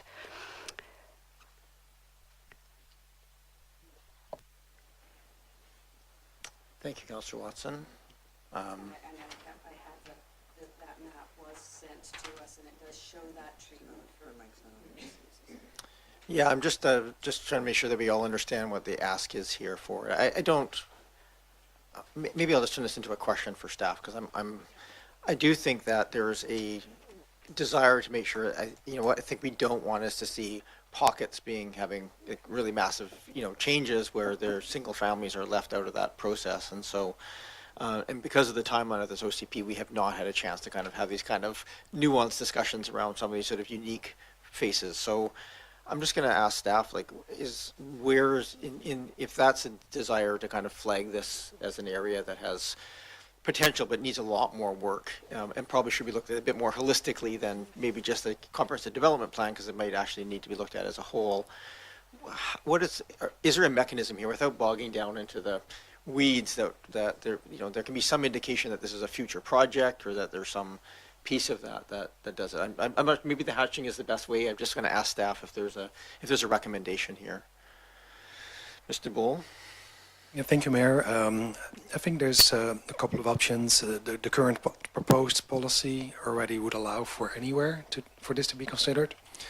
Something on the map would make it more specific and clearly indicate an interest on the part of the community or council to see that happen on certain locations.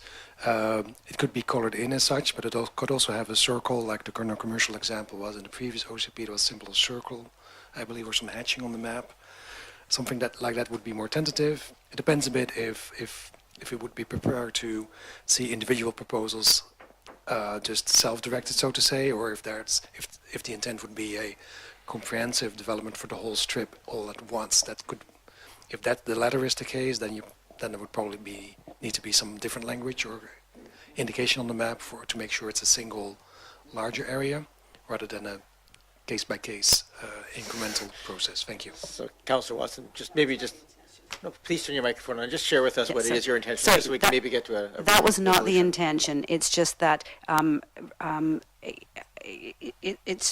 it's more just flagging it so that somebody who picks up this map can see that those are significant sites that are subject to that are under what is already listed as shoreline. Well, sort of are these significant lots? I don't actually know how they're described in the framework right now, but that the policies are there to support that kind of comprehensive development proposal, lot by lot or multiple lots by multiple lots. Okay, I think I understand the intent there, Mr. Bull. Yeah, thank you, Mayor. With the note already in the table, that sounds like that could be its own color, so to say, of sorts. It's already defined as a designation, even though it has not been designated somewhere. But if that's council's wish to pinpoint it on this particular area, that could be added, and we'll make sure to give it its own color, so to say. Thank you. Okay, thank you. I'm going to just ask another question on this one, because I do think this deserves conversation, but I'm also a little afraid of trying to get into the weeds of that conversation. Do we consider it in pieces or as a comprehensive? Or I think there's a really good thing to talk about, but maybe not tonight, to maybe make that final decision. So I'm going to just turn back to staff again. I think, is there mechanisms here to kind of flag this as needing essentially more work to do kind of as to what the planning piece is, perhaps hatch it so it's reflected as that, but not sort of giving it anything too specific at this point other than to say this area is acknowledged as a place of potential development. I don't know. I mean, you seem to be having more of the piece of. I think you stated that really well. Right now, it just looks like, oh, there's more residential neighborhoods in Oak Bay, but I think this land is so in future valuable for something quite different than what might happen if it just stays on this map without any kind of attention on the map. So, Mr. Bull?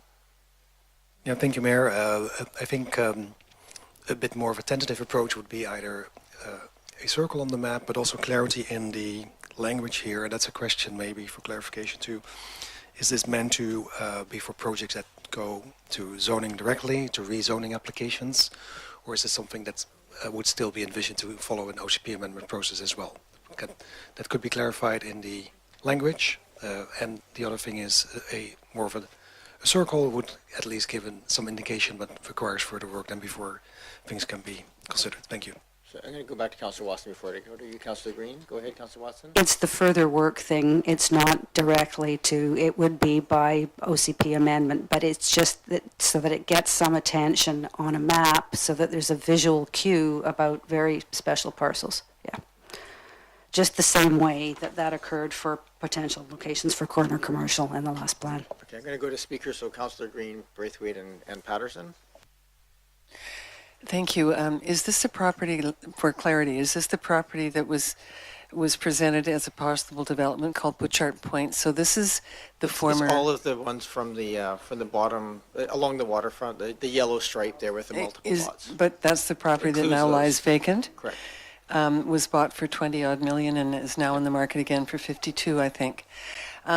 I think it requires a lot more work and consultation with staff. I don't feel confident at this table to really make any decisions about that incredibly valuable property. And I know that many residents were very concerned about its future, so I think it requires more work with staff. I wouldn't want to designate it at all for anything until I understand what all the implications are. Thank you. Councillor Braithwaite and Patterson? Yeah, I was going to say basically the same thing. I think it needs more clarity and conversation. It could be something that we do in the future, but for right now, I'd like to wait until this process is finished, and then maybe a consideration to have a discussion around it sometime in the next year or two. Sir Patterson? Yes, thank you, Mayor. I do appreciate Councillor Watson flagging this because it is very special property in the district, and I certainly agree with Councillor Watson on that. What I don't understand if we identify it even loosely on here as a comprehensive planning site, I don't know what it enables or prevents for existing properties on the site, and so I'm just not quite clear on what it enables or what it limits, and I'm wondering if staff could help clarify that for me. Sure. I mean, it's awkward because it's single family, make the hash marks on it, which is sort of, go ahead, Mr. Bull, maybe you can help. I think we're just struggling with a lack of clarity about how to achieve the goal as opposed to complaints about the intent. But Mr. Bull? Thank you, Mayor. I appreciate that. And it's, yeah, there's a couple of different options here depending on the ambition. So, the current policy sets it out without a designated site, and that would ensure that any proposals come forward for an OCP amendment first, because they would want to be considered a comprehensive planning site. That's how that would work. Anything else on the map? Hatching could signal that interest. A circle could do that as well. Another option that sometimes is used in OCPs is to identify a special study area, but have an explicit policy that says that the district wants to do more work before we entertain proposals. But then we need to think about what is that kind of work that needs to be done. Is that on us, or do we expect an applicant to do that? But that's another one that buys a bit more time, the study area, to have a further discussion perhaps in the future at the district level. Thank you.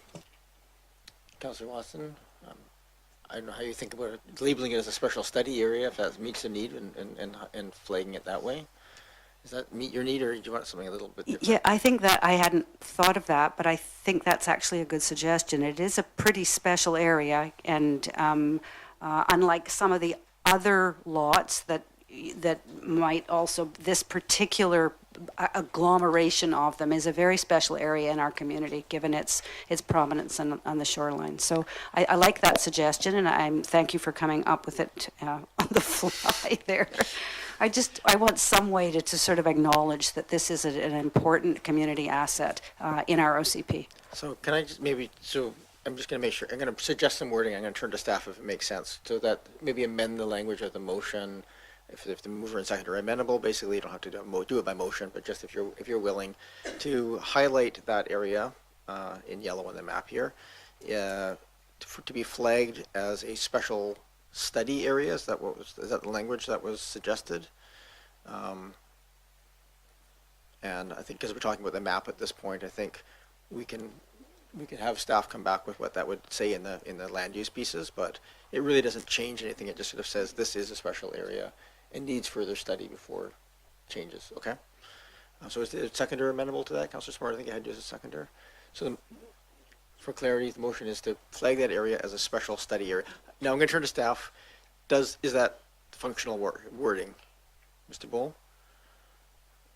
Thank you, Mayor. We would need to put some words to that somewhere in the OCP to clarify what we mean with it.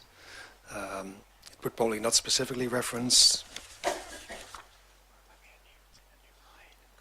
Yeah, we think would be a separate line in the land use table to kind of park that as on its own for now, so it can be decided in the future what it is, if that's along the lines of what the other special planning area is, or is it, or does it fall eventually in the comprehensive planning sites for comprehensive redevelopment? I think we'll have to leave it to you to decide where that will go. At this point, as the map will if we move this motion for a special planning area, then does it fall by nature that it would also have to have some language in the guidelines? Okay, so I think this is sufficient to give that direction if that's adequate. So the motion on the floor right now is to just highlight in the map that this is a special study area for. And that really and they'll have some language that comes back with us. That will come back to us next week for review, correct? That language would be in the document? Okay. So moved and seconded, thank you. So with the revised language, Councillor Appleton and Green. Thank you, Your Worship. It's more a question for staff, but just in terms of practical application of a special study area, does it imply that if once put into place, once this area is applied or brought into force, the mechanism is such that if a proposal arrives the day after the OCP is passed, is then the mechanism that is put on pause, or it is brought immediately to council to evaluate such a proposal, or what is the actual mechanism if somebody immediately comes forward with a proposal for one of the properties in the study area? Sure, Mr. Bull.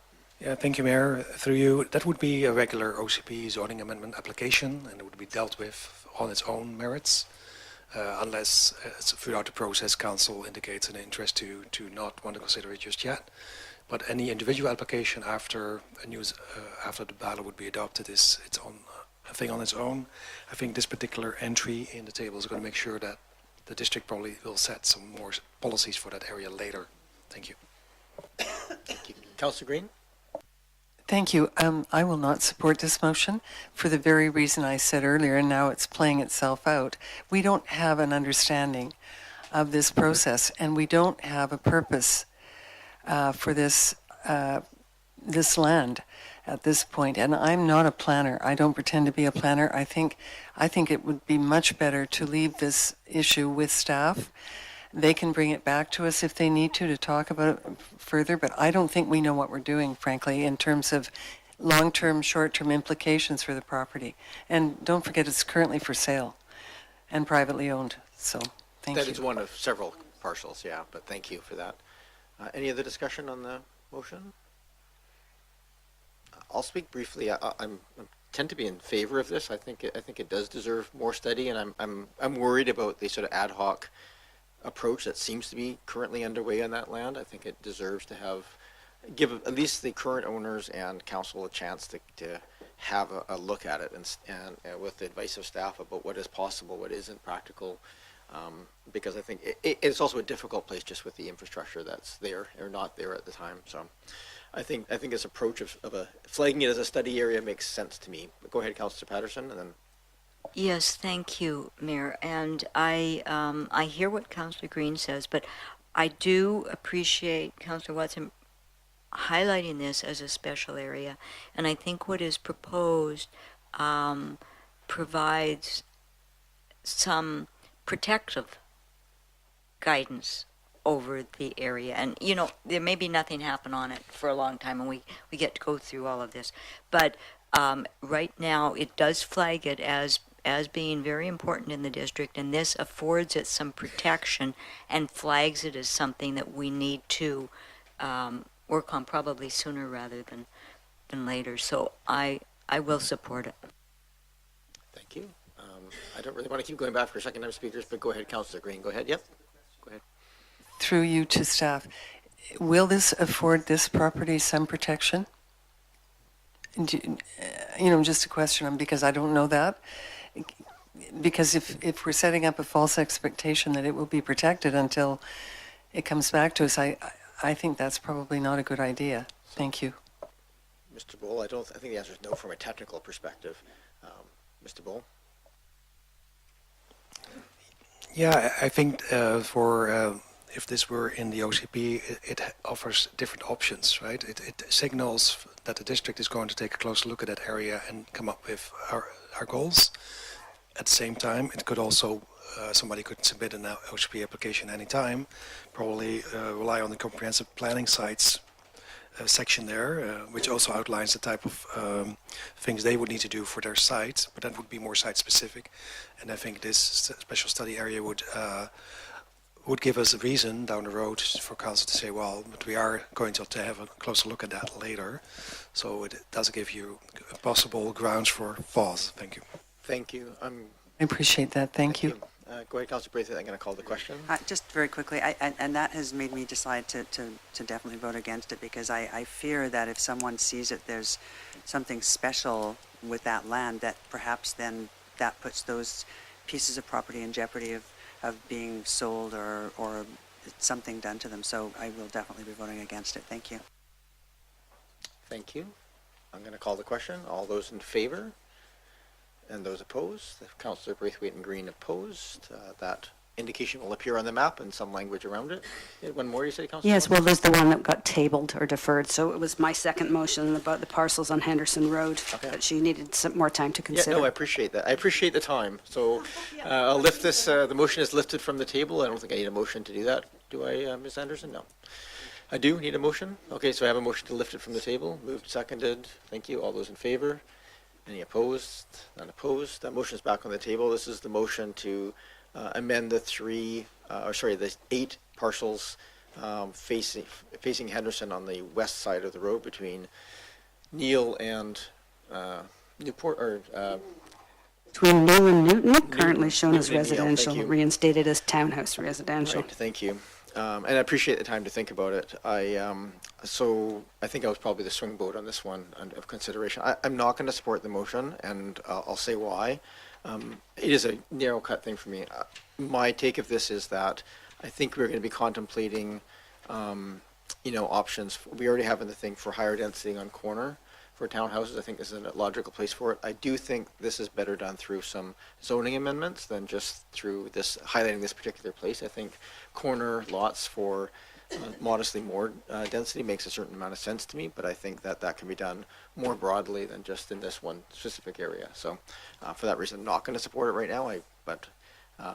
So I'll leave it there. Any other discussion on this motion as it's sitting in front of us? Go ahead, Councillor Smart, just to speak again. Sorry, just a question through you, Mayor, to staff, just related to your comment. So if, because these areas are designated residential, though, if there was to be a more comprehensive sort of townhouse development with more density, that would be an OCP amendment as well as a rezoning that would involve a public hearing. Could I just clarify that with staff? It would not require an OCP amendment, correct? It would just require a rezoning. That's the language in the residential zones for corner lots is flagged as allowing some additional density with the rezoning. Yes, correct. If it's consistent with the OCP in terms of what an applicant may be proposing in relation to that townhouse form, then if depending on the details of that policy that will be fleshed out to support that land use designation table, then yes, an OCP amendment wouldn't be required. It would just be a rezoning application. Thank you. I'm going to call the question. So the motion is to add that as the townhouses to that strip. All those in favor and opposed? Councillor Green, Patterson, Braithwaite, and myself. That does not pass. That concludes your motions, Councillor Watson. Thank you. Councillor Smart. Thank you. I have a similar list of amendments to put forward. My first amendment, and these are mostly related to the questions that I asked earlier, so hopefully they will build upon that information. My first proposed amendment is for new townhouse residential zone designations in 4 locations where the orientation of lots is rotated parallel to the street and it results in an irregular depth of townhouse residential.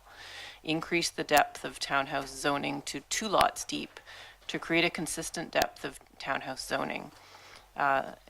That's the motion. It occurs at Milton, Carnarvon, Chaucer, and Cadboro Bay Road.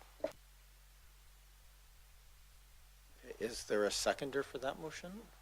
Moved and seconded. Go ahead, Councillor Smart.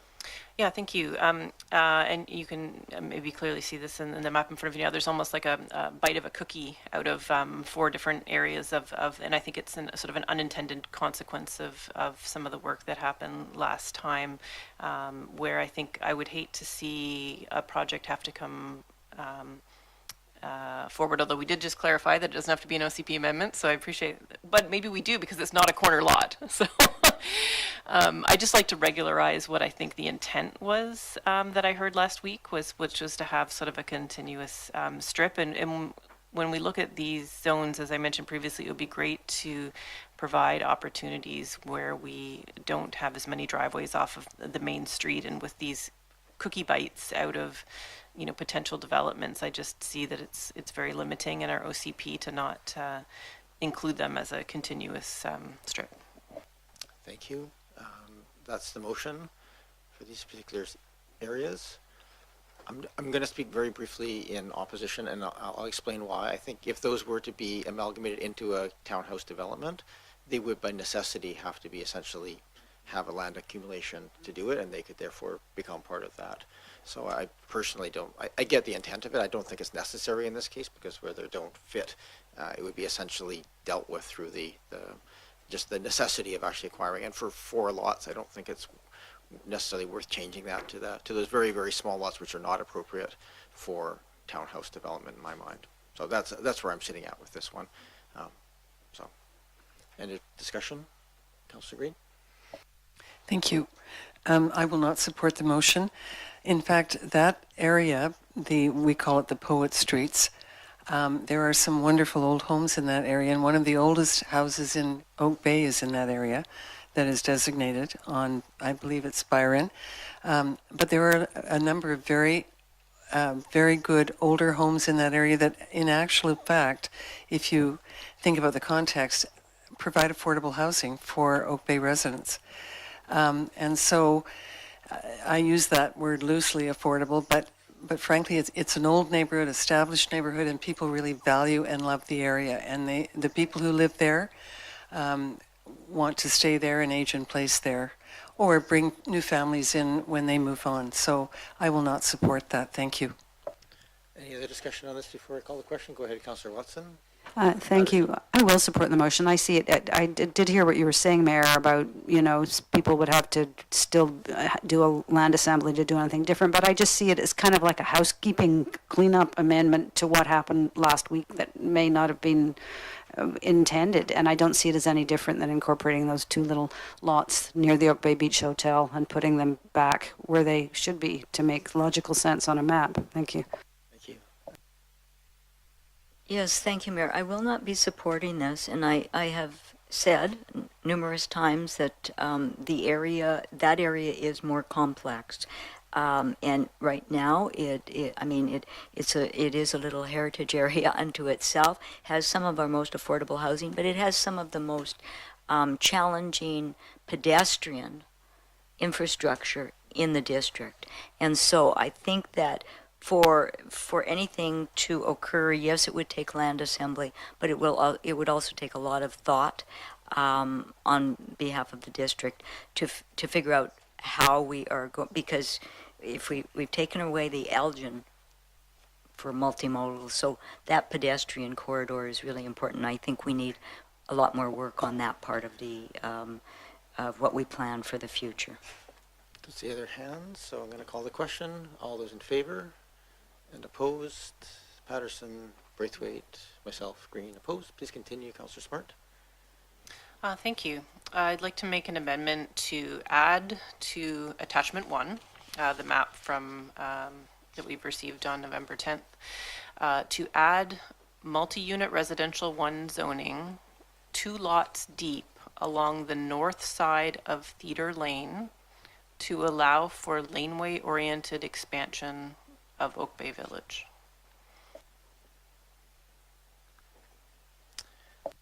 Right, can you repeat that again? North part of Theatre Lane for the entire length of Theatre Lane? Correct. So from EL Street through to Monterey. Okay. And the language again is to convert those 2 deep as into multi-unit. Is that correct? Okay. Just so we're all clear on the ask here. Okay. Is there a seconder? Go ahead, Councillor Smart. Thank you. As we are about to move into our urban village planning, and we're going to be looking at the potential for that laneway to be what is already a vibrant part of our urban village center, but which could become even a more vibrant part of our urban village center. I think it's really important that we're looking at a slight expansion of the village there that we did see in our previous recommendations from staff. Again, this is not rezoning those properties, but it's putting them in the OCP as a signal that we're looking to consider the vibrancy of that laneway in our future urban village planning, and not setting ourselves up where we're about to go into an urban village planning exercise without having really any OCP capacity there. And the multi-residential zone would allow for work, live, or commercial at grade. So just providing us some flexibility as we go into that village planning. Thank you. Councillor Braithwaite. Thank you. And I think in the future, perhaps that might be something that we might want to consider. But I think because we're going to have a village plan, that we should actually wait until after that process is done to make that determination. So I'll be voting against it. Thank you. Thank you. Discussion, Councillor Appleton. Thank you, Your Worship. So speaking in favor of the amendment that's on the floor, I consistently over the entire time, my entire time on council, even before my time on council, I've received so much feedback from residents saying that the villages are where we need additional housing, additional vibrancy, additional amenities. This is where folks are telling us that they want to see that happen. This is literally a half block away from probably one of the best transit locations and transit nodes and all of the community's amenities. So if we were not going to pursue additional multifamily residential in association with villages in this location, then I'm not sure where it would go. I'm not sure where you could find a more appropriate location for this to land. And people have said repeatedly that this is the kind of vibrancy and this is the kind of the activity that they want to see around the villages. Thank you. Thank you, Councillor Appleton. Other discussion? Go ahead, Councillor Watson and then Green. I'll just echo that. I mean, when we went out initially at our first round of consultation, giving growth options to the community, this is what they said. They said, please focus that growth not in our neighborhoods, but in our village areas, our neighborhood villages, in our village per se, and on our transit corridors. And we haven't done anything yet unless we add these lots to actually reflect that in our OCP, our high-level document going forward in terms of long-range planning. So I do support this motion. I think it will help to provide some focus when we do when we come and do this wonderful village plan that we've been waiting so long to get to, hopefully next year. Thank you. Thank you very much, Councillor Watson. I have Councillor Green and then Braith and then Patterson. Thank you very much. I would rather see it incorporated, as Councillor Braithwaite points out, into a holistic village plan. I don't think we should be making any decisions piecemeal on the properties within the village area until that village planning process is commenced. And we also own 2 of those properties along Theatre Lane. We haven't decided or determined their future either. So I think until we do all of that, it would be premature. Thank you. Councillor Patterson? Yes, thank you, Mayor. And yes, we did agree there would be that density around villages were optimal going forward. However, I do keep in mind that right now, a lot of it, other than the ones the district owns, these aren't vacant lots. These are occupied family homes adjacent to it, and we're talking about a commercial, and if you go commercial and multifamily, it impacts tax assessments for the homeowners. And so I think we need to do a village plan and come up with a solution for that. But we don't own the land in the village, so development of the village itself will depend on working with private owners. And so to already be upzoning some of that where it will potentially impact the occupied homes that are there now seems to me not the responsible thing to do at this point in time. Thank you. Just for clarity of language, it isn't technically, it is not upzoning. This is a OCP designation, so just because that those get mixed up sometimes. I know what you meant. So speaking briefly, it's a rational place to consider these changes. I do think it's important for us to have a look at the village plan and amend the OCP to meet the outcomes of that. And in particular, just for this particular area, the Theatre Lane is not currently contiguous. It jigs and jags, and there is an opportunity here for consideration of that whole area in terms of flow of traffic, for what kind of additional commercial on the backside of those buildings. There's many aspects of that I really want to give us a chance to tease out, and I think that having that communication with the community at that point is the right time to do it. Not right now, so I'm not going to support the motion. I do think it will come back for conversation when we do the village area plan. Other discussion? I'll call the question. All those in favor? And those opposed? Councillor Patterson, Braithwaite, Councillor Green, and myself opposed. I was at an auction, live auction the other day, and we're all not scratching our ears or moving off of our chair for fear of accidentally raising your hand and spending a bunch of money on a piece of art you don't want. Councillor, I'm gonna I need a motion here to extend the meeting to 11:30 at this point. I hope so. I'll move to extend the meeting to 11:30. Is there a seconder? Moved and seconded. All those in favor? Any opposed? I apologize to everybody for this taking so long. Sometimes this is the messy work of council. So, and we take no offense for you leaving. If I could do the same, I would. Go ahead, Councillor Smart.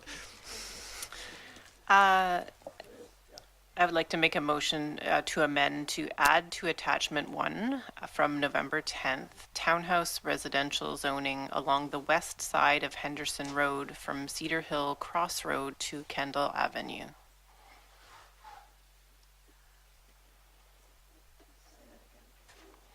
Please repeat that, Councillor Smart. to add to attachment 1 from November 10th, townhouse residential zoning along the west side of Henderson Road from Cedar Hill Crossroad to Kendall Avenue. Side 2. I'll second the motion.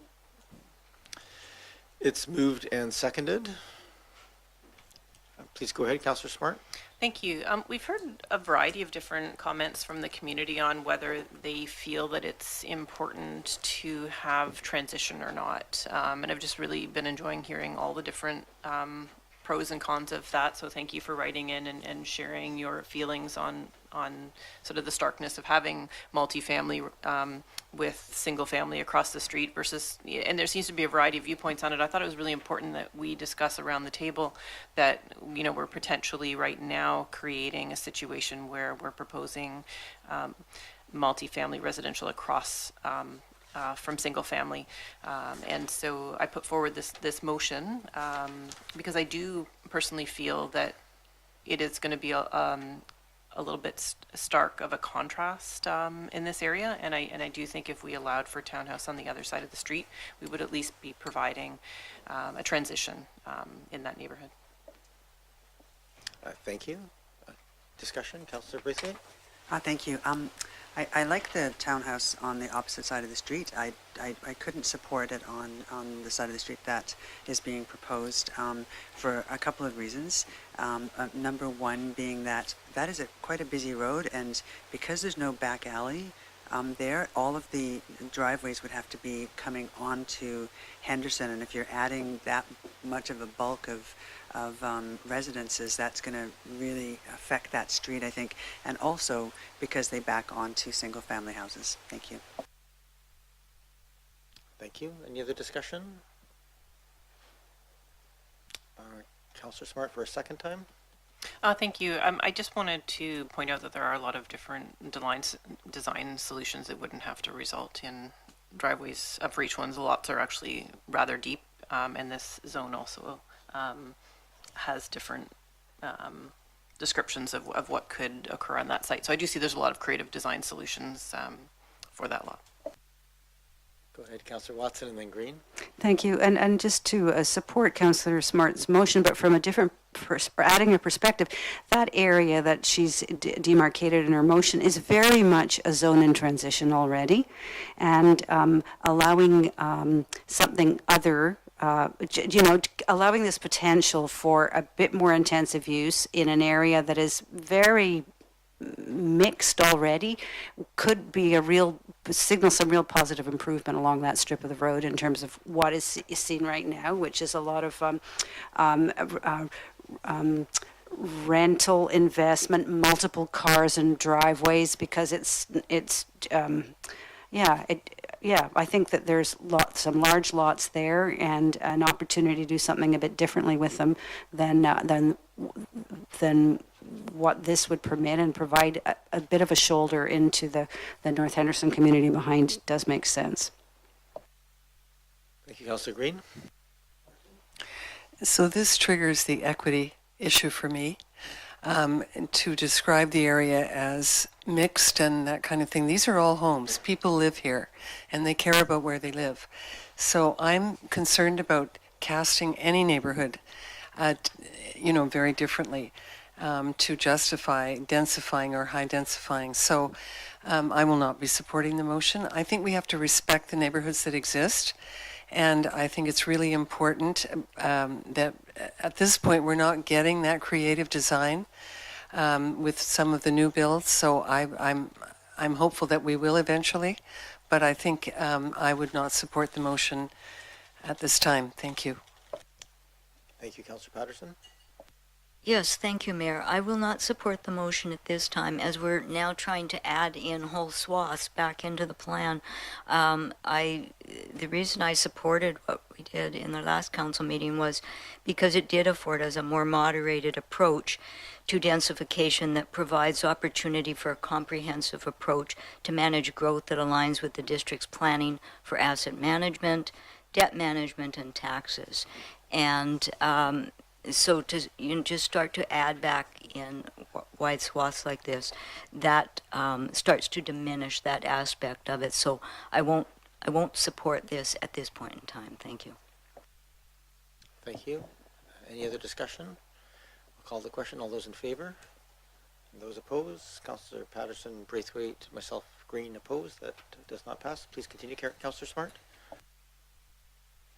Yeah, thank you. I'd like to make an amendment to add to attachment 1 from November 10th, townhouse residential zoning along Foul Bay Road from Lansdowne Road to Neil Street. So along the east side of Foul Bay Road from Lansdowne to Neil Street. So thank you. I think that's fairly straightforward in terms of the pieces. Is there a seconder? Moved and seconded. Go ahead, Councillor Smart. Thank you. And I really appreciate the conversation that's happening tonight so we can actually talk about why things have been chosen and why they weren't, because last week proposals were put forward, but we didn't, because it was sort of starting from scratch, we didn't really get to have these conversations around exactly this and that. And it's not that the plan we have on the table now has been like analyzed to show us that it meets our housing uptake or anything. So it's not like it's a solid document in my opinion. So I think it's really important we have these conversations. I'm bringing this forward because I almost motivate from the opposite point of view, because I don't know why we wouldn't consider this area. Why, for some reason, townhouses are acceptable below but not above. And so I just didn't understand the rationale to exclude them. Fair. I'm, as the person who moved the suggestions last time, I contemplated where I thought was reasonable. I do think Foul Bay Road as a corridor made sense to add some density to. Once past Neil Street, and which is the historical boundary of the Hudson's Bay Company lands, it does change elevation quite a lot. So it gets quite a bit steeper, and it is a very busy road. And so my thought on this one is, if we're going to add density, that is an area that has the highest potential for conflict with density. And I think if we're really focusing our intention of where we'd like to see it, I think the other portions, again, that was just, I don't claim that was the absolute perfect or anything else. That was just the rationale used at the time. I did want to somewhat limit the total number, I think just in terms of the carrying capacity of the community. So that seemed like a rational place to draw a boundary at the commercial center. So happy to hear the other logic or rationale for other pieces attached to it. Go ahead, Councillor Braithwaite. Thanks, Mayor, and I would agree full-heartedly with your comments on that, so I'll be voting against this motion as well. Thank you. Other discussion? Councillor Green. I just wanted to add my comment that I agree with you, Mayor, and I will vote against the motion. All right, thank you. Just trying to limit the comments as much as possible if it's not changing things, but I appreciate that. All those in favor of the motion to add those in, and those opposed, Councillor Patterson, Braithwaite, myself, Green, opposed. Please continue, Councillor Smart. Thank you. This is my last amendment motion related to the map, and then I do have additional ones when we get to the landmark. The framework. So this amendment is to add to attachment 1 from November 10th, townhouse residential zoning along Musgrave from Dalhousie to Estevan Village.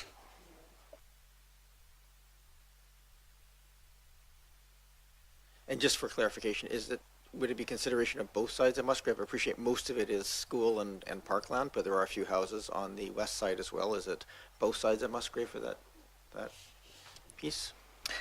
Thank you for the opportunity to clarify. I suppose it could be both sides, which would capture just those other 2 lots at the top would be the only real difference there. Yeah, I think there's 3 lots, 3 to 4 lots, depending on how you're arguing it on that. Okay, thank you. So the motion is townhouses Musgrave from Dalhousie to Estevan. Is there a seconder? Seconded, thank you. Go ahead, Councillor Smart.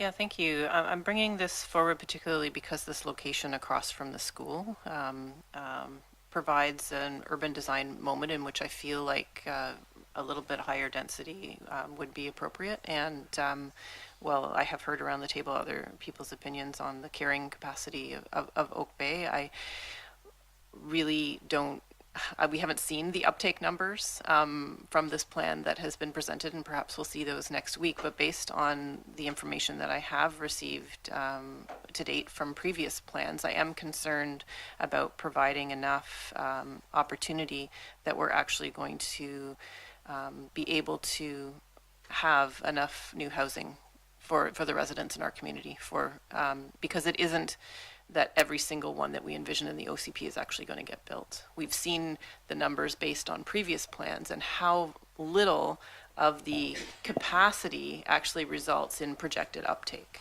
And I do think it's important that we do this job around the table of actually providing projected uptake based on our economic analysis, so that we're actually really providing some new housing, because I have talked to many residents in this community that would like to be able to have the options of townhouses and condominiums, and despite some of the media stories and how they have been represented as falsely declaring that we've solved the housing crisis miraculously 10 years early. I wish it was true, but it's not.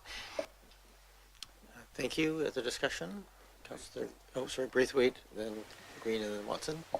Thank you, Mayor. I hear from a lot of single-family owners and who are looking to either put suites in their house or something to get some densification in that way. When I look at this and to try and consider what it would look like to have townhouses down that particular street, if you knew how busy that street was during school and the parking issues that are on and around that street, you wouldn't even consider putting townhouses there, because it's too busy and it's almost too dangerous for the kids right at this point in time right now.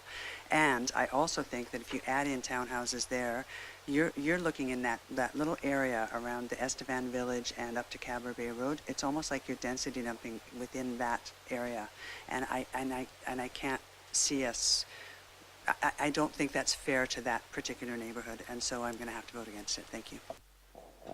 Thank you. I have Green and then Watson. Thank you. And I appreciate the townhouse form. I think it's an important one. But if we're trying to attract young families with young children, they will not be affordable. And I can guarantee you they will not be affordable in that area. That's also an area of an established neighborhood. So I think we want to respect on the opposite side from the school side. That's a neighborhood of people and single family homes now. So I will not be supporting the motion. Thank you. Councillor Watson. And thank you. I'm happy to support the motion. I think if you just actually look at one level, just at patterns, and you see an opportunity there along basically it's a single site, it's all institutional on the other side of the road. It's a very, very logical place to signal that some slight increase in density could occur. It would actually help to support the prosperity in the neighborhood village. And I think that it will, and contrary to what Councillor Braithwaite's suggesting, it actually, when you do that sort of thing, you actually calm what's going on the road. You provide more eyes on the street, and you create a different kind of feeling and motion and activity when you allow for that kind of density. So I don't see it as a detriment. I see it actually as improving the situation in the relationship with the school. Thank you. I'll speak briefly to this. I think there is a case to be made. The original plan had both the lots facing Dunlevy and Musgrave along here, which both back onto a laneway as a sort of contiguous higher density build out. You could probably make a similar case along Todd Road between there and Hamiota as double facing. I don't think it's the right path right now. I just think that the argument is good. I think if we were to do along Musgrave, it would make sense probably to do both. I don't think it's necessary right now. I think that the capacity that we have built into this is sufficient. I am concerned about just the Musgrave in terms of the added traffic and so forth in that very busy area along the school area. It's probably correct that it might slow down some traffic, but it would also add quite a lot in there. So that's where I'm at this moment based on the conversations we've had. I'm going to call the question. All those in favor? And those opposed? I have Councillor Patterson, Braithwaite, myself, and Green opposed. Please continue, Councillor Smart. Was that the last amendment? Yes, that's my last amendment with regards to the map. I do have additional amendments when we come to the land use framework. Thank you. Are there any other discussion? We have a motion on the revised land use map with a number, not many, but a few amendments added in here. Is there any additional changes that people wish to bring forward on the map? If not, I'm going to call the question as amended on the map. Yeah, please go ahead, Councillor Braithwaite. So there's two things that that made it in on that map that were not in the previous one. But by voting for this whole for the amended map, that means that now we would be voting in the affirmative for it when we have voted against those two sections. If I wanted to vote for in the affirmative to promote everything except for those two sections, how would I go about doing that? Oh, at this point, so the motions to amend are there, so what we are left with right now is the totality, and as always at this point, if the sum total of those changes you feel is not supportable, I would advise voting against it. If the sum total you feel is on the balance a reasonable model of balance, then support it, and that's where we're at. So thank you, if Mayor. the motion fails, then we go back to the original map at this point. But so Thank you, where we're Mayor. at. I will vote in favor only because I want to move this forward. Thank you. All right, thank you. Any other discussion on the amended motion? Councillor Smart? Yeah, I just wanted to share that I won't be supporting the map as amendment. I don't have confidence that this is enough, that is a capacity that's actually going to occur to become enough uptake in our community for the housing types that our residents have wanted. So I don't see that it actually meets our goals at this stage. Thanks. Any other discussion on the motion in front of us as amended? Councillor Appleton? Thank you, Worship. Also not supporting the revised map, primarily for the fundamental reason that it does not, the material that we are reviewing and the material that we are debating is not the material that was put to the public for consultation. This was clearly identified at the November 3rd meeting as a blank slate. So I want to be clear with everybody in the community that what is being debated here is not the OCP material presented to the public and developed over the course of more than a year. This represents a concept put forward by the mayor and supported by some members of council. The material that was presented at the November the 3rd meeting the November the 3rd meeting could have formed a really good basis for debate, and it needed to be debated. That was not the course taken. And then I was hopeful that after that took place, that there could have been a constructive amendments created for that material. Sadly, none of those things supported, not even an interest in looking at modifications. So for those keeping track, that's 2 properties that have been modified over the course of those amendments. So there's an extraordinary false dichotomy between what was presented initially by staff and what is being debated here. So I am so disappointed at the out-of-hand rejection of all of the. Point of order. Point of order. I think he's in order, Councillor Braithwaite. He's allowed to express his frustration with the I would outcome. ask that Councillor Braithwaite detail her point of order, please, Your Worship. I would be happy to. I think that last week we had a discussion. It was something was tried to be put on the table that the community had spoken to that they would be in support of. There was an opportunity. We had a democratic process around this table. There was an opportunity then for input from the councillors, and that did not happen. And that was really a good time that you could have put some of these thoughts on the table and some of the things that you wanted to see happen. You didn't do that. And now I'm just going to ask you just again to address your comments through me. Thank you. I don't need to say anything else. Thank you so much. I will respond. I will respond through the chair. There were amendments made at last week's meeting as well that were rejected out of hand. So what is being debated here is not representative of the material that was put in front of council. So there's a point of order made that there was the statements made were unfair or unreasonable. I don't support. I think up until now, your comments are in order in terms of your comments about how you felt the process went, Councillor Appleton. We are also still debating the merits of the motion in front of us. So also just ask that you try and keep your comments primarily directed there. I will keep it very simple, Your Worship.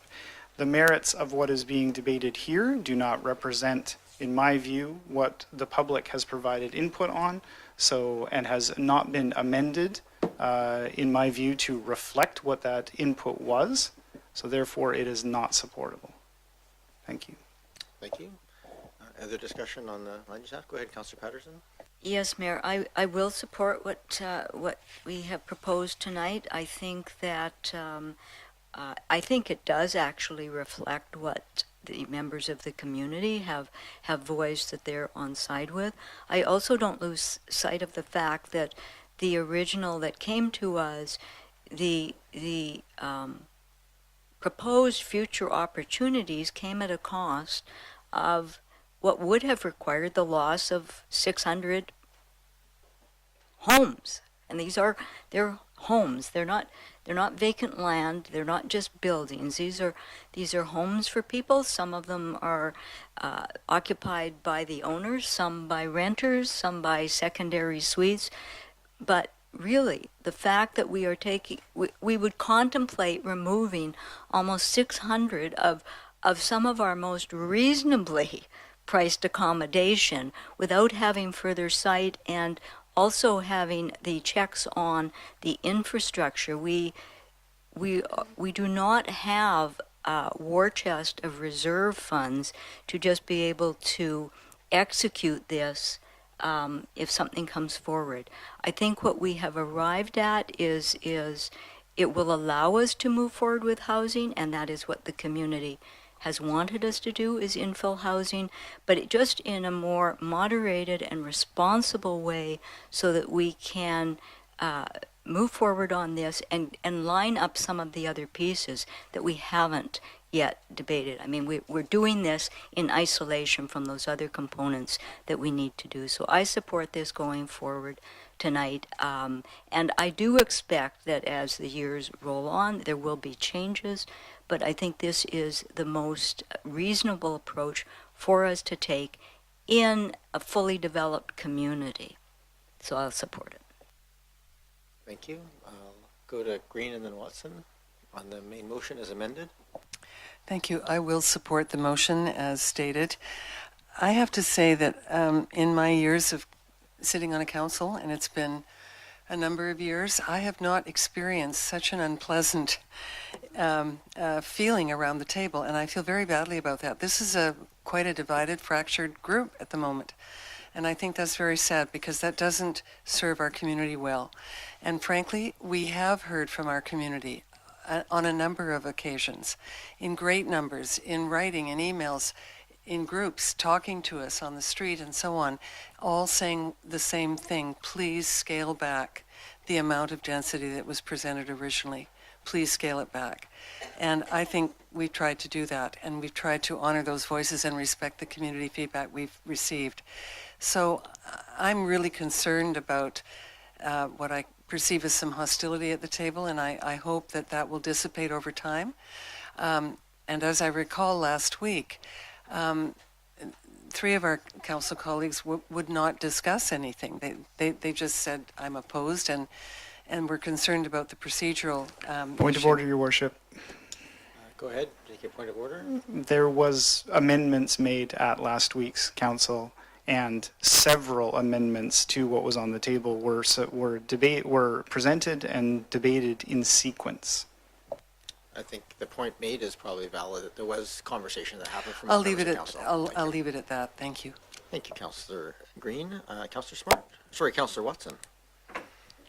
Yes, just to say that tonight, what's in front of us at the end of all this discussion is a land use framework, which isn't a zoning map. It's just policy intentions for an OCP that does not provide accommodation for any new housing types in Oak Bay. And no new multi-unit residential. So there is no change in terms of what we have now, in terms of what we might, through our OCP, allow going forward. And I think that's a really big lost opportunity, given what we have heard on the whole time I've been on council, and a reason I ran for council, which was that there weren't enough opportunities for apartments and condominiums for people that were elevated and accessible and could be an alternative housing choice for them if they chose to stay in Oak Bay. We do not do that with what's in front of us right now, and I think that is such a sad thing. Thank you, Councillor Watson. I have nobody else on my speaking list, but we have the main motion for consideration. I'll speak very briefly to this. I think we've probably hashed it out more than enough. I do think that I want to acknowledge that where we're at right now has caused some division and anxiety, and I want to just reflect on that as a unfortunate byproduct of the timelines that we're dealing with here. I do think that what we heard from the community in this process was sort of a gasp of what does this actually mean to me, and not a lot of sort of directed where do we want the housing to go into.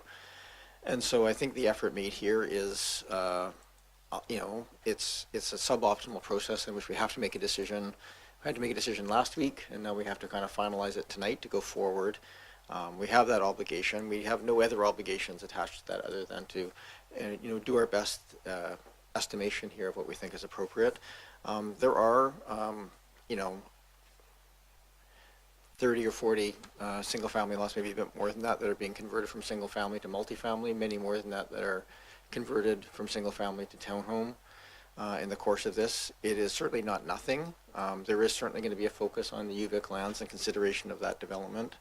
I do appreciate the changes that did get through today. I think they're enhancements to the proposal that's going to go forward. I also just want to reiterate this is a process that does not end here.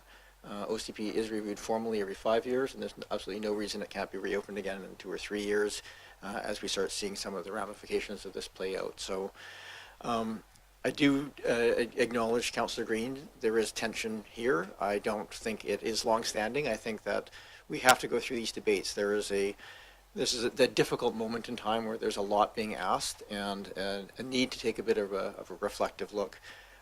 I don't think even in that case the council's that far apart in terms of what we're trying to accomplish in terms of housing. So some of this is just how we're responding to the feedback that we've had and some of the responses that we've had to the vision we have for the community, and that's totally fine. So I'm going to support the motion as it is. I think it needs to move forward. I look forward to continuing this conversation with the community. I think the village area plan is an incredibly important one that we need to have. I think some of appreciate the flagging of the sites on Beach Drive, also important conversation to have, but for now, comfortable with this advancing as it stands, with significant changes to the current OCP and definitely less than what was being brought forward as a piece. I do want to just flag, I don't think it's fair to say this doesn't reflect any of the feedback we had. It is a modification of the plan that we got back. And I do also just probably want to recognize this has been a difficult and very thoughtful and comprehensive planning process on the part of staff and the consultants. I know it's not been an easy task with the numbers guiding this priority, but I do think that at the end of the day, our job here is to look at, and I think the conversation tonight was exactly where we end up, right? There's the broad planning pieces, and then we end up at the individual lot level trying to make a decision about what is the reasonable, what would that look like in an individual lot. So. Yep, I'll leave it there. I really do appreciate all of the effort and thought that's gone into the motions that were made tonight. I know it's been a long slog, but here we are at the end of it. I'm going to call the question on the motion as amended. All those in favor? And those opposed? I have Councillors Smart, Watson, and Appleton opposed. That does carry. We move on to item number 2, and I do have, so the motion there is include the proposed land use designations as drafted in attachment 2. Can I have someone move that? Is there a seconder? Moved and seconded, thank you. Now, before we get to other, I did get flagged that Councillor Patterson wanted to that she had a reconsideration motion that she wanted to make. Yes, we have to extend this to midnight. I thought we'd get out of here earlier. Move to extend to midnight. Second. Moved and seconded. All those in favor? Any opposed? None opposed. If people are quiet, if you people want to stand up and sit down again just to get some things in your legs, please do that. I'm just going to continue the meeting here as we go through that, but I appreciate how hard it is to sit in those chairs. Councillor Patterson? Yes, Mayor, I thank you. I would ask Council's indulgence. I would like a reconsideration of, you will have it in your minutes, and that was in our special council meeting. What was flagged as 2025 number 594, that, it's 595, 2025 595, and that was a motion that the corner commercial use be excluded from Uplands area. I voted against that, and I wish to change to in fact supporting that. Okay, so I'm just gonna so if we go to the minutes of November 3rd, Yeah.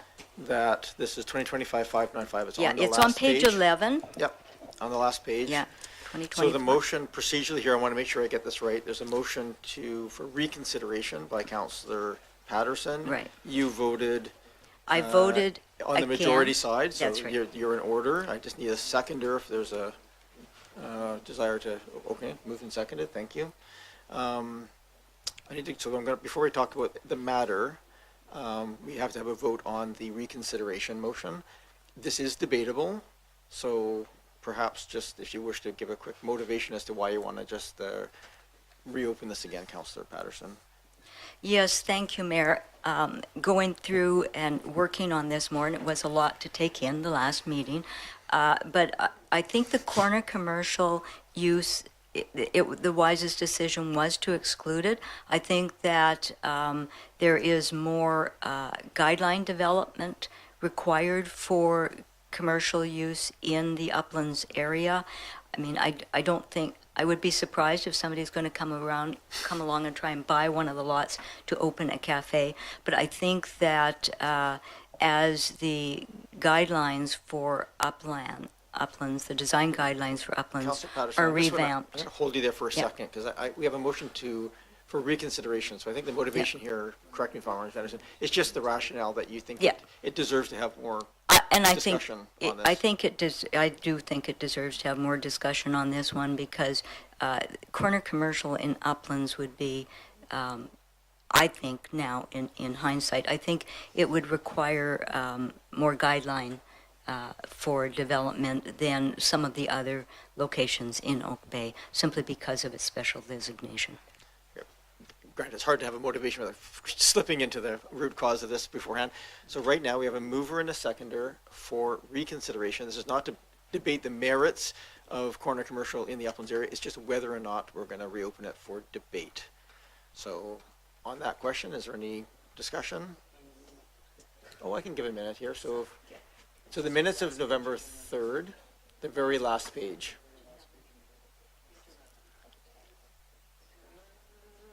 Top of the page. Oh my gosh, keeps going and going. Here we go. Okay. So the motion right now is for reconsideration. So if it passes, it'll be open for debate. We'll have a discussion on it. If it does not pass, it'll stay as it was. Discussion on the reconsideration, not on the merits of the motion. I'm not seeing any. All those in favor of reconsideration? Any opposed? Not opposed. You've already kind of motivated. Councillor Patterson, do you wish to add anything else? Okay. 11:31. Any other discussion? Councillor Smart. Yeah, thank you. I just wanted to, again, just talk about the importance of future thinking and walkable communities. And I think it's really important to note that these would still be required to have a rezoning. And so there still would be that opportunity to have a discussion around the particular site or concerns. But I don't think we should be singling out a specific area to not be a walkable community. In principle, I just I feel very passionately that we need to move towards more opportunities for people to walk and cycle to things they need. Thank you. Other discussion, Councillor Appleton? Well, thank you, Your Worship. So I'll just sort of reiterate what I mentioned on this point, that I appreciate it coming back, and I think it's worthy of debate. I think my intention to have corner commercial also be applied to the Uplands area responds to what I've heard about folks indicating that there is a broad support for ensuring that Uplands is also included in potential density or potential redevelopment scenarios in the future. It will always require rezoning. It will always require upland siting and design guidelines to be applied. But I do hear, in terms of equity and the distribution of development, new development through the community, people do ask questions about uplands. Of course, it has to be done in a way that is congruent with the uplands siting and design guidelines, keeps with the character of that area. But people are asking legitimate questions about how we would support additional housing in that area, and commercial use to help support that is then a part of making that happen. Thank you, Your Worship. Thank you. Don't see other discussion on it. This was forward last time. I was 50-50 split. I pretty much spun the coin and supported it. I'm still in that kind of narrow boundary. I tend to probably, as I've thought about this a little bit, I do think there may be some merit in supporting it. I do think that the focus of commercial is probably at the Cedar Hill corner space, and of course in Estevan at the other side of Uplands. I see this as probably not a big change one way or the other depending on it, but we do have some pretty significant focus around trying to support the corner commercials that we have. And there isn't a really strong rational place for commercial in the Uplands. So I tend to be on this one. I'm, like I said, 50-50 on this one. I'll probably support the motion this time around. But if there's any other conversation, I'm happy to listen to it. Councillor Green. Thank you very much. I will support the motion as I did the last time, but I just wanted to add that in terms of equity and the uplands, this council purposefully included the uplands in the Bill 44 legislation. I recall the discussion. I recall the word equity being used. I believe I was one of the councillors that used it. So the uplands has not been treated differently in terms of Bill 44 at all. Commercial development in the uplands is a totally different kettle of fish, and I have a passion to protect it as much as I can. I think the commercial development in the uplands would be a bridge too far for most residents in Oak Bay. Thank you. Thank you. I think we have debated this, but is there anything else people wish to add before I call the question? The motion on the floor is that, make sure I read it aloud, everybody understands. The motion is that the corner commercial use be excluded from the uplands area. So that's which is a change from the proposal and a reversion to where it is today, basically. Any other discussion? Councillor Smart? Yeah, I just wanted to comment that there's demi-tasse, there's Delish, there's ice cream shops, there's all sorts of things that can enhance a community, and I just think it's leaving it open in the official community plan to having the possibility of something that activates a neighborhood that provides community connection. I just don't think we should limit it at the OCP level. Thank you. Councillor Watson, you wish to add something? And I agree with that. We're not pre-zoning. We're just providing an opportunity for maybe a good proposal that would come forward. For example, next to a park, we've seen how well Parachute has done next to Windsor Park, and it's created a gathering place and a wonderful place of vitality. And there are locations like that. We're talking corner commercial here. We're not talking commercial. That's a completely different thing. And again, that we're not talking about picking out these lots and saying that's what must and will happen. That's not what this is about. It's just providing some opportunity for some thoughtful things that would still have to come back to be discussed. So I'm sorry. I just think I agree.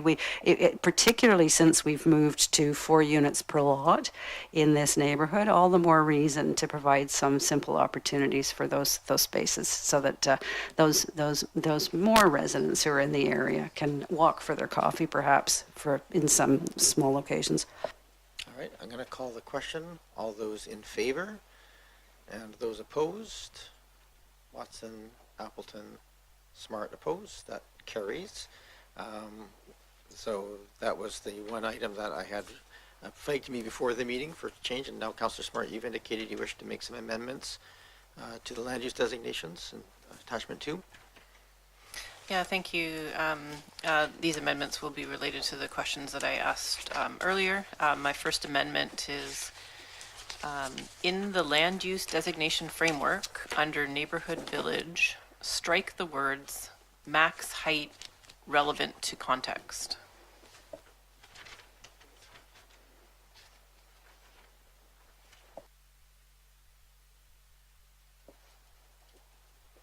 So just everybody had a chance to see that. It's on the first page of the revised designation table. So it's the second item, neighborhood village, second column, max height relevant to context. The motion is to strike that language. Is there a seconder? And I know you asked a question earlier from staff on this one, so go ahead, Councillor Smart. Yeah, thank you. I just saw the conflict between basically two different height requirements in the land use designation table, and my understanding from staff's response was that there was agreement that the height relevant to context was maybe something that could be dealt with more appropriately in the zoning as opposed to the OCP, and that this might actually cause a contradiction of trying to figure out if something was an OCP amendment or not if it's left as is.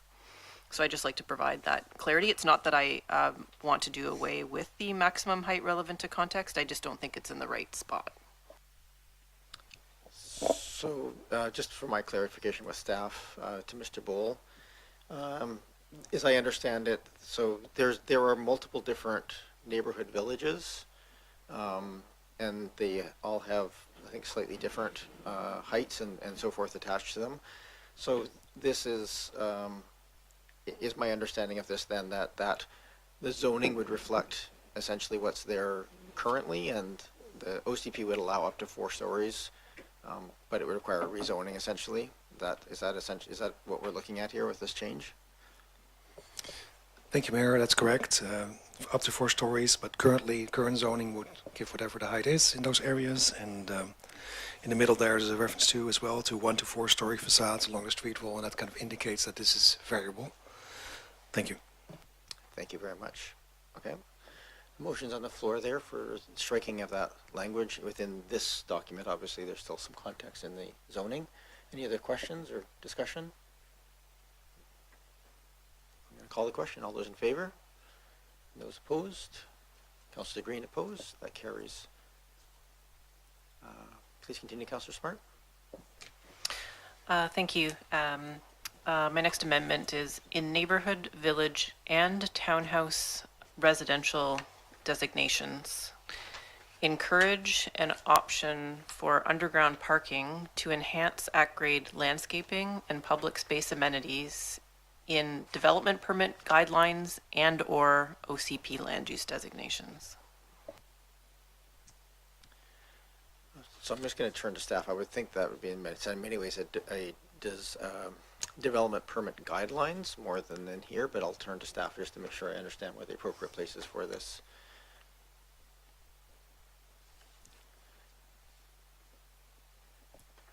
Mr. Bowl, I'm just going to... Yeah, thank you. Or if you wish, I think I said this before, we may just want to, if there's a desire to find ways of encouraging underground parking in general, that may leave it to staff to come back with what they think is appropriate, if not done at the table here.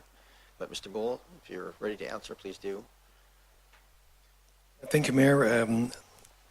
I think either way, this could be an intent piece in the land use designations. It could also very well fit under the design guidelines for those areas. The other thought I have on this is usually these are smaller sites. Anyways, I'll leave it at that. Thank you. Councillor Smart. Thank you. I did bring forward the wording in this motion based, Mayor, on some of your previous instruction to keep it as open as possible. But particularly for me, this came up in reading the land use designation tables because the wording appears to encourage parking at the rear and side of buildings while saying underground parking is permitted, but it seems to encourage surface parking. And I don't entirely agree with the current wording, and therefore I would like to keep it open to staff being able to modify both the characteristics in the land use table as well as the DP guidelines. Thank you. Yeah, so can you just read the motion again?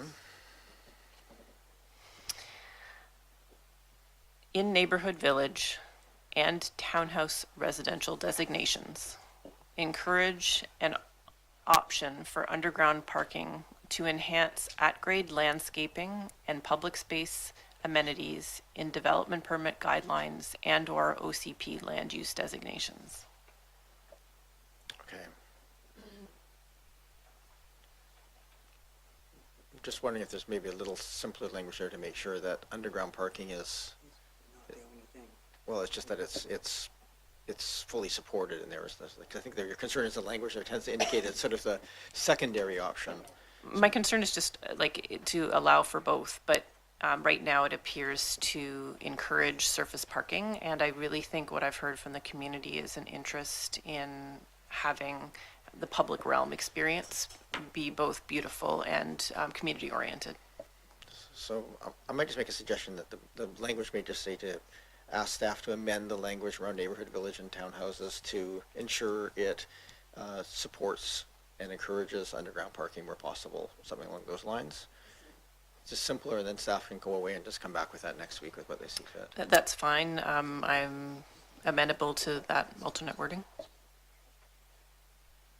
Is that kind of language straightforward enough? It gives you enough room to wiggle. I think I take your point, Councillor Smart, that certainly underground parking where possible makes sense, and we don't want to be making it as a second-class citizen, which some of this language kind of makes it sound like. So, if that's so, I don't actually remember who seconded. I think it was you, Councillor Watson, for the original motion. Are you amenable to that change of language? Okay.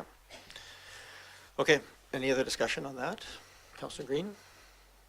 Thank you. I appreciate this, but I thought the point was originally that we were going to a carless society and we weren't going to encourage a lot of parking. Underground parking will involve blasting extensively, and I think residents are very concerned about that over time. So I would not approve. I don't think blasting is an environmentally terrific thing to do, especially in a village area. So I would prefer to see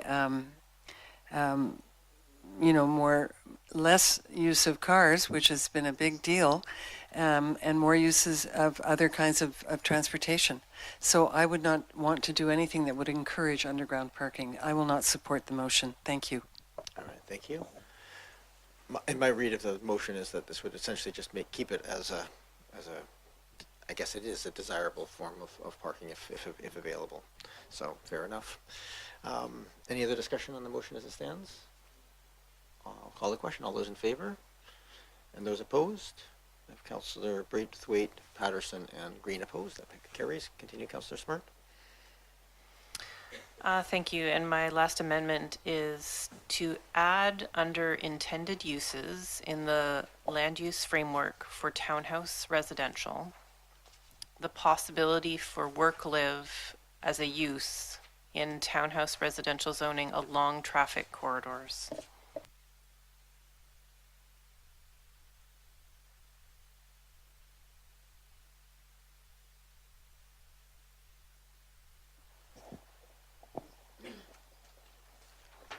So can you just read that aloud again so everybody has your wording? To add under intended uses in the land use framework for townhouse residential, the possibility for work-live as a use in townhouse residential zoning along traffic corridors. Is there, I'm just getting one quick thing. Is there a defined traffic corridor? Because every road is a traffic corridor. Not so much. I guess I wrote this before knowing what I could just leave that part off because I didn't know today where the conversation was going. I'm going to suggest you leave it off because I think the areas that we have for townhouse are all. Yeah, I think you're right. I think they're all in locations along busy corridors. So I will leave those last three words off if the seconder is amenable to that. Sure. Yes, we have a mover and a seconder amenable.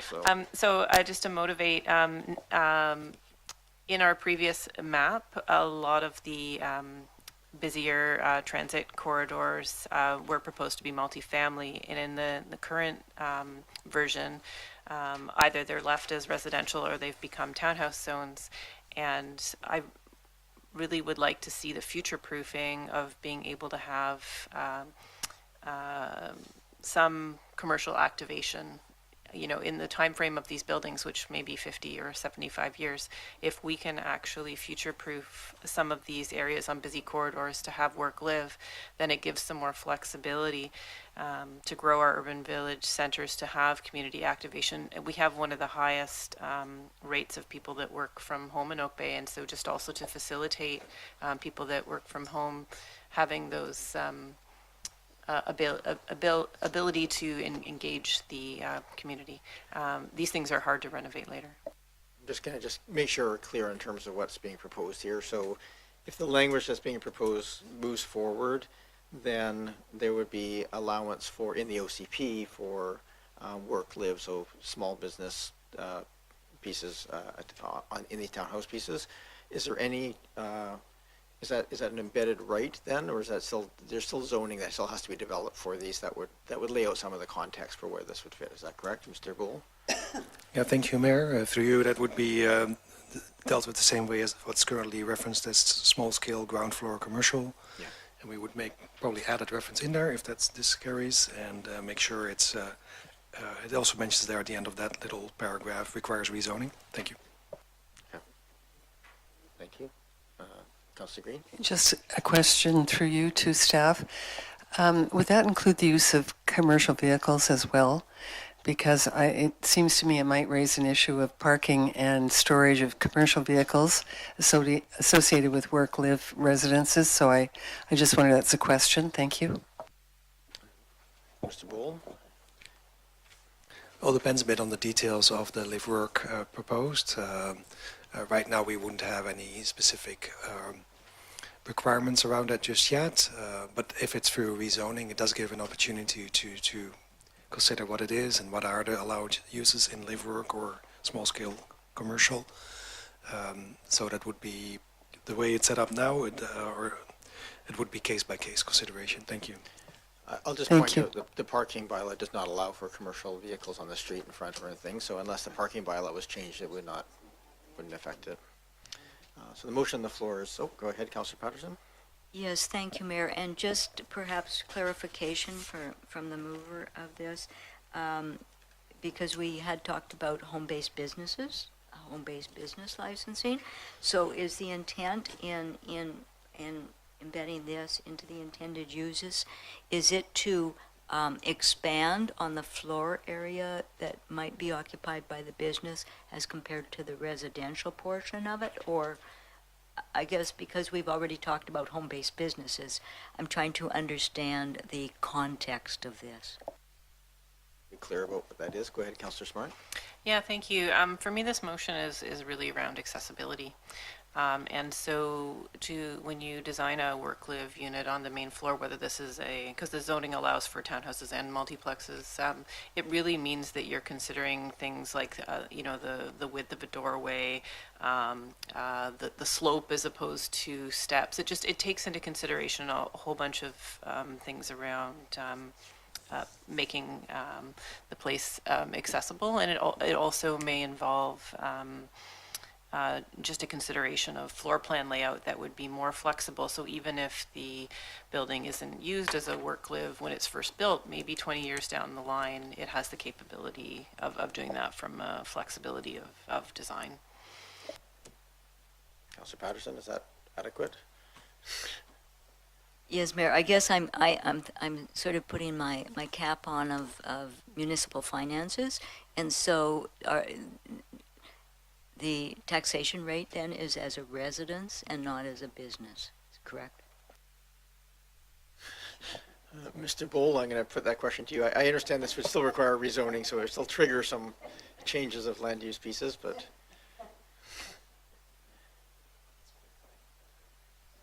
Mr. Bull. Yeah, thank you, Mayor. And through you, I think it depends on the details of the use, but live-work examples elsewhere are a little bit more involved than a home-based business. It is usually a formal business space. but it's combined with a residence. So it's truly a bit of a crossover land use. And taxation question I don't have a direct answer for, but I imagine that it's possible that there's the same kind of crossover treatment taking place. Thank you. Okay. So motion's on the floor for, I don't think it actually changes the intent too much from what it is right now. It just gives a little bit more clarity that that's a desirable use of these spaces. So that's the motion in front of us. Any other discussion before I call the question? I'll call the question. All those in favor? And those opposed? Councillor Green opposed. That carries. Was that your last motion there, Councillor Smart? So we have amended land use designations, drafted in Amendment 2. Is there any other amendments before I call the question on the motion as amended? I'm going to call the question. All those in favor? Any opposed? None opposed. That carries. Thank you very much. Just before we go to item number 3, which I don't think there's a lot, maybe there are some other changes in there. I just want to make sure that we are, before we leave the land use framework map, there was a couple of questions raised by staff, and I just want to make sure that we're okay walking away from this as is. One is, and in this document. So in the document, I did call the question, but I'm happy to reopen it again. There is the Oak Bay Lodge lands at 6 stories right now, so that is in there. I just want to make sure we're not forgetting that. Okay. There's the corner commercial. We'll continue commercial uses through residential designation. Yeah, so those are small designated corner commercial in the OCP, and those are continuing. There's 2 Oak Bay Village sites that were Oak Bay Village in the 2014 OCP to the multi-residential, which is the 1531 Hampshire and 1420 Granite Street. So I just want to make sure everybody's had a chance to see that, ask, and we're okay with continuing on with that path. And then there's a question there. It's currently set as multifamily on the north side of St. Denis and single family on the south side. So the question was just asked if we wanted to change that. That hasn't been raised here tonight, so I'm assuming no, but I just want to give a chance before we move on. Okay, so then with the last item on this one, if I can someone have moved that the council direct staff to include the proposed development permit guidelines as attachment 3. Moved and seconded. Is there other discussion on those pieces? I think it's probably a couple of things that will change based on that former direction that will creep in there, but nothing additional. Okay, I'm going to call the question. All those in favor? Any opposed? None opposed. That carries. I believe that concludes the official community plan work for tonight. Am I missing anything? Okay. Thank you. Thank you to everybody who sat through this. And we do have a couple more items still on our agenda, so I'm going to get to those quickly. They're relatively minor as far as I know. Well, let's go to section 9.1, which is someone read aloud the amendment adoption I'll bylaw. move that parking facilities bylaw number 3540, 1986, amendment bylaw number 4827, 2025 be adopted. Moved and seconded. Any discussion? Go ahead, Councillor Smart. Thank you. I won't be supporting this because I don't feel like it's our role as a municipality to dictate this much visitor parking. I do see it as prohibitive to both the affordability and feasibility of buildings coming forward. Thank you. Councillor Watson. And likewise, I will to vote in favor of the adoption of this bylaw to be due to the inclusion of visitor parking requirement, which was added arbitrarily and absent any analysis of actual visitor parking needs. Thank you. Any other discussion before I call the question? I will add the point. I do appreciate it was added back in from the original version, but it does continue what was the original policy and has been for a couple of decades now in terms of the visitor parking levels. I'm going to call the question. All those in favor? And those opposed? I have Councillor Smart, Watson, and Appleton opposed. I'll move that the parking facilities bylaw number 3540, 1986, amendment bylaw number 4928, 2025 be adopted. Moved and seconded. Thank you. Any other discussion? All those in favor? Any opposed? None opposed. We're going to move to the last one. I move that Development Application Procedures Bylaw number 4844 2023, Amendment Bylaw number 4870 2025 be adopted. Moved and seconded. Councillor, go ahead, Councillor Braithwaite. You should probably speak since you're voting against it. Yeah, I'm going to speak to it really, really briefly. This is actually this is the delegation of minor development variance permit applications bylaw, is it not? Yeah, okay. So that was the one that came to us on October 27th. I voted against it on October 27th, and for those same reasons, I'll be voting against it tonight. Thank you. Thank you very much. Any other discussion? All those in favor? Any opposed? Councillor Braithwaite opposed. Councillor Green opposed. That carries. That concludes the development application pieces. We have one more piece of business, which is open for public input. This is a little cruel at this point. Ms. LaChance, you have given us a very robust report, and we will extend the meeting to give you all the time you need and chance for questions. So maybe actually what I'll do, can I have a motion to extend for another 10 minutes to 12:10? I'll move to extend to 12:10. Thank you. Is there a seconder? Thank you. Is going to call the question. All those in favor? Any opposed? Unopposed? Ms. LaChance. Thank you very much, Your Worship. I can keep my comments brief. As you mentioned, the report does cover the details needed, including a summary of the recommended amendments to the budget. The report before you presents the second amendment to the 2025 to 2029 financial plan bylaw. The amending bylaw, if approved, replaces the financial plan with the updated version, providing assurance to council, the community, and staff on the expenditure and funding levels in place for the years included in the plan. Of course, financial plan can be amended from time to time to capture revised information, new decisions from council, and any necessary corrections or additions. In addition to capturing new information or new adjustments, we also include any budget transfers that have been exercised under the corporate policy, and those are also included for a surety. As mentioned, a summary report has been included in the table, as well as a red-line version of the amended bylaw on page 8, the final of your report. Recommending 3 readings this evening. Thank you. Are there any questions for Ms. LaChance? Don't see any, so I'm going to get someone to move the... I'll move that the 2025-2029 financial plan bylaw number 4899-2025 amendment bylaw number 4936-2025 be read a first and second time. Moved and seconded. Thank you. Any discussion? I'm just going to take a very brief moment and say thank you, Ms. LaChance, for this. This is a important piece of work, and it's something we hadn't done in previous years, and it really allows us to make sure that our financial plan is trued up to reality. And I realized that I didn't call for public input on this before I call the question. I am actually going to reach out if anybody in the room or online wishes to speak to us about this before I call the question. Pretty sure that's in order. I see mostly staff online, so I don't see hands raised indicating they wish to speak in the room. No? Okay, I'm going to call the question on the second reading. All those in favor? Any opposed? Not opposed? And I'll move that 2025 to 2029 financial plan bylaw number 4899-2025 amendment bylaw number 4936-2025 be read a third time. Moved and seconded. Thank you. Don't usually debate on third reading. All those in favor? Any opposed? None opposed? I believe that ends any new business. Notice is a motion. Adjournment. Yes, lots of adjournments. All those in favor? Any opposed? None opposed. We are adjourned. 12:01. I think this is kind of cruel that we've gone past midnight, but by like 4 minutes and 1 minute, the last 2 meetings. We could have at least kept it into Monday. A little bit more work. Apparently it's